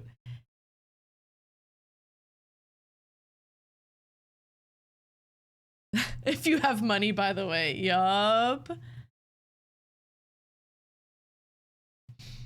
Not a fan. Human vampire, insta love, billionaire age gap, lost virginity, unhappy ending, pregnancy, unrequited love. We kind of have a very similar list, I think, Angel. We kind of agree on a lot. GBR saw the video game makes it so much more wholesome. It does. They're so cute. Oh, I love them. All right, wait, who is this? Frothy. Enemies to lovers, forbidden love. Oh, you really like human vampire. Okay. Sharing a bed. What are we barking at? My God. People who only pirate stuff online, despite being able to afford reading legally. I wish you the worst. The only time I've ever read stuff, quote unquote, illegally online is if it's not available on any of those sites. Like there are some that haven't been officially translated yet. And sometimes I'm like, I'm too desperate to wait. Like, I gotta go and read this. And so, like, those are the ones where I'm like, yeah, I'll hunt them down. But if I can afford it, I don't mind paying for it. Obviously, it's different per person because it can get kind of pricey, especially if you do want to read a lot at the same time. But if you can afford it, you should pay for it. Read a lot of manga online because they will just never get an English translation. True. I can't wait most of the time. That's fair. A lot of times too, the unofficial translations are a lot more ahead because the like Korean version is like let's say like there's a story and in like the Korean version it's already finished, but like in the English translation it's only like halfway through the story. There's only been a couple times where I got so impatient that I was like, I'll just go read a bad translation. I need to know what's gonna happen. But a lot of times I can be pretty patient. D tier, pregnancy, billionaire, unrequited love, unhappy ending. I agree, Frothy. I agree. These are good. I like that. I like that. All right, we have Vortex. Would read again. I like that title.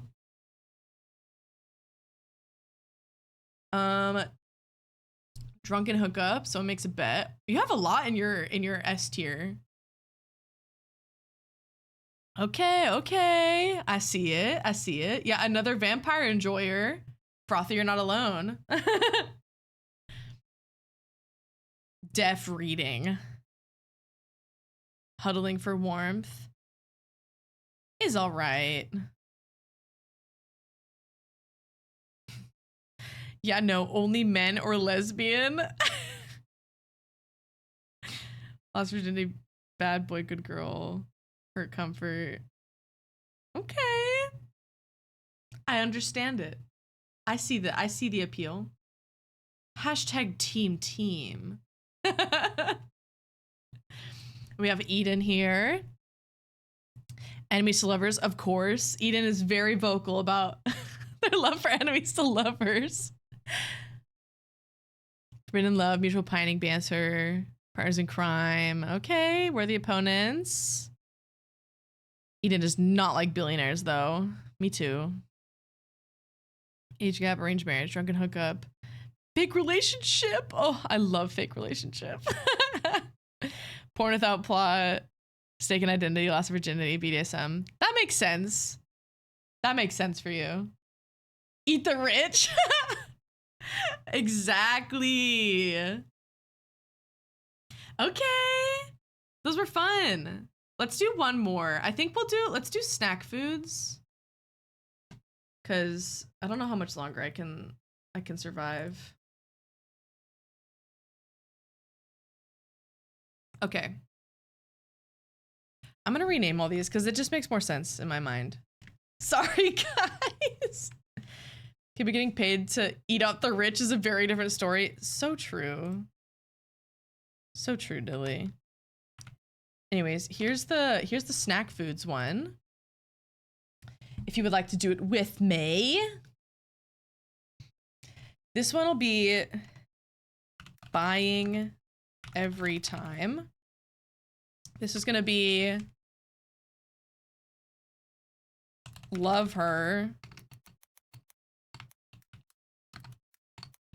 Can't type. This will be, she's all right. This will be, I feel like there's too many tiers here. I'm gonna get rid of one.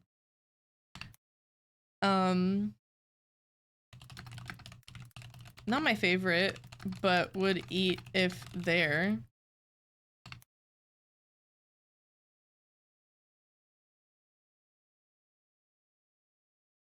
No, I'm just gonna put this as not my favorite.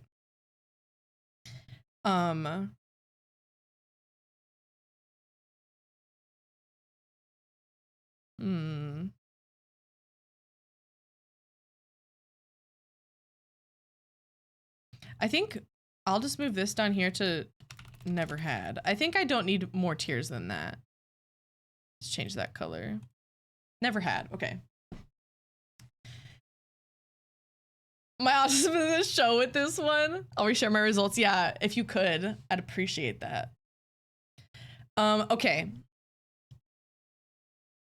These animal crackers, I haven't had them in a very long time, but I remember not usually liking them that much. I'll put it not my favorite because it's one of those things where I'm like, if it's there, I'll eat it. If it's like, I'm not gonna go out of my way to buy it, you know? I'm gonna take this as just kettle chips in general because I feel like these specific flavors, like, where's the other flavors? I don't like this kettle chip one, but I like other kettle chip ones. That's what I'm gonna interpret it as. This is just kettle chips. Imagine this is a peppercini kettle chip. Buying every time. Bugles. I've never had a bugle, actually. Fun fact. It's never been really around me. No one around me ever really ate them. I've just never had a bugle. There's other kettle chip flavors on here. I see one.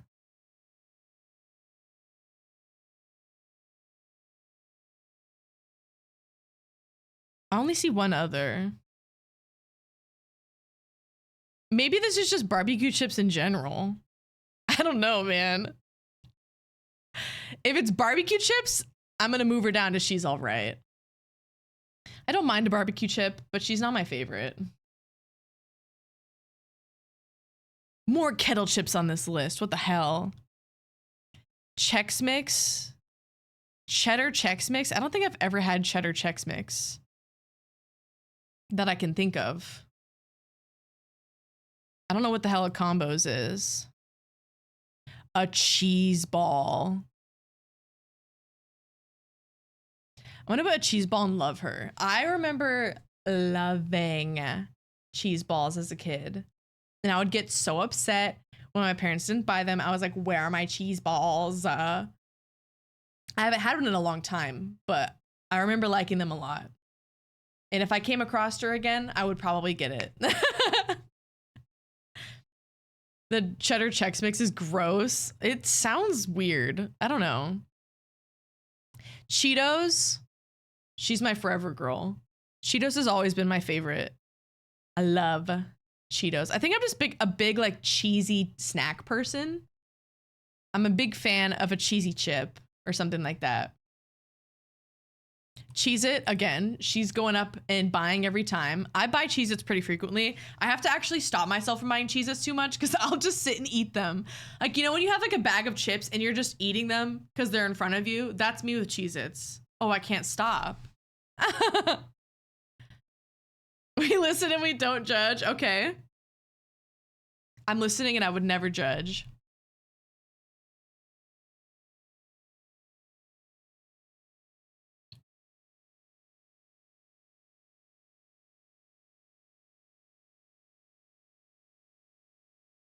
I have so many in the hate tier. I can't wait to see it. Chex Mix. I'm gonna put Chex Mix and she's all right. I'm not gonna go out of my way to eat Chex Mix, but if she's there and available, I'm gonna eat her. I'm gonna say most cheese flavored snacks are not super high on my list because artificial cheddar flavor is so gross. To you. But that makes sense. I feel like all of the ones that I don't like are going to be really high on yours. So yeah, I think with Chex Mix, there are some parts of it that I'm just not a huge fan of. Everything else in that, trash. I don't know what a combos is. They keep putting combos on. I don't know what that is.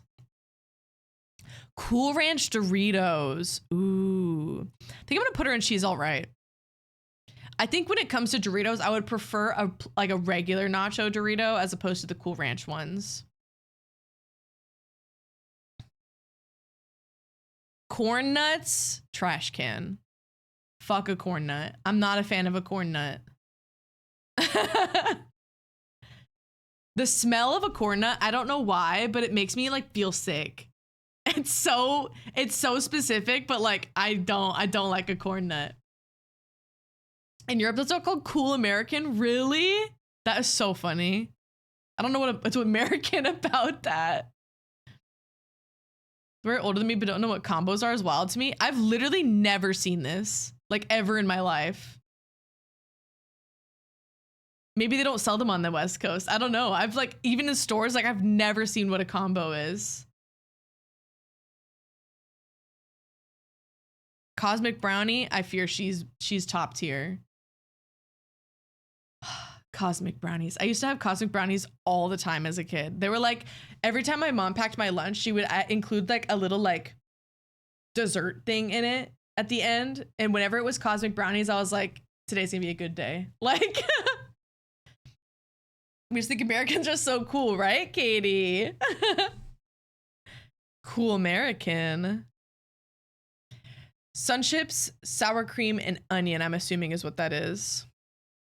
I miss a Cosmic Brownie. I kind of want to make Cosmic Brownies. I think that would be really fun to make them.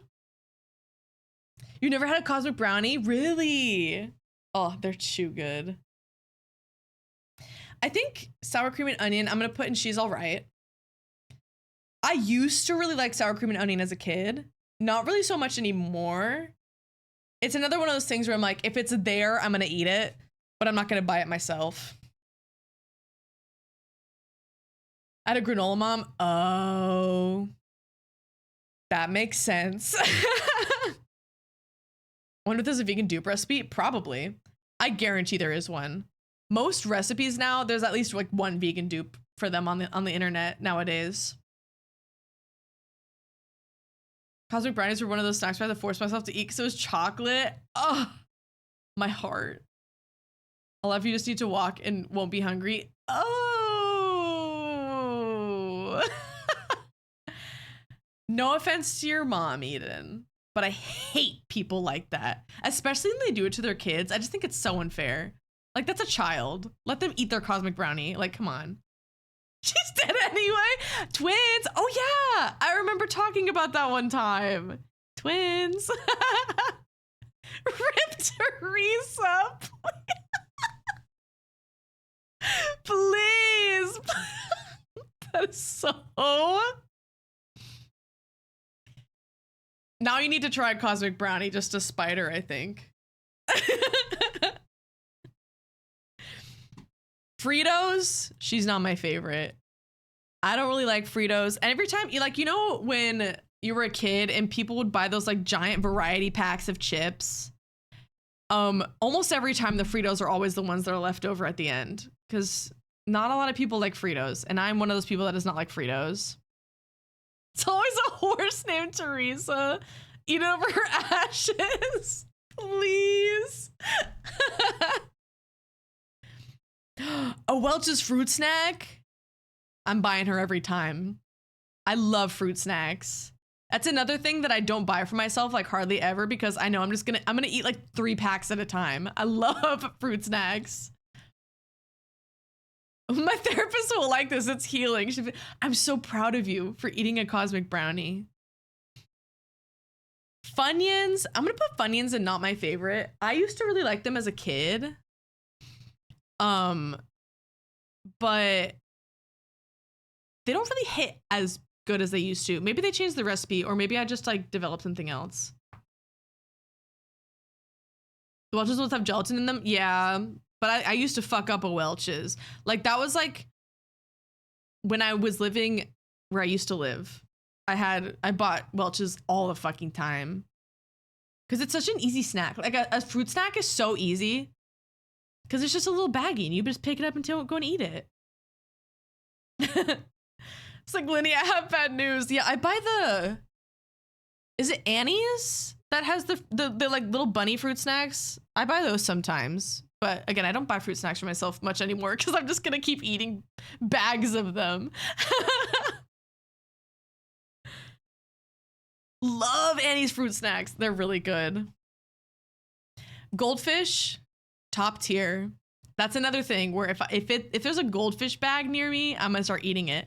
There was one time where I was stuck at the airport for a really long time and I panicked because I didn't really have a lot of money at the time and I was really hungry. And so I just bought goldfish and I literally ate an entire bag of goldfish for like the 8 hours I was there. That's how I sustained myself. It's insane how many I can eat. It's like that in pizza rolls, right? The snack that smiles back, goldfish. These the Harvest Cheddar Sun Chips. I'm gonna go. Again, I think I'm gonna put it next to this one because this is another one that I really liked as a kid. But I just prefer, do they even have it in this list? Ooh, fuck this list, actually. Fuck whoever made this. You're bad at choosing snacks. Because where are my Garden Harvest ones? Hello? You have the audacity to choose 2 kettle chip ones and then like 2 sun chip ones and not even include the best flavors? Come on now.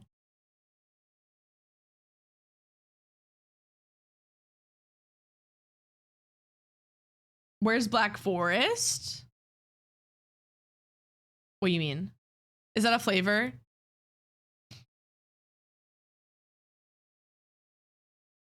So I need you to not look lower than A tier on my list because everything below that I consider just okay and you're gonna get mad. Black Forest Gummy Bear. Oh, yeah, they're not even on here. These options are very interesting to me. Raya hates whimsy. Okay, Flamin' Hot Cheetos.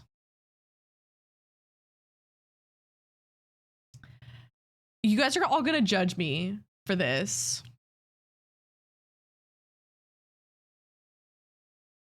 I fear she's going in the trash can. I do not have a very high spice tolerance, and something about hot Cheetos are just like the worst kind of spice for my mouth. Like I can handle some things, but there's something about a hot Cheeto, she fucks my mouth up. I don't like them. I also don't think the flavor's that good, honestly. Like I might push through if I didn't like it.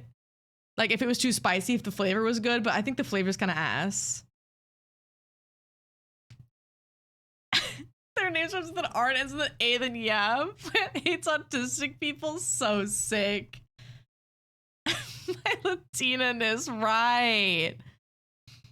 No, like I remember the first time I ever tried a hot Cheeto in like elementary school and I literally thought I was gonna die. It was so bad. I did not like it. And then like every time I try it again later in life, like another thing that's not on this list, Takis. Takis aren't on this list. Why? But I tried those one time and it was still like, I'm just not a big fan of the flavor of this and the spice is too much. Beef jerky. I'm gonna consider this also vegan beef jerky because when I was younger, I really liked beef jerky and now I really like this vegan beef jerky I buy. I'm gonna put her in Love Her. So just understand that that's what I mean when I put her there. Taco is just gross to me. It just tastes like spicy vinegar. Yeah, like the flavor is just not really it for me. Keep comparing my list to others and I look like a hater. Takis not it for me, can't beat Cheetos. I feel like I gaslit myself into liking Takis and now that I'm older, they're okay. Yeah. I tried. Poor Katie. Okay, Lay's barbecue chips. Out of all the Lay's flavors, she's not my favorite. The sour cream and onion I like better than the barbecue. So that's why I'd put those. And then the regular, I honestly like the classic more than any of the others. If I'm buying chips, I'm not buying Lay's. But if given the option, if all three of these were in bowls next to each other, I'd probably just eat the classic ones. I have beef with Lay's and Ruffles. Wait, why? I'll eat all of these, just like some way more than others. Yeah. That's the thing, is that like anything basically above trash can, I would still eat. It just depends on if I'm gonna buy it and how much of it I'm gonna eat. They suck. Whoa. Whoa. And Pringles? You don't like Pringles? Whoa. Oh no, Nick and Plant are gonna fight. I love me sour cream and onion Lay's or Ruffles. That's like in the flavor I like from them though. True. I think I like Ruffles more than Lay's because they have more texture to them. And that's, I like the crunchiness of them. Lay's sometimes are too thin for what I'm looking for. That's why I like a kettle chip. I like how crunchy it is. Pringle thing is more because your brother. Oh, please don't look at my list, Plant. Tostitos. What does that say? Is that hint of lime? Is that what that's called? Eating kettle chips in a sandwich hits. You know what I do when I eat kettle chips in a sandwich? I put the kettle chips on the sandwich. Yeah, I know. And it adds that extra crunch. Oh, so good. Hint of lime. Honestly, I don't have the hint of lime that much. But I'll say this. When they say hint of lime, they're lying. There's like 5 limes in that. She is not hinting anything. She is screaming lime. Does that not tear up the roof of your mouth? No. Because I'm chewing it. It's on the inside of my sandwich. So there's like bread on either side to like cushion it, you know? We're the same. You do that too? Hell yeah. She's a shout of lime. And for that reason, she's not my favorite. I think there's too much of a limey flavor that it takes me out of the fact that I'm eating a chip. I think she's using the chips as the bread. Can you imagine? The lime is making some noise, I fear. Right. The lime flavor is never good too. Yeah. It's like that artificially lime flavor, and it's like sour almost. Like sour in a way that like a hint of lime chip shouldn't be. Plant just wants me to stop talking. Whoa. Plant, Rye's gonna kill you. Careful. Guys, say your goodbyes to Plant. He's getting killed today.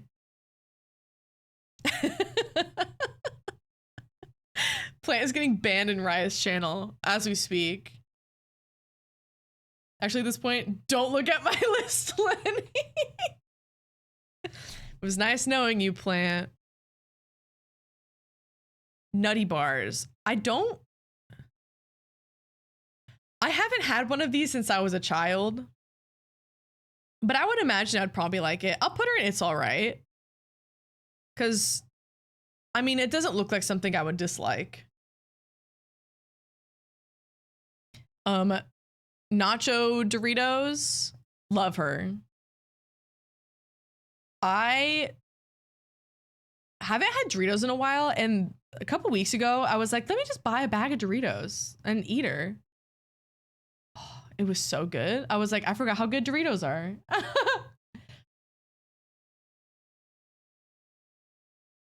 So look at mine, I'm picky when it comes to my snacks. That's fair. Sriracha Doritos.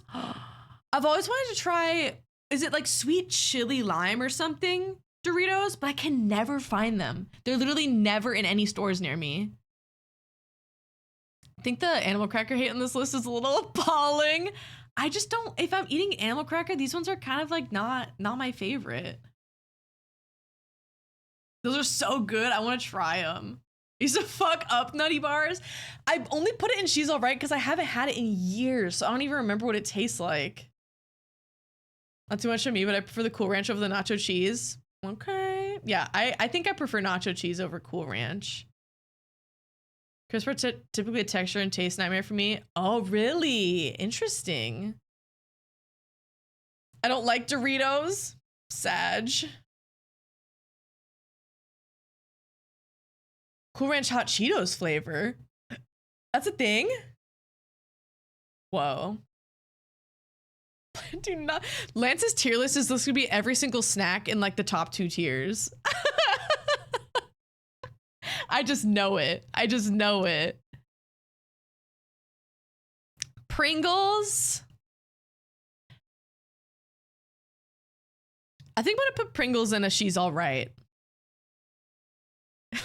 Plant, just don't look at any of the tier lists. I'll let y'all see for yourself. Like the purple and blue one's better than the original? Yeah. Ruffles, she's higher than Lay's. But I love her. Dipping that in like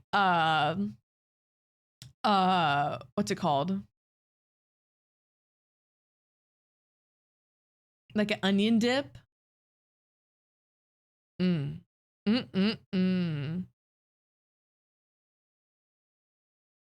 What are these? Are these just peanuts?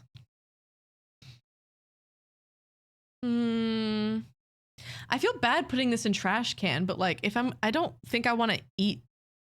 Not really a big fan of peanuts. I'll put it in not my favorite.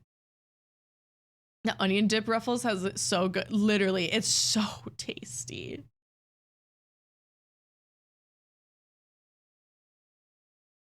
Peanuts, yeah. I just like, I'm not really ever finding myself like craving peanuts, but I wouldn't throw them away. Ooh, the Stacy's pita chips. I think I'm gonna also put her in She's Alright. Not a huge fan of them, but I die. Yeah, Eden's like the peanuts are going to the trash can because they'll kill me. Keep seeing boiled peanuts over my TikTok. It kind of makes me want to try them. Boiled peanuts? I never even heard of that. Whoa. Stacy's pita chips have my heart. I feel like the thing with Stacy's pita chips is that I do like a thick crunch of a chip, but they're almost too thick. And sometimes I don't enjoy eating them. The only time I would ever enjoy eating them is if they're like actually with like hummus or something. Then it's okay. But in that case, I prefer one of those like, you know those pretzels that are like flat, like the pretzel chips? I like eating those with hummus more. Pizza goldfish. I don't even remember the last time I had pizza goldfish. I'm gonna put it in never had because I genuinely don't even remember what those taste like. And I feel like it's unfair to try and list it if I don't know what it tastes like. Same thing with the pizza Pringles. I don't think I've ever had those.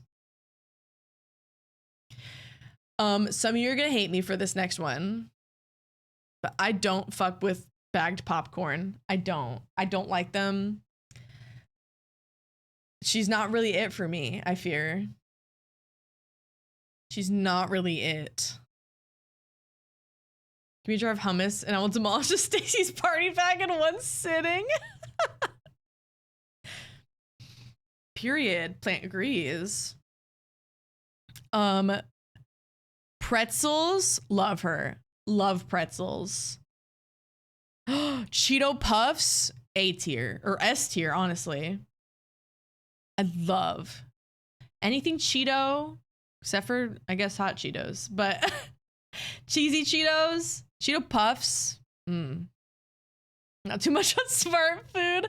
I just don't like her. I don't like her. Raisins, get in the trash can. I don't fuck with a raisin. Or honestly, I don't fuck with a sunflower seed either. I don't really like the, like if sunflower seeds came like de-shelled, I think I might like them more. But like, I don't like the act of eating them. They feel messy to me. Ritz, love her. Ritz can do no wrong. She's simple, she's easy, she's tasty. cheddar and sour cream ruffles. I'm gonna put her not my favorite. Another thing that I really liked as a kid that I'm not a huge fan of anymore. Now, sea salt and vinegar chips, I have a love-hate relationship with. I really like putting them on my sandwiches, but I do not like eating them by themselves. I'll put her in not my favorite. Because she's not quite trash can material, but she's close. She's teetering, I think. As long as it's the kettle chips, I will accept. I don't like a vinegar taste. That's not like anything that tastes like that is just like not for me. What are these? Are these just more pretzels? I don't even know what that is. I'm just gonna put it there because I don't even recognize the bag. I know Snyder's. I know they sell pretzels, but I can't figure out what this is. Well, is this sour cream and onion Pringles? Not my favorite. These are the Doritos I haven't tried. I don't think I've ever tried those. So I fear they're gonna have to go in the never tried category. I don't know what the fuck I'm looking at here. I don't even know what that is. Is that like a chocolate ball? I don't know. I'm like trying to lean forward to like see if I can tell what it is. I don't know. Original Sun Chips. I don't even remember the last time I had an Original Sun Chip.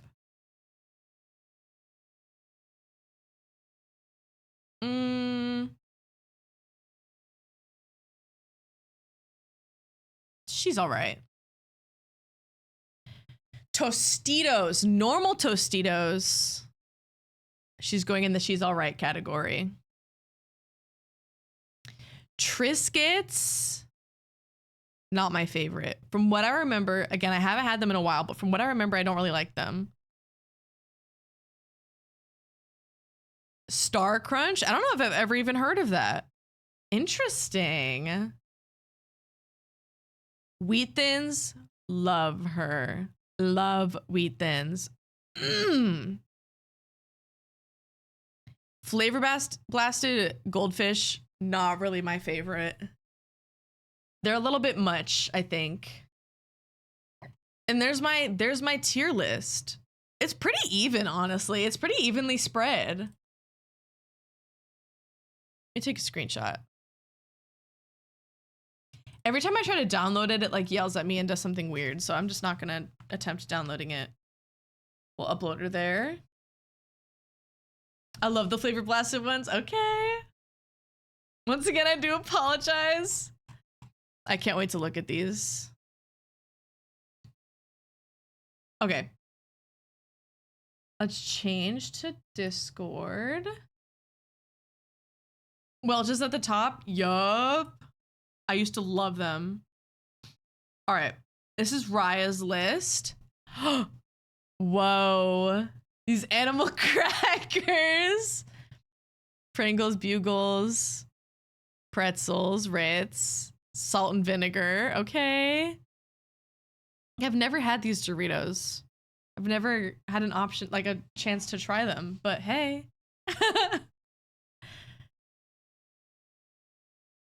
Tostitos, of course. A Triscuit, pretty high up. Nutty Bar Chex Mix. Original Sun Chips and Stacy's. They're okay. Yeah, I guess some people like them, some hate them, or whatever. I have no idea what a combos is. I'm gonna look this up.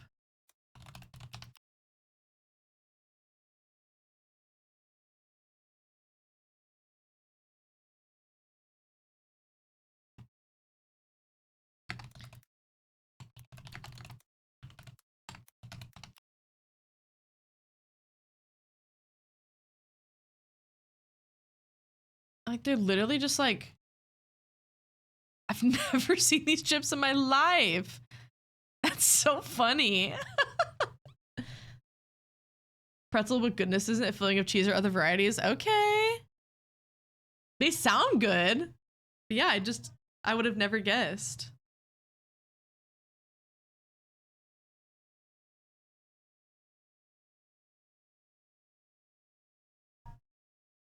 Okay.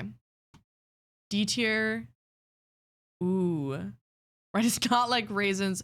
Honestly, I kind of expected Ryan to like raisins. I don't know why. Peanuts.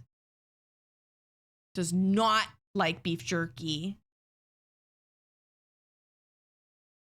Okay. I feel like this isn't too bad. I'm old and have old man taste buds. Hey, I didn't say anything. I just I feel like because I so strongly hate raisins, and usually whenever I hate something so much, you actually do like it a lot. That's how our dynamic is. I like something and you hate it, and vice versa. I feel like this isn't too bad though. I mean, based on like the taste you have. Like golden raisins? Are those the green raisins? Like green grape raisins?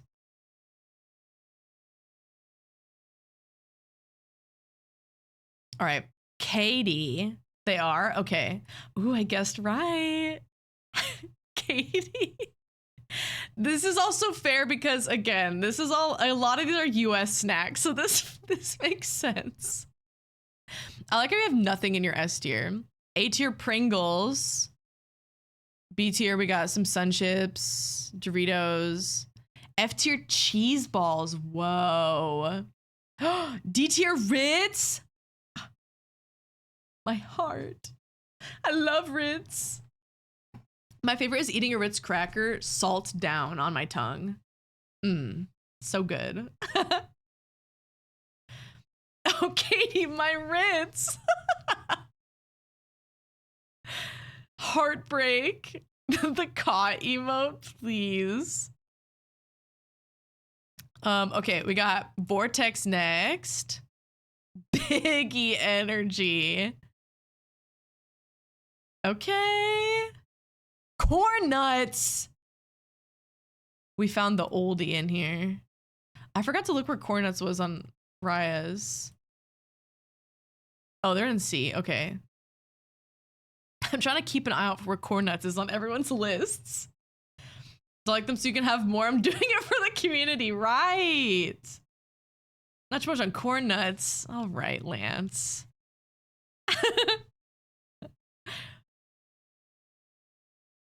We got 4 + 4 = 8. I like this. It's something. Eat if I'm broke. Trash can. You don't like barbecue chips or Chex Mix. Whoa. Would rather be straight than eat this. Cosmic brownies. And pretzels? And Ruffles? Vortex. Vortex, I think this is the worst one I've seen so far. This is the worst one I've seen so far.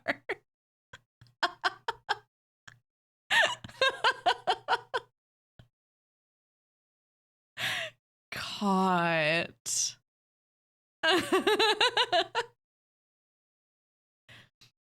Oh, here's Plant's thing from earlier. Let's see if I have to judge you for anything.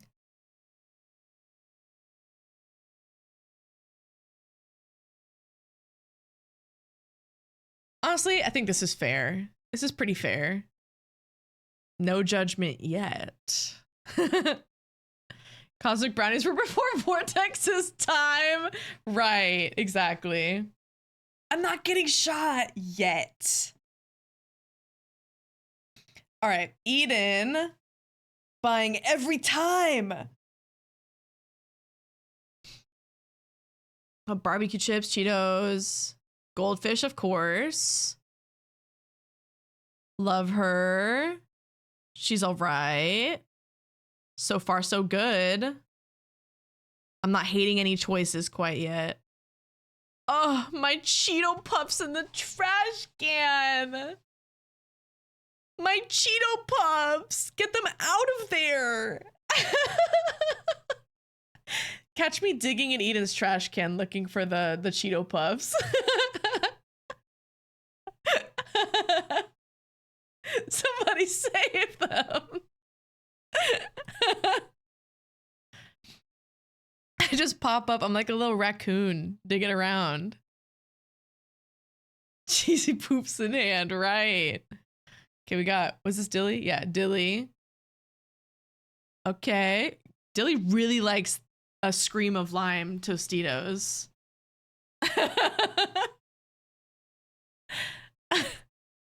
A very obvious clue of lime. Not a hint. A scream. We got Funyuns and A. Okay. Can I have my nutty bars or whatever those are? Goldfish. Okay, okay. Oh, Raisins is in C tier. Okay, we got a Raisin liker.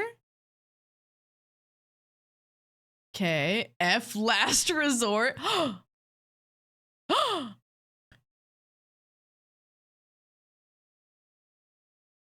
Whoa. I can't tell what the hell this is. That was me with that one. Tilly's getting shot.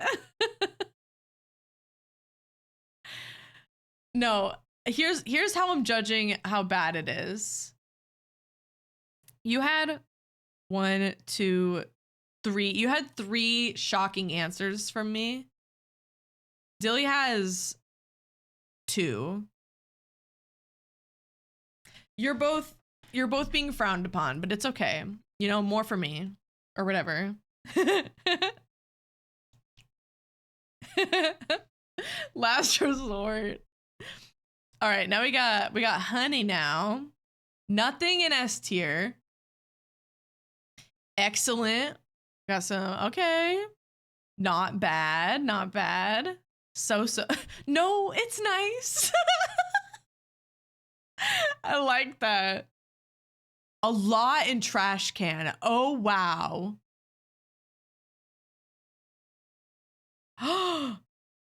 Cheez-Its.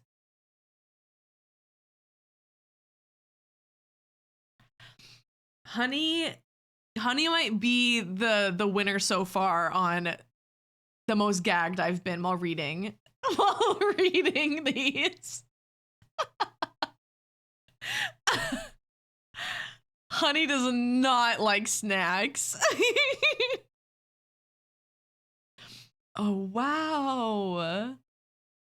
He's not gonna be a mod anymore. I win at the bottom. Oh, I like the white cheddar cheese. It's really. Cheeses are mid though. How could you? If Cheez-Its are mid, then I'm mid. What do you gotta say about that? Think about that. Spicy Cheez-Its? Right, coming out of lurking to be a hater. You are mid?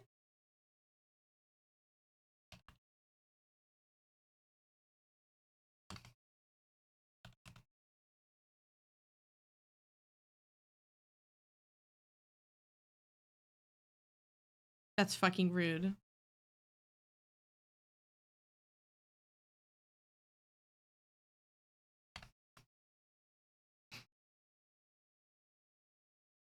And when I just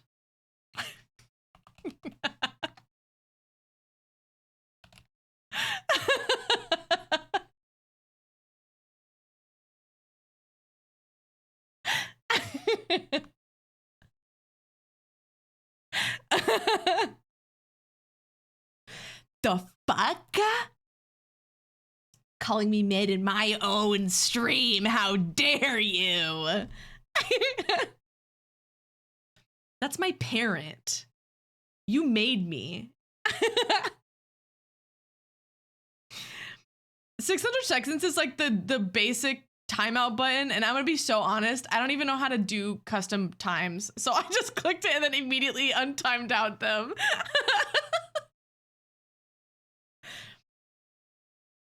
What can I slay? Right.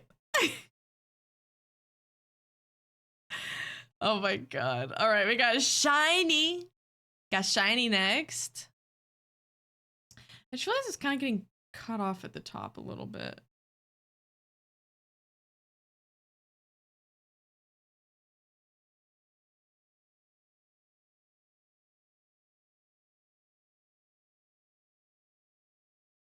You know what? Yeah, that's good. We'll just do not what I was clicking. How rude. There we go. The reason I don't like cheeses is because they have a sharp, almost burnt taste to them. Oh. But I think that 600 seconds was the 30-minute one. No, I think it's literally just like, what is 600 seconds? Like 10 minutes?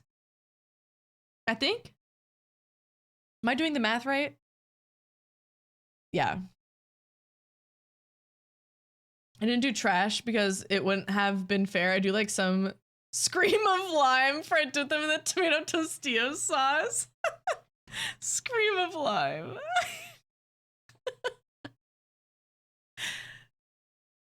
Ooh, you're a big fan of bugles, I see.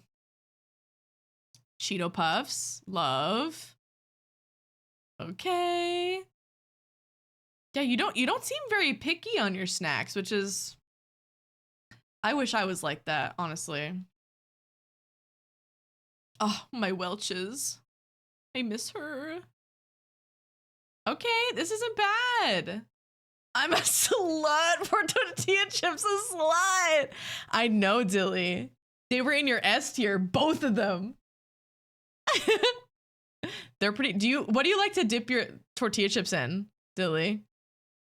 So mixed up on the Snyder's, I was meant to be in the never eaten. Oh, okay. That's okay. Yeah, I don't know. I don't even know. Honey mustard and onion pieces. This kind of looks like Chex Mix in a way. That's what I'm imagining it as. You don't dip them? Okay. It's never a hint of lime. It's always an assault of lime. No, it really is. Typing laying down, it's okay. Don't worry about it.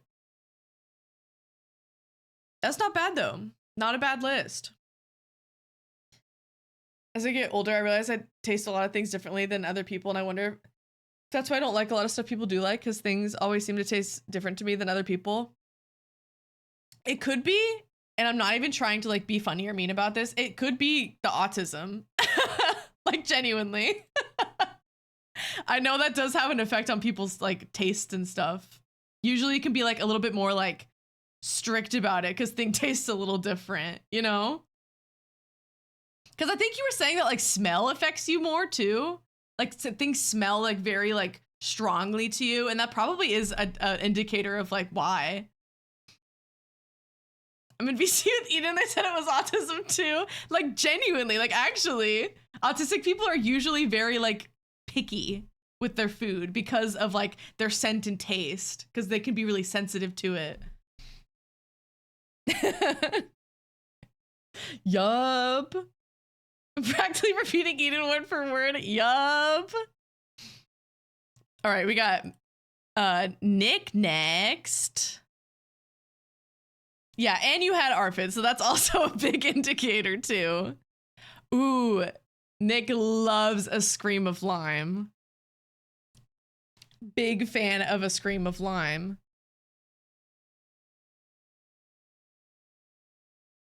Okay, Cosmic Brownies A, as it should be. Cheez-Its, okay. D, Dilly, look away. Dilly, look away. Tostitos in D tier. No. It's fine. F tier, okay. I don't hate your F tier. Wheat Thins, she deserves a little bit more love, but it's okay. I can give it to her. I can give her the love that you can't give her. I like the original. Only cool people like tortilla chips in all fours. Whoa. Guys, my voice is getting like fried right now. I don't know. I don't know why it's so bad, but like it is fucking fried. I guess I have been talking for like 5 hours, but hey. Drink some water. Wait, who is this? Plant?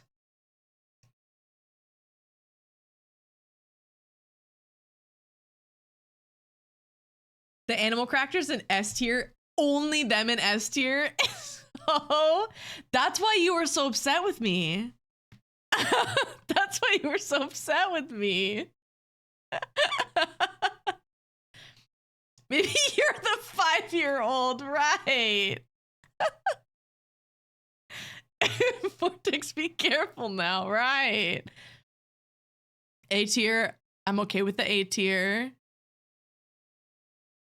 Peanuts, okay. Not bad. Let me look at these D and F tiers. You really weren't kidding when you said you fucking hated Pringles. I kind of want to know the story behind this.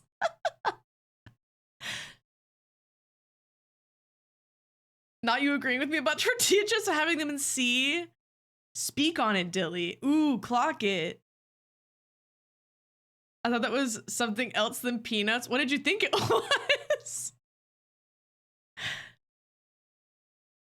A story of betrayal. I don't love Tostitos. If I'm buying tortilla chips, I'm not buying Tostitos. Let me be clear. However, I still do like them if they're an option.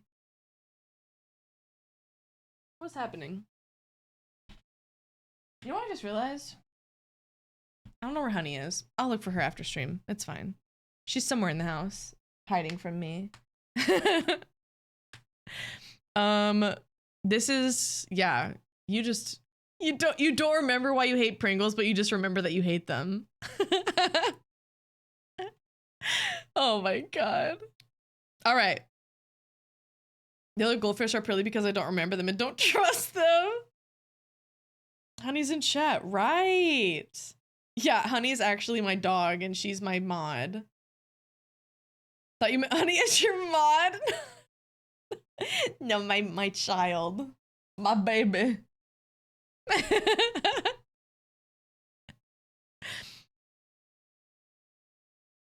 Okay, wait. Who is this? Jazzy. Ooh, Tostitos S tier. Dilly's happy. Okay, okay. So far not so bad. I love dogs. Me too. I'm not too upset with this list yet, but I do see, however, my Cheeto girlies are down here in F. Trash can though?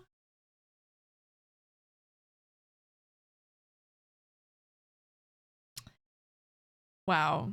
Just wow.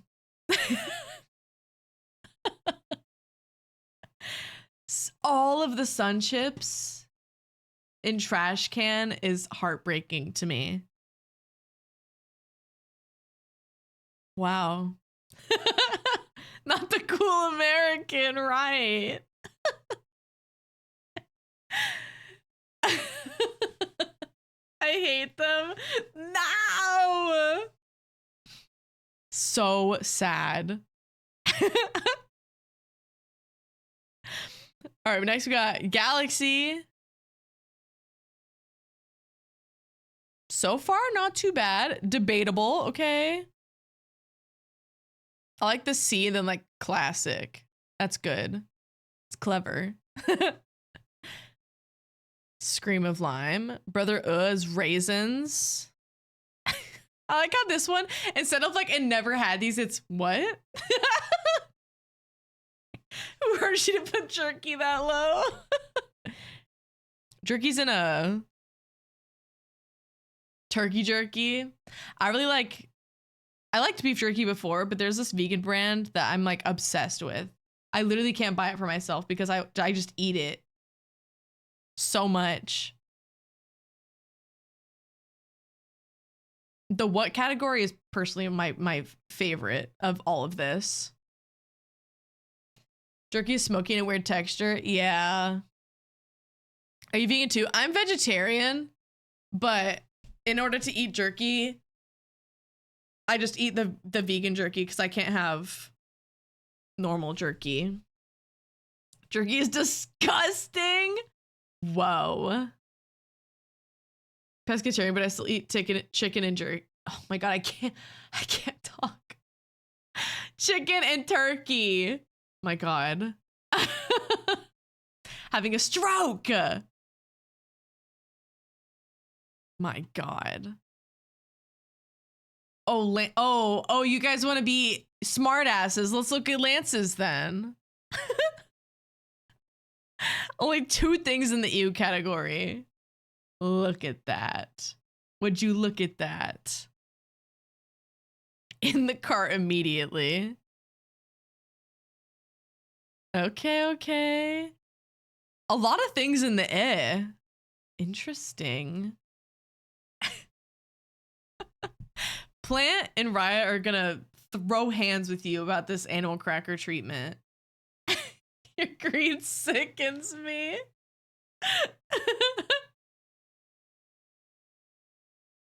Oh my god. You said you were a Ride or Died Stacy's fan, and she's pretty low for being Ride or Die. I don't know. I thought Lance would hate everything in the can immediately. The fact you eat Ruffles and not animal crackers is honestly appalling. Not too much now. I would rather eat Ruffles than animal crackers too. Brought about the greed mentioned in the Bible. Is Stacey's? That's true. She is expensive. She's an expensive partner to have. You've also never had combos. I don't know what those are.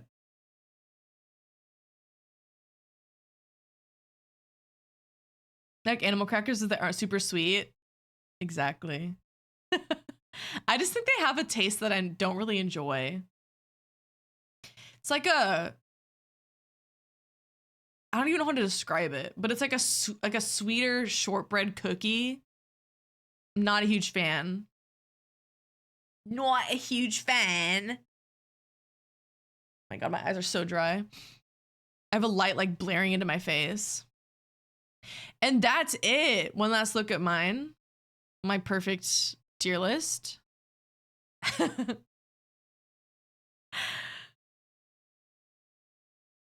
We did it. We fucking did it. That was fun. I liked doing that. We should do tier lists again another time. Seen combos, but I never gotten them to munch on. Ooh. Corn nuts should be higher. Corn nuts are in the garbage like they deserve to be, I fear. I fear. Okay. I like to put a bunch of animal crackers in a cup, pour milk in, and then grab a spoon and eat it. I do that. These weren't on the list, and I think they should have been, with Nilla wafers. I loved dunking Nilla wafers in milk and eating them. Oh, that was like one of my favorite snacks as a kid. I would always eat it at my granny's house. Chew good. All right. Let's see who's streaming. Another year. A lot of people are streaming. Holy shit. I always forget Saturday, like everyone turns on a stream. Anyone I want to raid though? I don't know.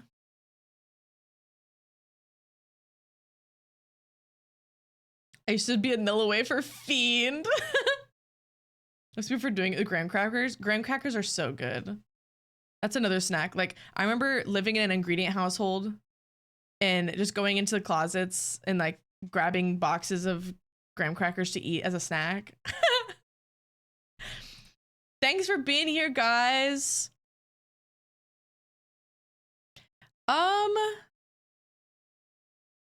Let's, you know what?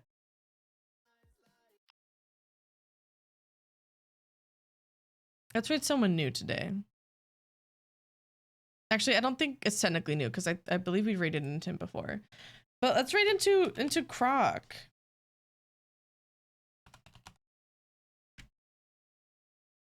Because he's streaming. All right, Stinks. Thank you for hanging out with me today. Those are my socials if you want to keep up with me, and my Discord if you would like to join the community and hang out with us. My God, my throat.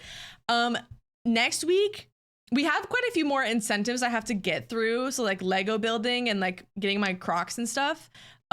Speaking of raiding into Croc, that's funny. But I'm gonna be getting those like ready soon, so keep an eye out. Those are your raid messages. First one is if you are subscribed. The second one if you're not subscribed. I copied it correctly. Slay.